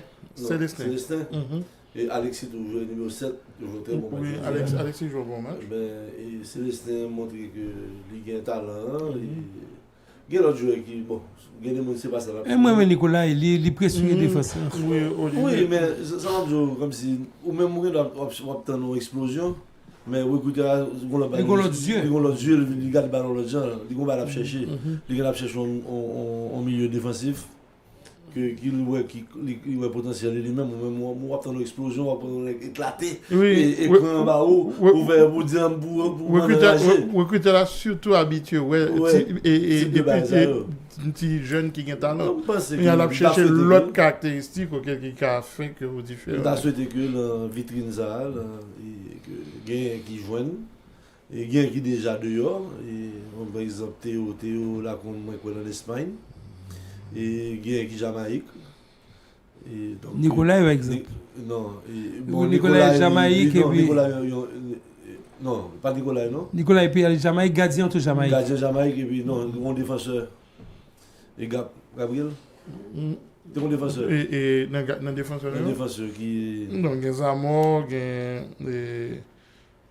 on a les rapides. Ok, bon. Monsieur de Jamaïque. On va parler de Résil. Non, bon. Tiamonsi.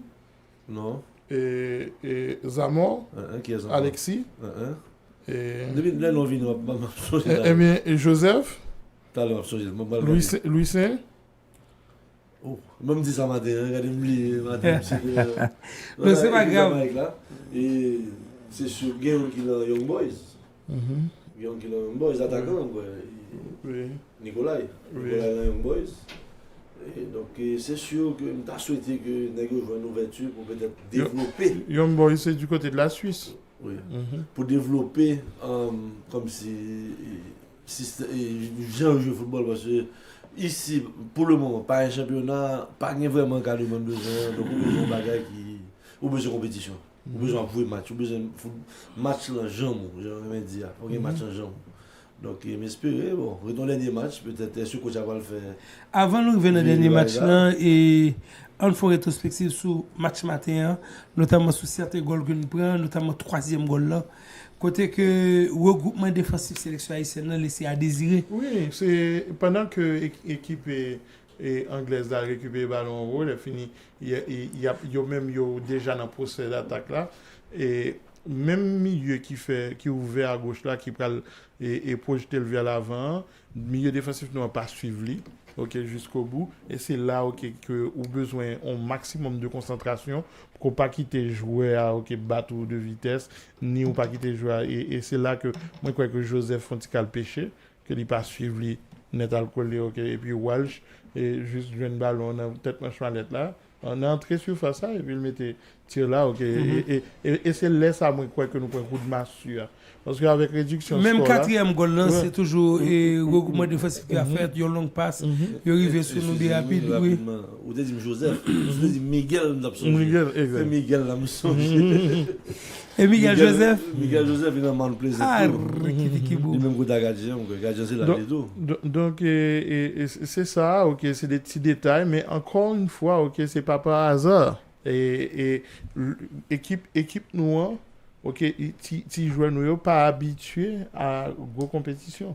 Donc cas de figure ça, ok, yo poko connaît bien, ok, c'est des joueurs qui connaissent relax poser dans mi-temps match. Yo poko arriver dans niveau côté que yo connaît que ou pas qu'à dormir ou pas qu'à poser dans mi-temps match et tout effort yo doit aller jusqu'au bout. Mais ça heureusement ça s'apprend. Ça s'apprend que et au fur et à mesure qu'on a bien match dans jamou, qu'on a bien compétition dans jamou, on finit par apprendre, ok, on finit par et gain culture tactique là, on finit par gain et sens d'abnégation et surtout intensité pour jouer dans niveau ça. Donc et moi pas calonner ni pas critiquer yo fait nous fier déjà que le qualifier c'est déjà beaucoup. Exactement. Maintenant il faudra que nous corriger ça que gain pour corriger dans ça gain pour corriger au moins quoi tout que n'a déplaise à Eddie César moi crois que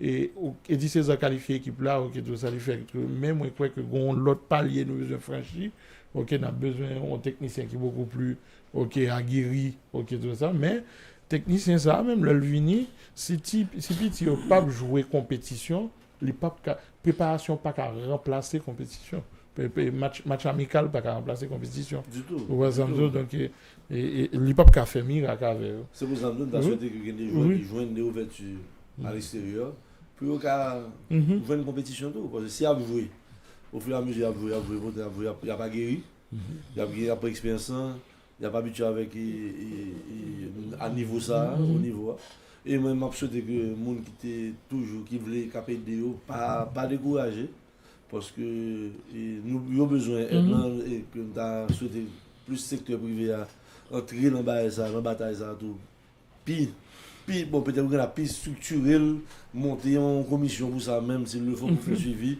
ou qu'on ait un budget déjà pour préparation sélection et puis en coordination avec les fédérations.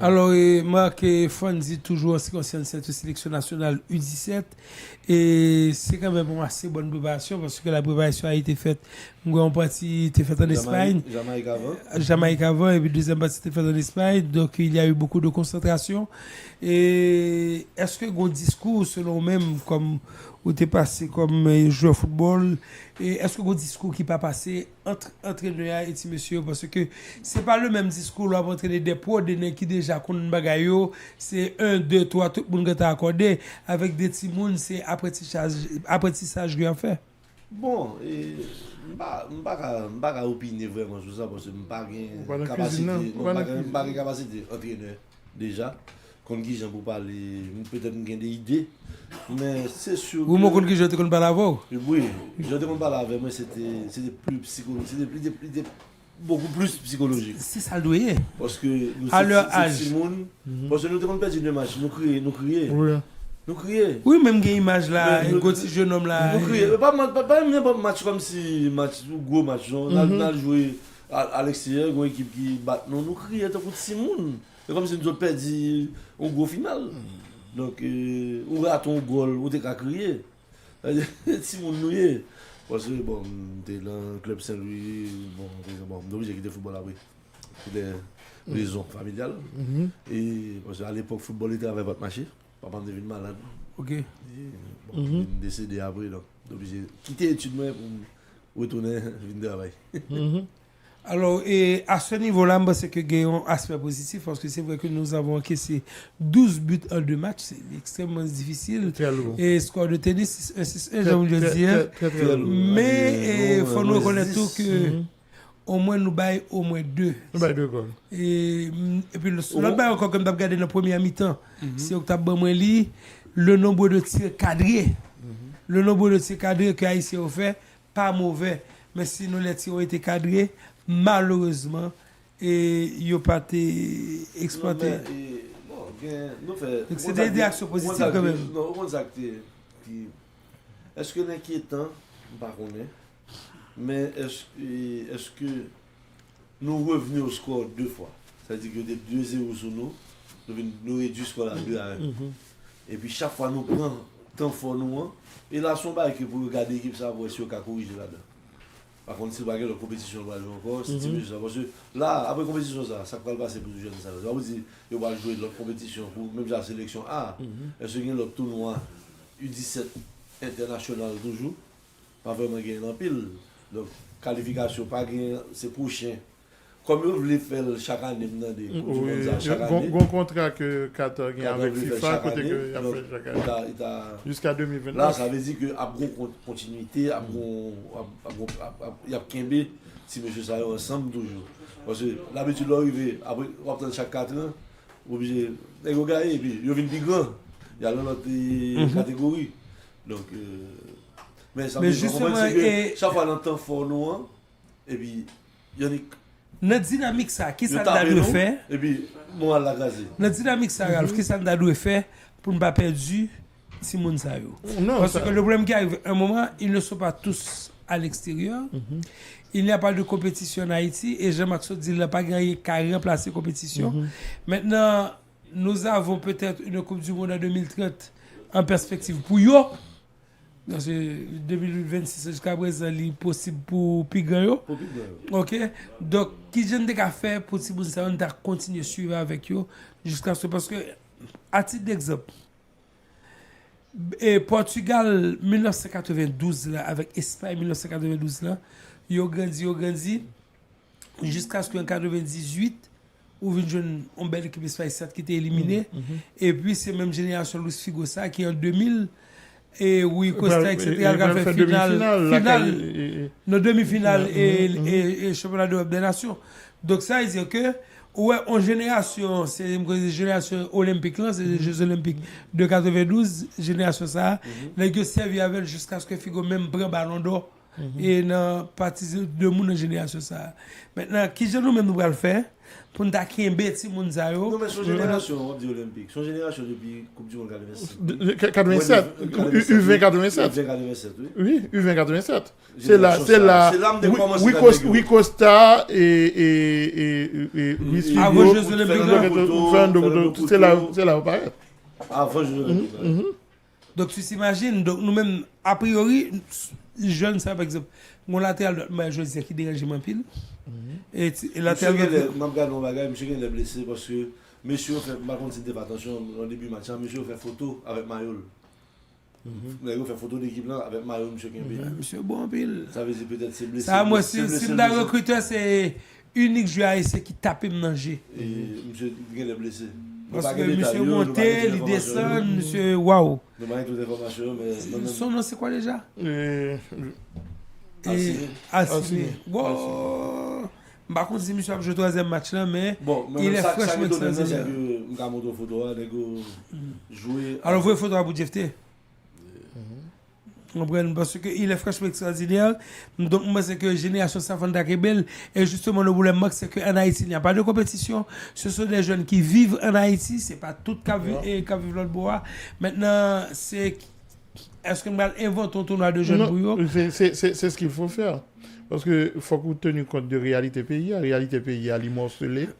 Il y a des départements qui sont carrément coupés et en plusieurs morceaux. Et il y a des départements qui sont déconnectés entre eux-mêmes parce que il y a des zones de non-droit qui sont carrément séparées.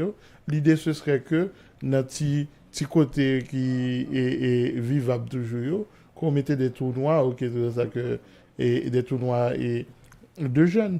Moi, ouais que le ministère et sport, qui avec Action Civique, est venu avec, était inauguré un championnat interscolaire. Ok?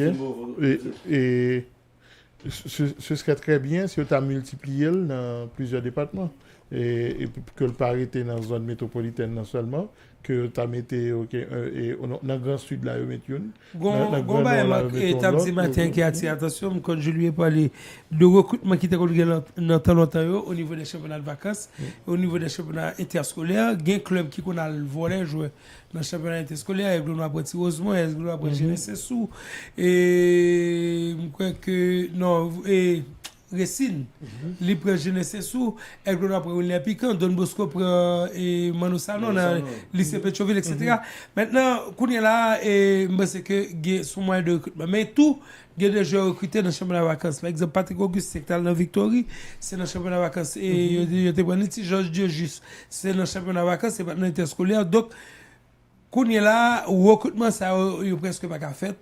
Maintenant, il faut que tu aies un modus operandi pour permettre que des compétitions faites et puis à partir de compétitions ça pour en symbiose avec la fédération haïtienne de football, l'État haïtien t'a mis des recruteurs qui t'a permettre que nous jeunes des joueurs que nous avons fait en vraie sélection nationale.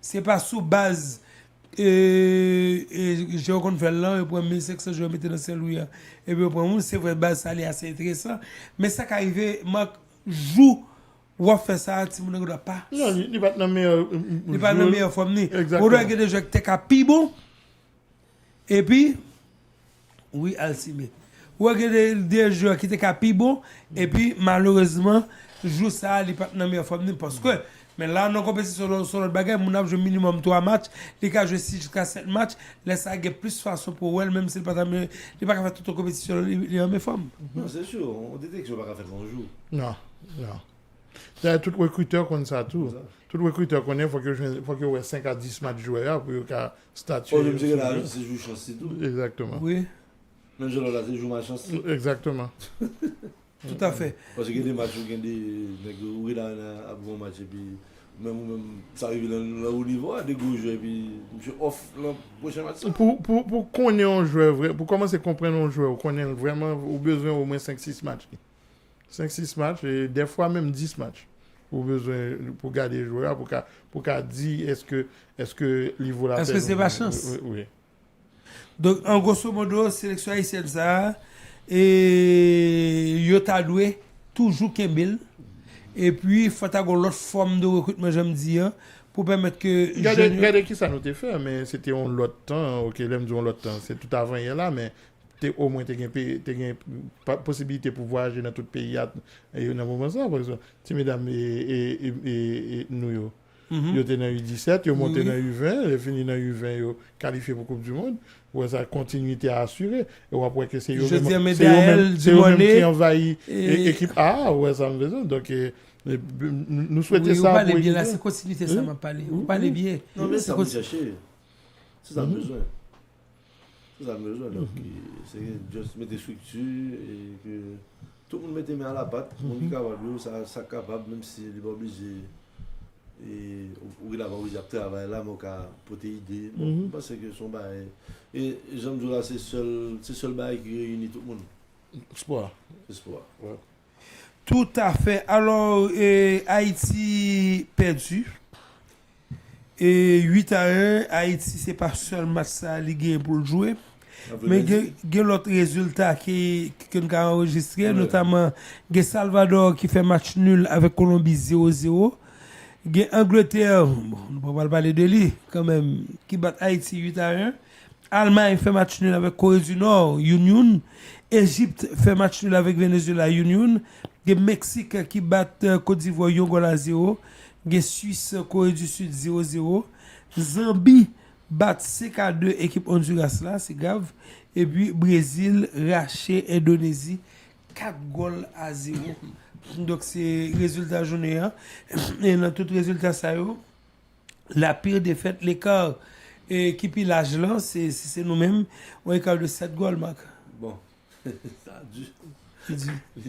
Au moins nous va entrer dans non, mais même ça qui donne, ça fait 2 fois. Dans 2 matchs, peut-être nous fait même remarque là. C'est pas dans la remonter, nous reprendre le match en main. Nous réduisons le score. Nous maintenant. Énormément fort, nous frapper nous plus fort. Et puis nous font. Donc ça dit là nous monter n'oublier derrière. Nous sommes une équipe qui nous pas gérer transition. Nous pas gérer transition. Même là, il y a découragement. Bon. Et c'est ça, 3e goal là, son goal comme si son laxisme dans le terrain de n'a pas suivi Welsh. Et puis Welsh fait affaire, il reçoit le ballon, il fait goal.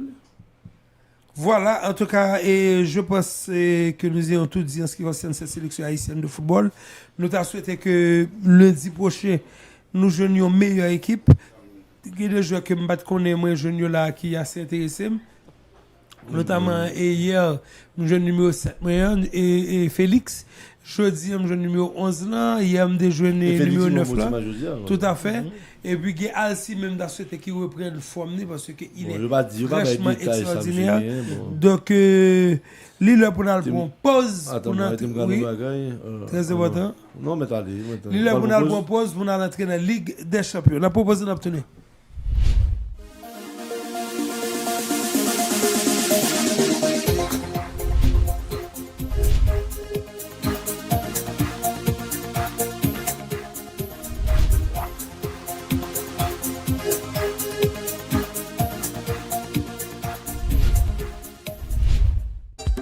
Aboudaï, wapla mapla. Non, faut nous faire. Les nous comptons côté une chita. Non, El Rancho. Oui, 9 novembre, El Rancho, Photo Fest, le show. Erol Josué, Ram, Bookman, Nam. Nous avons Racine Nam. Et l'on va s'amuser de toute son âme le 9 novembre. DJ Wayne, pral fait beat la marché en mode Photo Fest. Radio Télévision Caraïbe et le Centre culturel Caraïbe présentent à El Rancho Vaudou Fest. Pour un show vaudou sans pareil, si pas, n'a marché sous Caraïbe pour nous prendre ticket nous $30 US à l'avance. Ram, Bookman, Nam, Erol Josué, même stage, Maxo, Big Borso, mes frérots, pral curiosité. Meilleur pour la cité. Sponsor, prenez contact 33 10 95 95.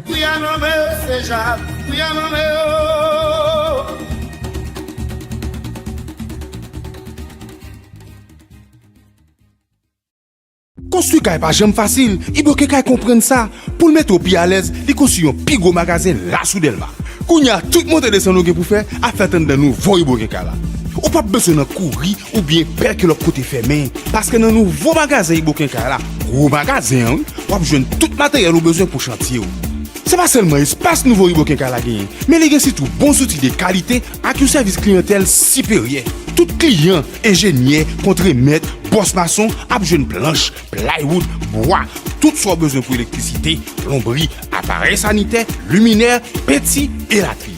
Passez où nous dans nouveau Iboken Kay là. On va tout sortir avec tout soit besoin pour construction caillou.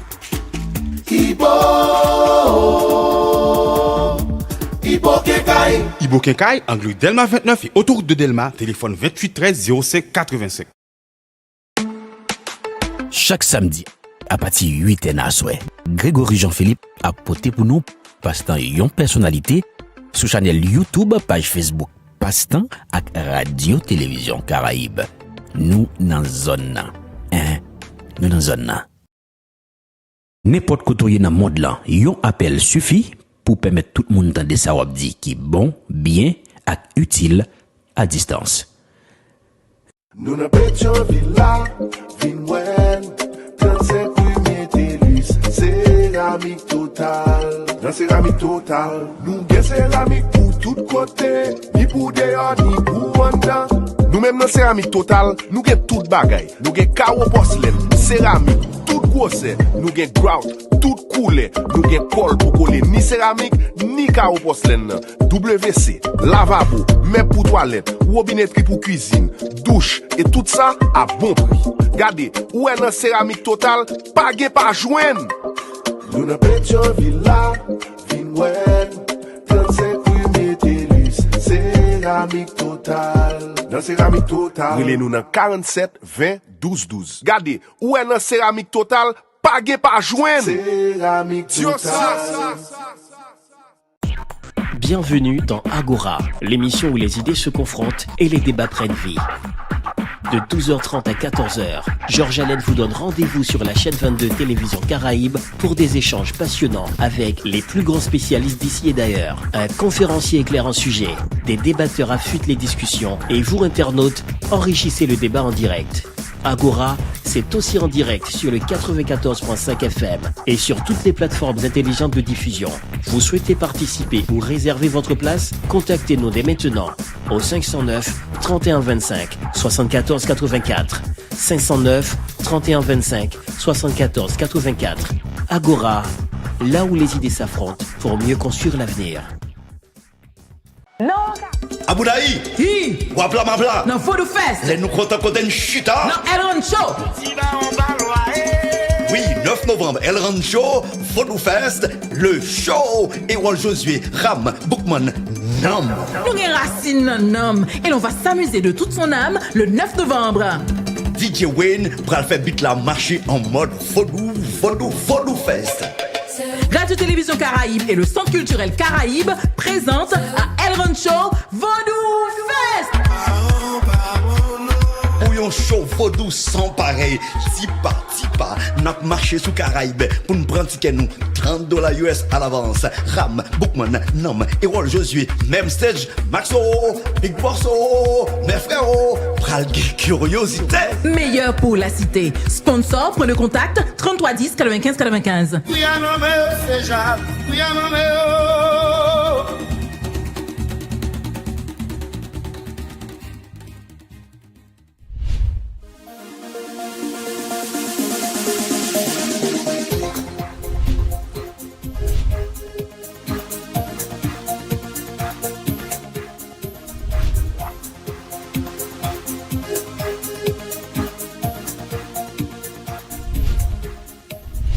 Mesdames, Messieurs, nous retournons donc, nous allons aller directement à la Ligue des Champions et on voulait voir le Real Madrid mardi. Yo te vle Real Madrid parce que Madrid fin gen yon gros équipe, te gon doute qui te plané sous lui et que Madrid ça chaque fois une gros équipe li bat bas. C'était le cas avec le Paris Saint-Germain, c'était le cas avec l'Atlético Madrid et puis on tape devant Barcelone, on a l'impression que Madrid s'était fait guérir de ses blessures, mais yo te vle tendre l'autre chance c'était Juventus avant Barcelone.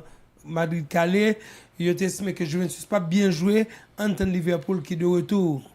Big Madrid est fondé devant Liverpool. Bon, c'est un bel match. Ouais. Mbadino, comment vas-tu? Ça va. C'est un bel match. Oui, mais c'est un bel match, mais je estime que c'est vrai, mais Logan Gadion qui finit meilleur joueur, ça montre que défense soit boire de l'eau. Maintenant, je estime que Real Madrid, dans les gros tests, il n'est pas franchement trop répondre présent. Ok?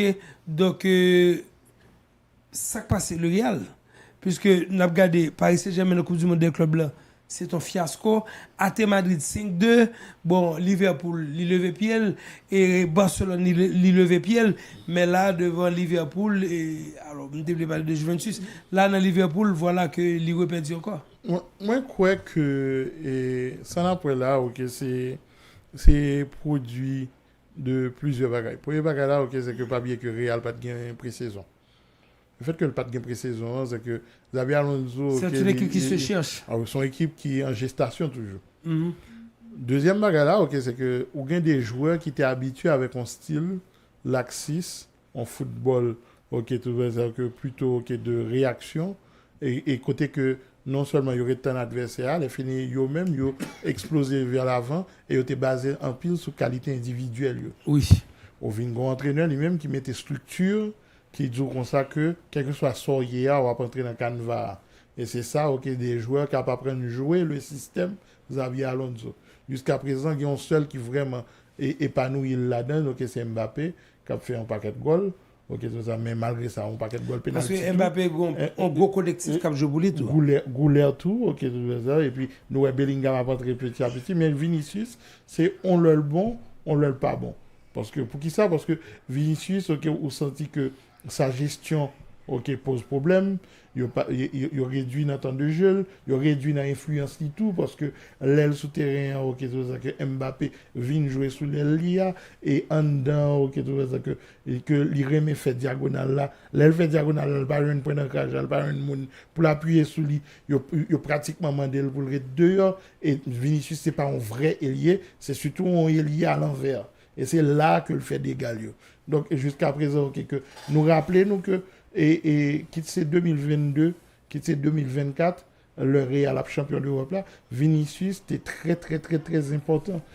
Moi-même m'allais plus loin pour me dire que Vinicius c'est le meilleur joueur de la Ligue des Champions depuis que Cristiano avec Messi quittait l'Europe. Donc c'est pas n'importe bagaille.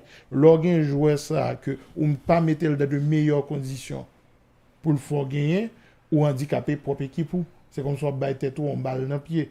Donc, moi, je crois que il y a tout ça, et puis, sous tes gars des matchs face à Liverpool là tout, où est que il y a un manque d'intensité, la carrière Real. Seul l'homme où Real qui a intensité, ça, c'était dans le Classico. Mais quitte c'est face à Atlético, quitte c'est face à Liverpool, ou senti que ils ont mangé Real dans la bataille physique là, ils ont mangé Real dans l'intensité, et Real c'est comme si il a joué à la baballe, manqué vitesse dans la transmission, manqué vitesse dans l'intervention.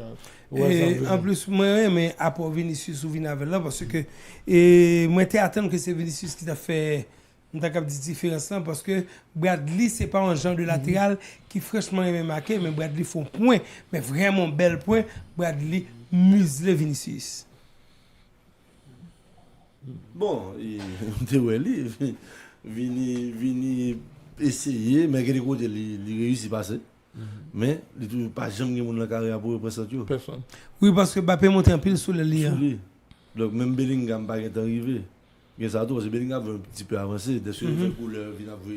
C'est une couleur qui vient supposer métronome créateur qui est créativité là. Donc Vini, bon, est-ce que il y a un pile pression, un pile par en pile dans la presse. Avant match là, tu as pile par en pile sous mes ententes avec entraîneur, même le ça pas parler, il pas faire bruit. Il y a un bruit qui a décidé, c'est bruit qui a couru, pas rien confirmé que mais on est journaliste. Donc tout ça et tout ça quand tu es en ligne de compte, pas dédouaner monsieur. Bien que comme pense que Vinicius pas si trop mal que ça dans le match.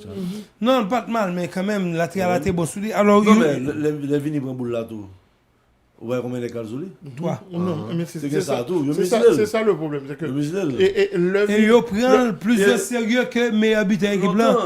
Le Vini t'a joué avec Benzema par exemple. Benzema connaît qu'il a pour le décrocher. Et relation entre Vini et Benzema, c'est une relation pratiquement télépathique. Il se trouvait, ok, et les yeux fermés. Ouais, ça me fait mais Mbappé lui-même, pour qu'on ait une relation ça avec Vinicius, au lieu d'aider Vinicius dans la relation qu'il a, il vient gêner Vinicius parce qu'il vient jouer sous plate-bande Vinicius. L'Elvin jouer sous plate-bande Vinicius, il cause deux problèmes. Non seulement pas comme on n'a mis temps pour bypasser dedans, mais le mener défenseur là dans la zone et Vinicius en tout. Ok, ouais, ça qui fait que Vinicius tout le temps dans une situation de 2 contre 1 ouais, ça me veut qui fait que il parle. Oui. 3 contre 1. Non mais c'est ça, et Mbappé comme si bien que lui moins, on a dit que année ça il fait le moins que année passée. Mais quand même ouais comme si naturel là. Mais il y a une équipe qui gagnait. C'est pas un vrai neuf. Il pas un vrai neuf. Il pas un vrai neuf. Il pas un vrai neuf. Et c'est leur senti absent José Lou, par exemple. José Lou, Benzema pas là, mais José Lou. Il y a une équipe qui gagne Hollandais, mais c'est défensif Hollandais, et m'oublier non li. Et Gravenberg. Et qui gagne Soboslai et la dernière. Yon équipe qui gagne McAllister Laden, c'est des équipes qui gagnent 3 nèg qui défendent en pile. Moi pas capable comprendre que gagne 3 nèg qui défendent en pile non équipe et puis pour Real faire autant de fautes au niveau de la surface de réparation. Parce que nous avons fait constat pendant me faire mes bouchons, tu te rappelles? Et puis on l'a fait. Nous dit pas possible pour les Zoboslai qui sont francs tireurs pour venir retourner dans zone surface réparation ou choisir faire faute. Tu ne l'as pas payé parce que Courtois était là, mais veut pas qu'on doit payer quand même. Et puis on regarde faute c'est pas faute non, c'est parce que il dépassé par intensité de notre équipe là tout oui, OK, c'est que ou rend compte que des nèg et ça là un bon match. Et ça l'a saccagé et latéral là. Et OK, le fait que la paye décoché tout le temps OK pas de problème. Et Zoboslai OK tout nèg ça yo. Et Bradley lui-même OK tout ça que donc vous trouvez faute ça dans zone surface ça pas qu'à éviter. Exactement. Donc et Liverpool pour moi-même c'était un jeu qui était beaucoup plus direct, beaucoup plus tranchant et ça se révèle OK dans les occasions. Et côté que le Real n'a tant fort pas là, on a l'impression que possession stérile, que il pas qu'à blesser, il pas qu'à craser bloc et Liverpool là, la rare fois que il écrasé bloc et Liverpool là, son passe en profondeur que fait pour Goulet, au lieu de Goulet aller direct dans le goal, il fait passe pour Mbappé, il fait Konaté t'es sous et intercepté par ça. Donc alors que ne serait-ce Courtois OK et match mais score là était beaucoup plus salé.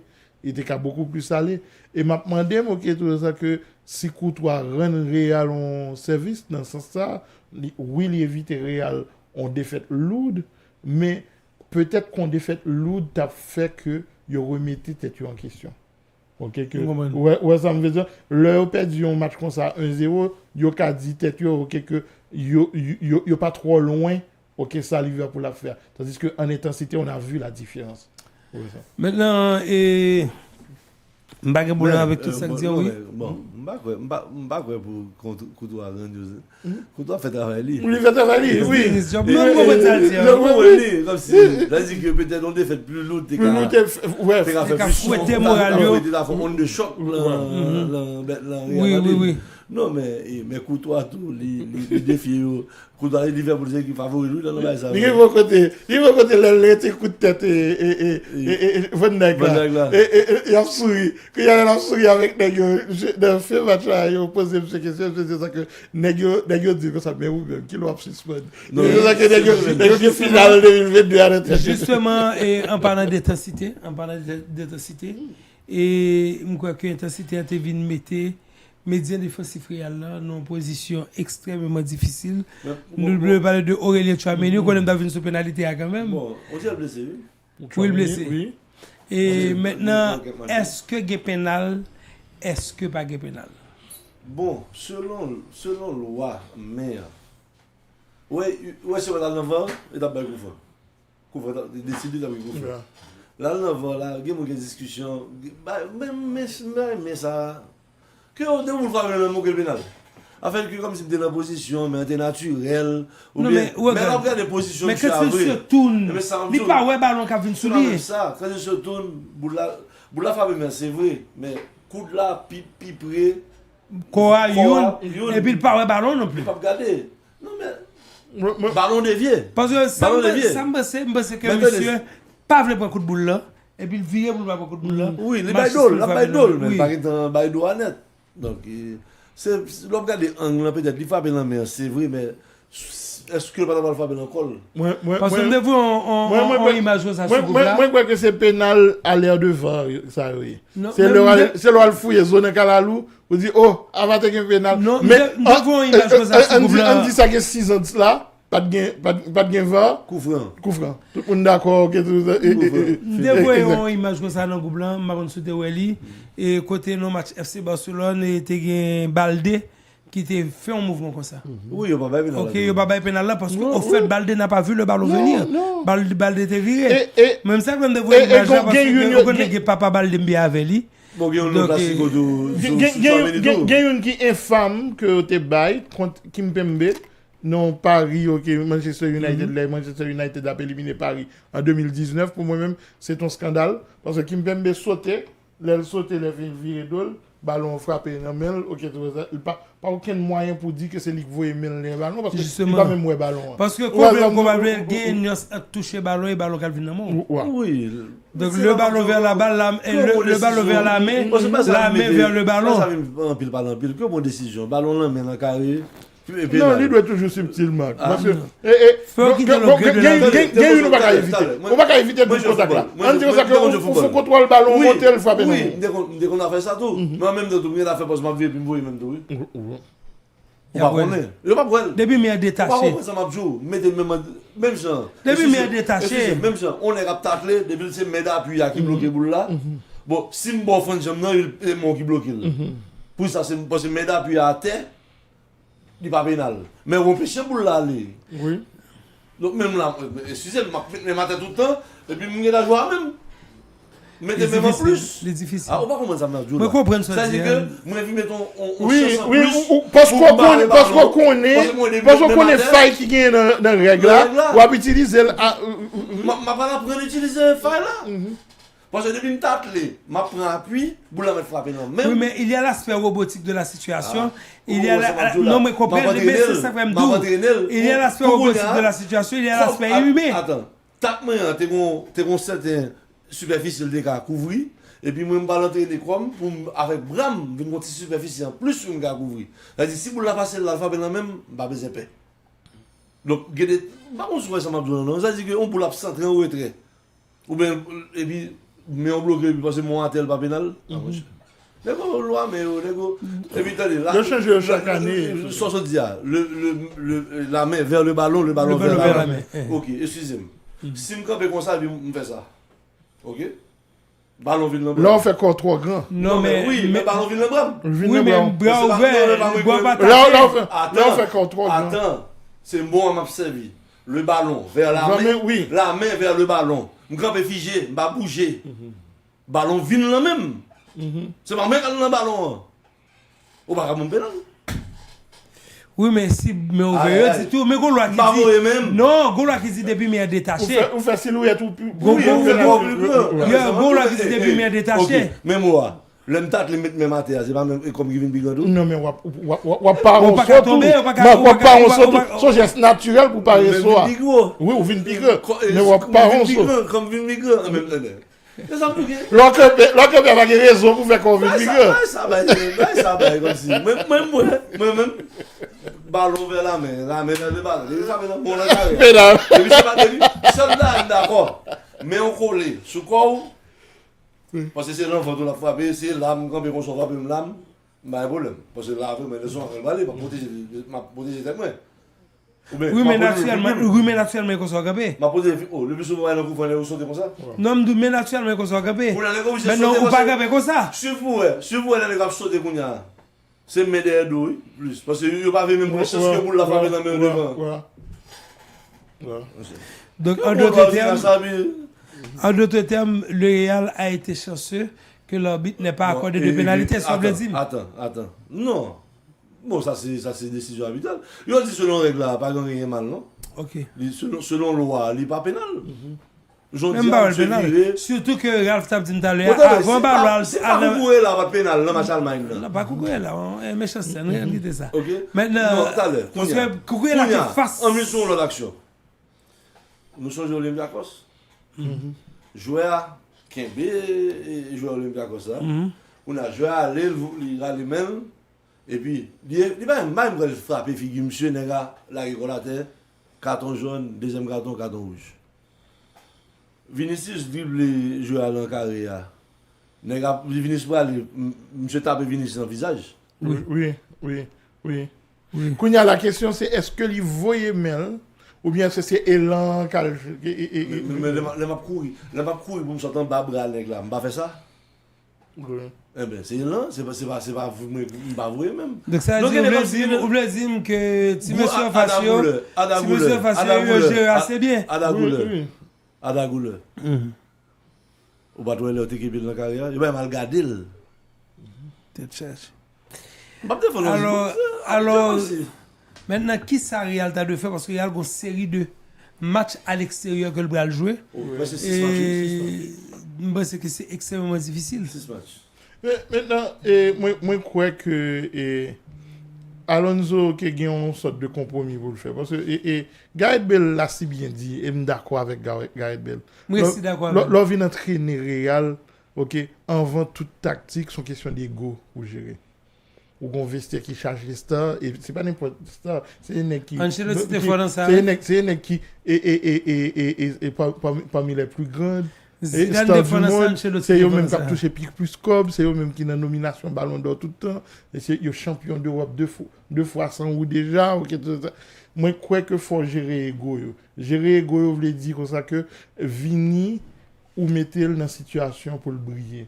Bellingham ou mettez-le dans la situation pour le briller. Il l'a fait pour Bellingham. Moi quand je prends ça, libérer Bellingham jusqu'à ce qu'il mette dans l'équipe là. Exactement. En douce.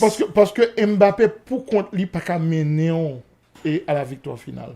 Au besoin tous les trois, au besoin trois meilleurs joueurs au besoin Vini et Mbappé et Bellingham sur tête jouette pour arriver à la victoire finale.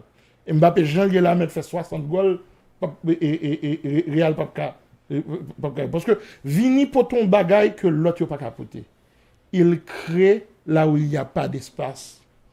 Il a une capacité pour retirer vis-à-vis un contre un ou dans un petit espace pour le créer que malgré Mbappé, malgré toute folle fois et Bellingham malgré chaque fois dans le domaine pas Vinicius il même fait dynamiter des défenses hermétiques. Il crée espace côté pas gagner. Ou pas qu'à gagner zam ça c'est comme si on zam redoutable les fini ou décider ou pas observer avec ou bien ou observer avec au rabais ou faire adversaire ou bas adversaire à piller il fait ça. On comprend et Real en début de match va recevoir là il y a quelques blessés et Alaba tout le monde connaît le blessé et il y a Rudiger blessé et qu'on il a ajouté Aurélien Tchouameni, Maston Tono et quelque part il connaît Biga vous sont aussi. Ancelotti qu'on a 9 blessés. Ancelotti qu'on a Tchouameni comme arrière central. Seulement. C'est ça qu'on fait, oui. Avec Valverde latéral droit. Gol il était même fait Dani Carvajal. Bon match il jouait avec 4 moun qui pas arrière central derrière. Donc on match championnat année passée. Ancelotti pour moi même il pas de jambes pleines. Il pas de jambes pleines, il était toujours balle et joueur balle le travail. Oui. Bon, en tout cas, nous souhaitons bonne chance au Real Madrid et l'autre match qui était gagné c'est le Bayern Munich qui maltraité et Paris Saint-Germain. Paris Saint-Germain était fait avec Barcelone, il était joué avec une équipe deuxième. Bayern Munich pas joué équipe deuxième mais ils jouent première mi-temps à 10 contre 11 face au champion d'Europe en titre. Moi c'est que c'est un insulte au premier mi-temps de feu et on dit que Paris bien sorti. Le premier mi-temps fini 2-0 dit Paris. Et même troisième goal là, Paris bien sorti. Troisième goal à 0. Et ballon de poteau à shoot. Deux poteaux. Exactement, Niabri. Et on Luis Diaz pour moi même son départ de Liverpool galvanisé. Il dit tête comme ça. Même dans Liverpool il était bon. Oui, mais on dirait que il dit tête que si Liverpool qui était malé, c'est parce que pas quoi non moins. Donc là comme là t'es belle faut pas faire ça. Comme là t'es belle parce que Liverpool a dépensé faut rentrer. Par exemple, imaginons l'avantage que to ça gagne Conan t'a joué place là. Comment il t'a joué place là. Maintenant l'aile sorti to a vini go équipe qui habitué avec style de l'essa. Et les cap casser rentrer et les cap dribbler ça veut dire que l'entrée il pas changer rien dans feeling Bayern parce que il entrer avec meilleur placement que comment meilleur buteur que comment il peut plus tonicité parce que si comment sont nos équipes qui c'est style de monde comment sont vrais ailiers sont ailiers de débordement et de centre. Par contre Diaz lui-même son dynamiteur qui a pas dans mi-temps il finit à provoquer moun il finit chercher en deux tirs chercher combinaison en dedans écraser défense Et ouais que monsieur était dans l'élément, monsieur c'est lui-même tout qui t'a mené pressing Bayern. D'ailleurs c'est sur deux pressing que deux premiers goals que monsieur fait goal yo, mais malheureusement bah la mal fini. Deuxième goal là c'est Libéo cherche au monde pour passer Marquinhos. Tout à fait. Maintenant est-ce que l'équipe ça Jean là il pas déjà montré que il y a une grosse possibilité pour arriver dans le carré magique là encore une fois parce que regardez Daniel dans le carré magique là et année ça il y a possibilité pour Bayern d'arriver dans le carré magique. Tout à fait, surtout que il y a une pièce que vous pouvez mettre là-dedans. Moussiala va là non monsieur. Moussiala il vous tourner février mars. C'est lui même qui va exactement donc et en plus et des nègres comment tout OK pour tourner tout ou ka tourner pièce ça pour machine à gaz. Maintenant un peu de monde a parlé de Hurricane. Je suis là on a parlé de numéro 14 là et colombien Luis Diaz et on a parlé de Olysée mais Olysée a vraiment extraordinaire, c'est superbe. Mais quand moun gen pression négliger dans dossier ça c'est entraîneur. Parce que là le fait entraîneur Bayern Vincent Kompany, il dit oui c'est un grand libéraux mais qui expérience oui. Le truc que me à l'époque dit est-ce que monsieur est calibre pour une équipe de Bayern de Munich. Regardez on ouais. Non, monsieur étonné, nous. C'est même pas avec Guardiola. Tu te rappelles Guardiola? Oui, là, il fait le bal l'équipe blanc. Il dit, qui fait une riche cadre là, mais c'est Guardiola, non, équipe, c'est pas le problème, monsieur. Et puis Guardiola a révélé l'entraîneur que Barça a cherché. Moi, je suis un qui était well. Moi, si on bagaille. Eh bien, justement, il a voulu venir avoir. Et au compte qui est-ce qui était well? C'est Guardiola, qui était Guardiola. Au compte qui est-ce qui ouais Kompany? Guardiola. Elle suggère mais parce que selon ça Ramsey Guardiola a une bonne relation à Bayern jusqu'à présent. Donc il a choisi Kompany, il y a le boss dit soit penser de Kompany dit Guardiola dit prends moi je vais quitter City moi connaissez pas les maps parce que c'est une très mauvaise nouvelle pour les Allemands parce que l'homme pour Guardiola va arriver jusque là. Non, mais parce que si on va connaître depuis l'étape joué, OK, que compagnie te gagné son meneur d'homme. Oui. Bon libéraux capitaine vestiaire, chef équipe. Exactement. Ni en Belgique, tout il était dans l'équipe 2018 là. Tout à fait. Il était capitaine. Tout à fait. Et gros équipe Belgique. Ça veut dire dans Belgique, il y a contrôle défense là et Kompany il y a entraîneur comme ça, il par exemple monsieur Saroli entraîneur à Madrid là. Cholo, Jean te connaît au football là comme ça l'entraîner. Oui, et tout ethos li vivent, Jean vivent la vie, Jean joue football là, c'est comme ça et n'a regardé Kompany maintenant Kompany le premier bagage il fait c'est que l'évangile de Leverkusen. Leverkusen vinil bat tout le monde les champions et il bloqué Bayern Munich. Le premier bagage il fait même là il est arrivé dans quart de finale Ligue des Champions. Il était éliminé, c'est Inter 2000 était éliminé, mais il a apprécié que le bat Bayern Leverkusen, ça c'est le premier bagage là, il a apprécié deux, il retourner Bayern au summum du football allemand. Qu'on est là, il s'est fait comprendre il prend une étape supérieure qui c'est la Ligue des Champions.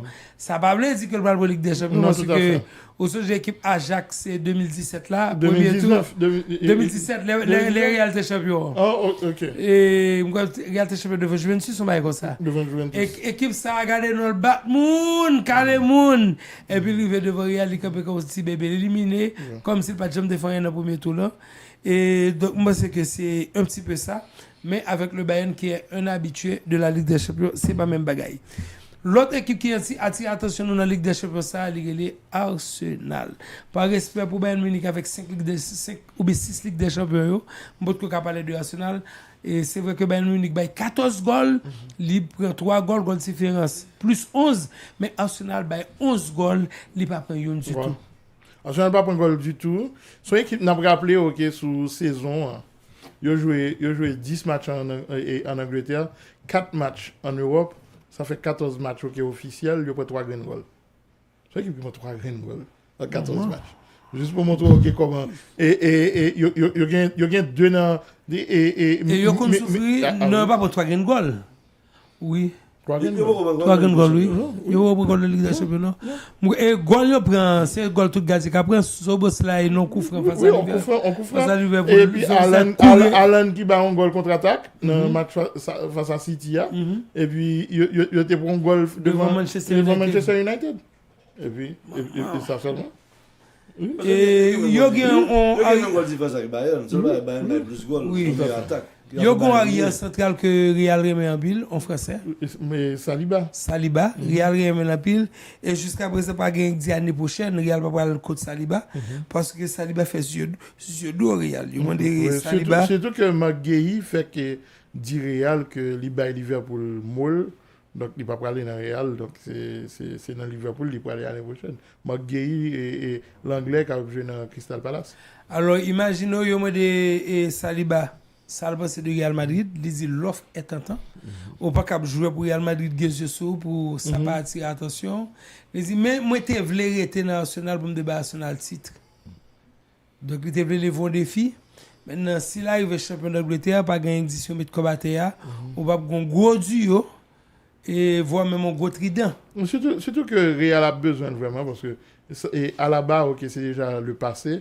Rudiger qui puis le blessure ça qui fait le passé toujours et Asensio montrer que c'est pas jeune qui manque expérience et puis et puis problème ni en dehors terrain tout parce que pas bien que le gon procès en attente OK ou par contre qui ça arriver qui à l'avenir donc on aura besoin de moi crois qu'il y a besoin et mais Goma aime pas parler de Real la Magat a parlé sur la prochaine fois Getsi fay oui na Oussen ga pilou lance que la bonne avec toute désinvolture et Gentify n'a pas tourné sur ça.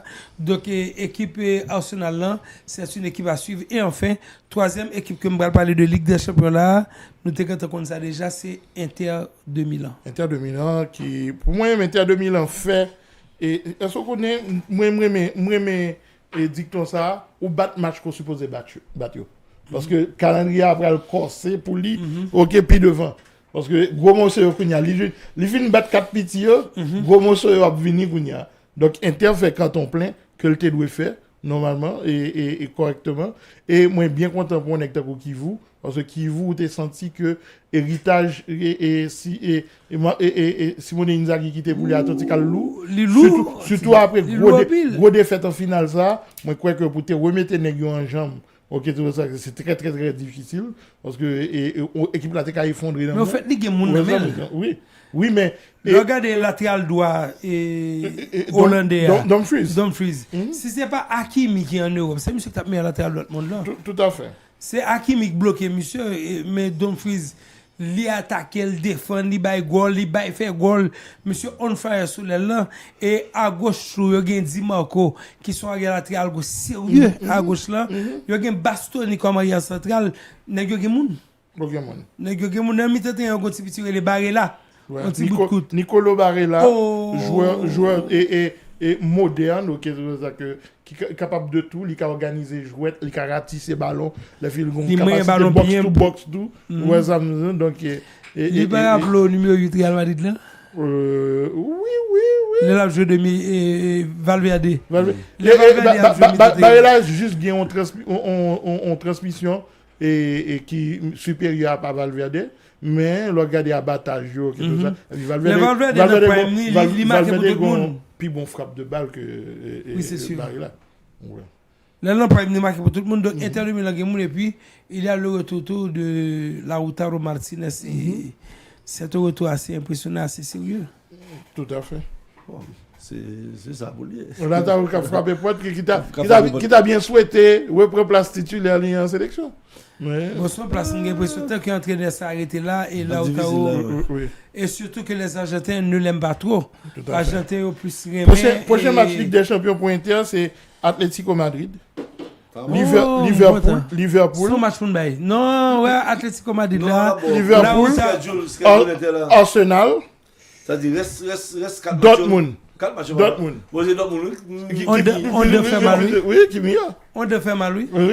Non, mais heureusement, il fait ça pour le faire. À la Ottawa gagne, il y a une revanche pour le prendre devant Atletico Madrid. Dans qui sens c'est parce que mon yo préféré, c'est Julian Alvarez. C'est deux Argentins et qui ont joué extrêmement bien, mais qui ne peuvent pas jouer dans le même championnat. Donc là, face to face la fête, est-ce que ça veut dire là? Faut y marquer. Moi, je vais 49 mal garde boule là. Sinon, je vais naïf mal garde boule là parce que même son boule n'a aimé garder. Est-ce que vous comprenez? Même quand l'Angleterre, on va dans la famille Lawrence. Non, on regarde qui match qui a joué ça. Oui. Prochain match, c'est le 25. Demain, si Dieu veut. L'autre semaine, dans 2 semaines, sur nous là. Et interview le mercredi, c'est pas ça? Oui. Pas la veille. Attends. Oh! Bon, l'autre choc, oui. Bayern Arsenal. Arsenal Bayern. Arsenal Bayern. Même jour, même le à tout. Il a fait des autres aussi. Même le à tout. Il a fait méchant. Parce que Arsenal Bayern, après le défi du PSG, c'est le deuxième défi. Qu'est-ce qu'a recevoir National Bayern? Si National Bayern, qu'est-ce qu'a recevoir? Elle dit Bayern a 2 déplacements. Il y a Paris, qu'elle finit, qu'on a pour un deuxième déplacement qu'à Arsenal. Moi, c'est que c'est le Grand Est, oui. Le Grand Est. Et là, Barcelone a joué avec Chelsea. Chelsea a recevoir Barcelone. Maman. Et puis. Le même jour? Non, l'on m'a dit. Bon, tout mercredi. Tout mercredi. Et. Bon match matin. Avec Kérat, Copenhague, Parforce, Monaco, à midi 45. Arsenal Bayern. Excuse-moi. Quelle que soit la force ou faire sur moi, pas force, je vais manger Kérat. En tout cas, il pas force, il bat pas force sur l'autre. Il bat Villarreal. Il bat Villarreal pas force. Problème pas fini. Et mercredi, il y a Francfort Atalanta. Liverpool Eindhoven. Olympiakos Real Madrid. Nous n'avons pas bailli. Comme c'est Real, nous n'avons pas bailli. Parce que Mbappé Arsenal Bayern vrai devant Jésus-Christ de Nazareth pour un autre match. Non mais Real avec Bayern, Real avec Barcelone, il n'a pas joué le même jour. Non. Arsenal Bayern. Arsenal Bayern et Inter ATM, même jour, même là. Oui, parce que. Alors, Real là, même il était joué avec Boutmamit Football Club, obligé parce que c'est quand même 15 Ligue des Champions. Mais dans ce moment là, et Arsenal avec Bayern, il n'y a pas les deux. PSG Tottenham. PSG qui recevoir. Et puis Sporting Club Brugge. Bon, et mardi? Mardi 25. À midi 45. Ajax a recevoir Benfica. 0. Galatasaray, Union Saint-Gilloise. Galatasaray, là, moi, mais nous. Oui, surtout. Juventus. 0. Dortmund Villarreal. 0. Chelsea Barcelone. Oui. Et la City Leverkusen. Chelsea Barcelone.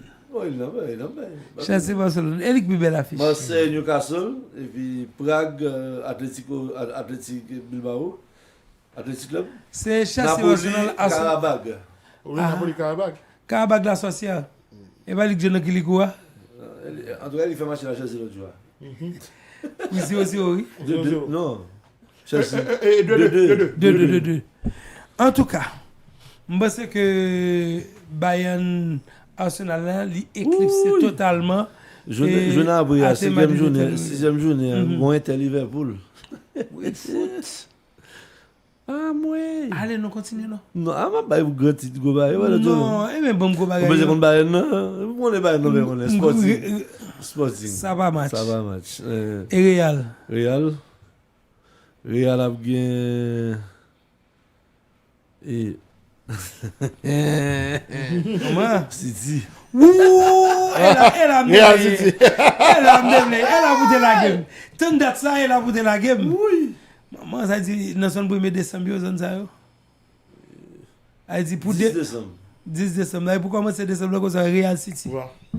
10 décembre. C'est Real qui a recevoir City. Oui, dans Bernabéu. Mais tout le monde va regarder deux. Guardiola n'a pas aimé ça. Guardiola n'a pas aimé Alain Bernabéu. Non, Bernabéu n'a pas porté belle bagaille pour lui depuis qu'il a quitté Barcelone. Commencement. Barcelone était Messi.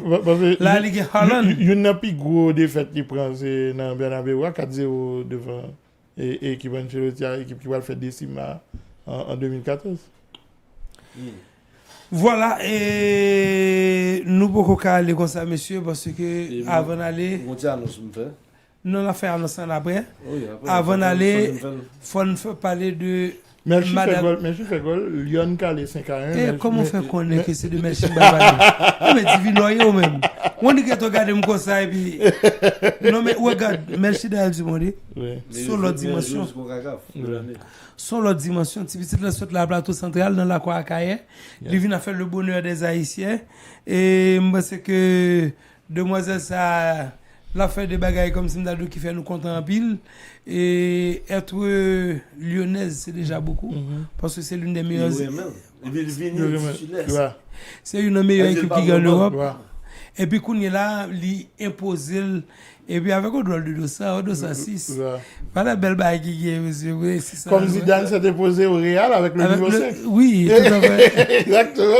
Mais Chidel Dumone, comment nous t'as qu'à décrire, monsieur? Moi, c'est une fierté nationale. Tout à fait. Et parce que ça crivé, ça belle dans Melchia, c'est que son produit est haïtien.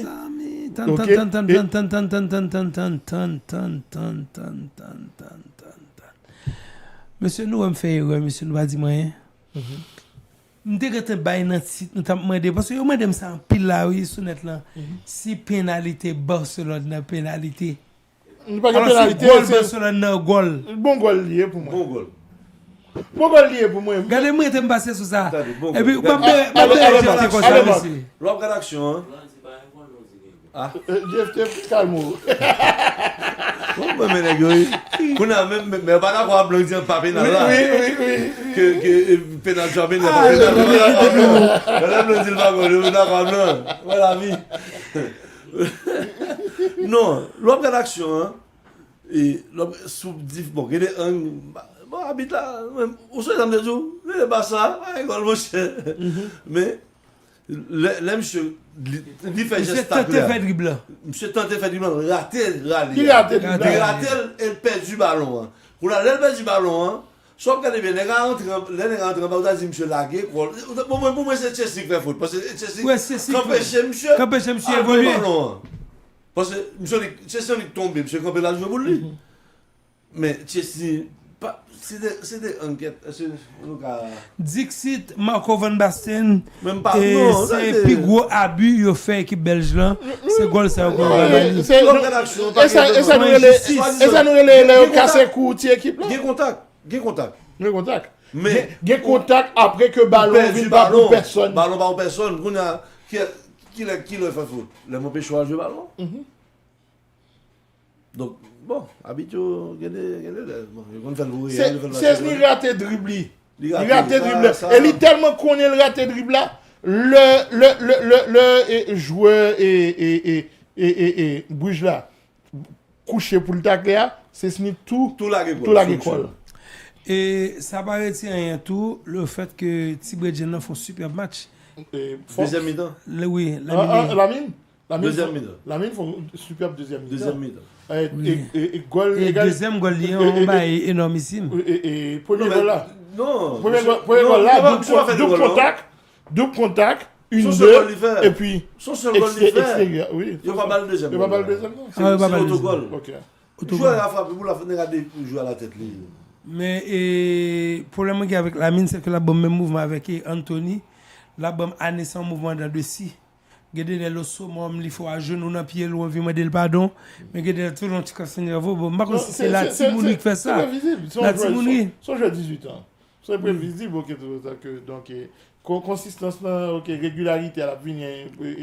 Maintenant, c'est vrai que nous parlons de Bayern, nous parlons d'Arsenal, nous avons respect pour Real Paris Saint-Germain, mais est-ce que nous avons oublié, bon, nous te disons, nous pas oublié 2000 ans, mais est-ce que nous avons oublié Barcelone à n'importe quel moment qui arrivé? Nous avons oublié le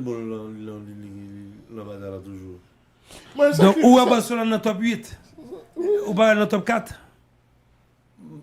Pour le moment. Non, je la veux là. Top 8. Barcelone pas dans le top 8. Top 16? La balle dans deuxième tour, oui. Il va le barrage. Au moins. J'aime la voir là. De façon, yo, flic pas évolue, pas corrigeant rien, non? Yo prend Barcelone tout en même genre, oui. Parce que deuxième goal la nuisible, c'est un passe et un ballon perdu. Premier passe numéro 9. Premier goal là. Il à droite, l'alterne ballon, Beka. Tout le monde connaît là. Tchala dans la rue. C'est comme, est-ce qu'on doit les deux de faculté, les Tchala dehors, et puis tout le monde connaît, si l'examen va changer, donc tout est guetté. Est-ce qu'on savait dire guetté? Guetté? Oui. N'a qui joue au jeune guetté? Comme Polo là, n'a qui joue au jeune poker? Oui. Ancien poker, oui. Poker longtemps. 5-4 là, au fond. Mais guetté, le poker, oui? Oui. Il y a quelqu'un dans Bézique. Ah non, mais vague. Ah bon, fort. Je vois, monsieur, c'est petit monde de famille, petit monde de vie. Je me suis pas fait de famille? Oui, mais. Pour qu'elles sont jouettes. Hasard. Mais Bézique, on veut de famille, mon cher. Bézique est famille Blackjack, oui. Non, oui. Casino, oui.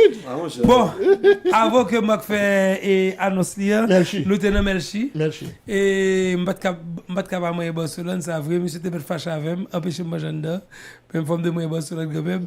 Et Ricky non, mais c'est pas grave, justement, qui fait des bines, qui est blessé. Merci d'elle du monde qui moment où tu as pour lui, qui phrase où tu as pour lui. Fier de lui.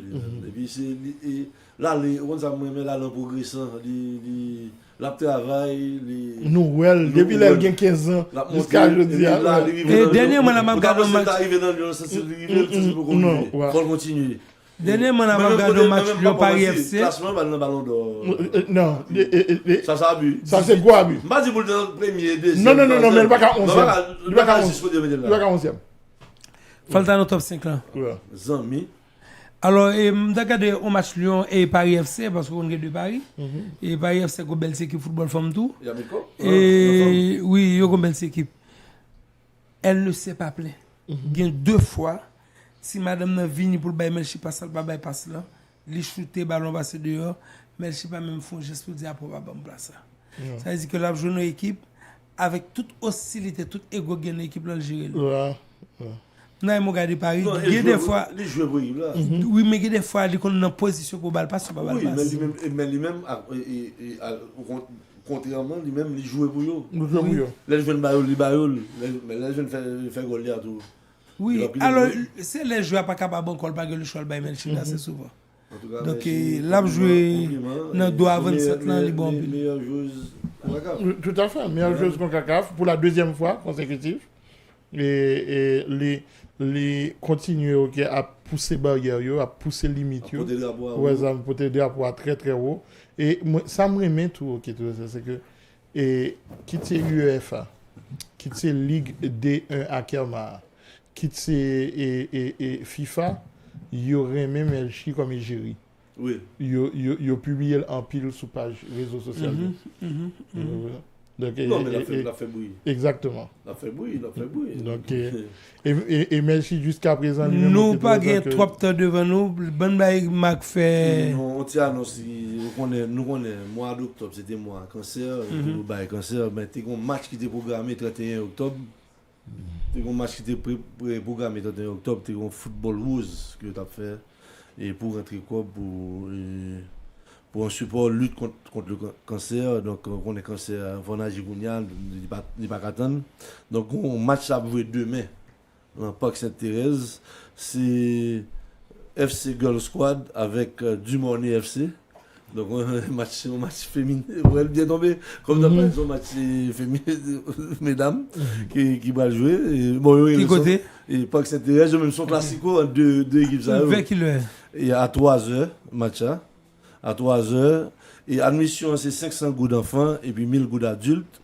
C'est donc n'attend tout le monde nous à lâcher ticket Alvin dans match parce que je viens supporter c'est pour la bonne cause et puis nous parlons plaisir nous tout parce que ça gagne un pile plaisir là et son bac qui supporté par Fondation Parage Dakar et puis Brana et puis CBC. Moi même je annonce pas me vers tout parce que moi même son qui mystique dimanche si chercher moi souké à son air show. Non. Oh au gon bay ça Ellen Joe mon ba regarder mal ko qui c'est qui est-ce qu'a joué Ellen Joe Ellen Joe moi bon programme avant Vodou Fest là me commencer OK a gagné beaucoup d'expérience Ralph a beaucoup man ça gagné non map là moi même gadi map là et moi dit gros tour cap là Et Wall Josué. Et Wall Josué. Et puis, bon DJ là. DJ Wayne, oui. Yep. Mesdames, messieurs, c'est pas le Vaudou Fest, c'est Bookman Experience Ram, Elran Show. Et pas bien pour nous vin bonheur. Vin bonheur depuis à 6 heures pour nous gâter là. Vin bonheur. Si nous ne pas vin bonheur, pas responsable nous. Donc tout le monde est pour gâter là. Et Elran Show pour Belle Wembley ça. C'était 90 minutes qu'on a gagné. Jefté qui lui-même était dans mise en ordre là et nous avons gagné Colson dans la radio et Junior et lui-même dans la télévision et rendez-vous cassé avec Sport la Pita avec Frère Dadou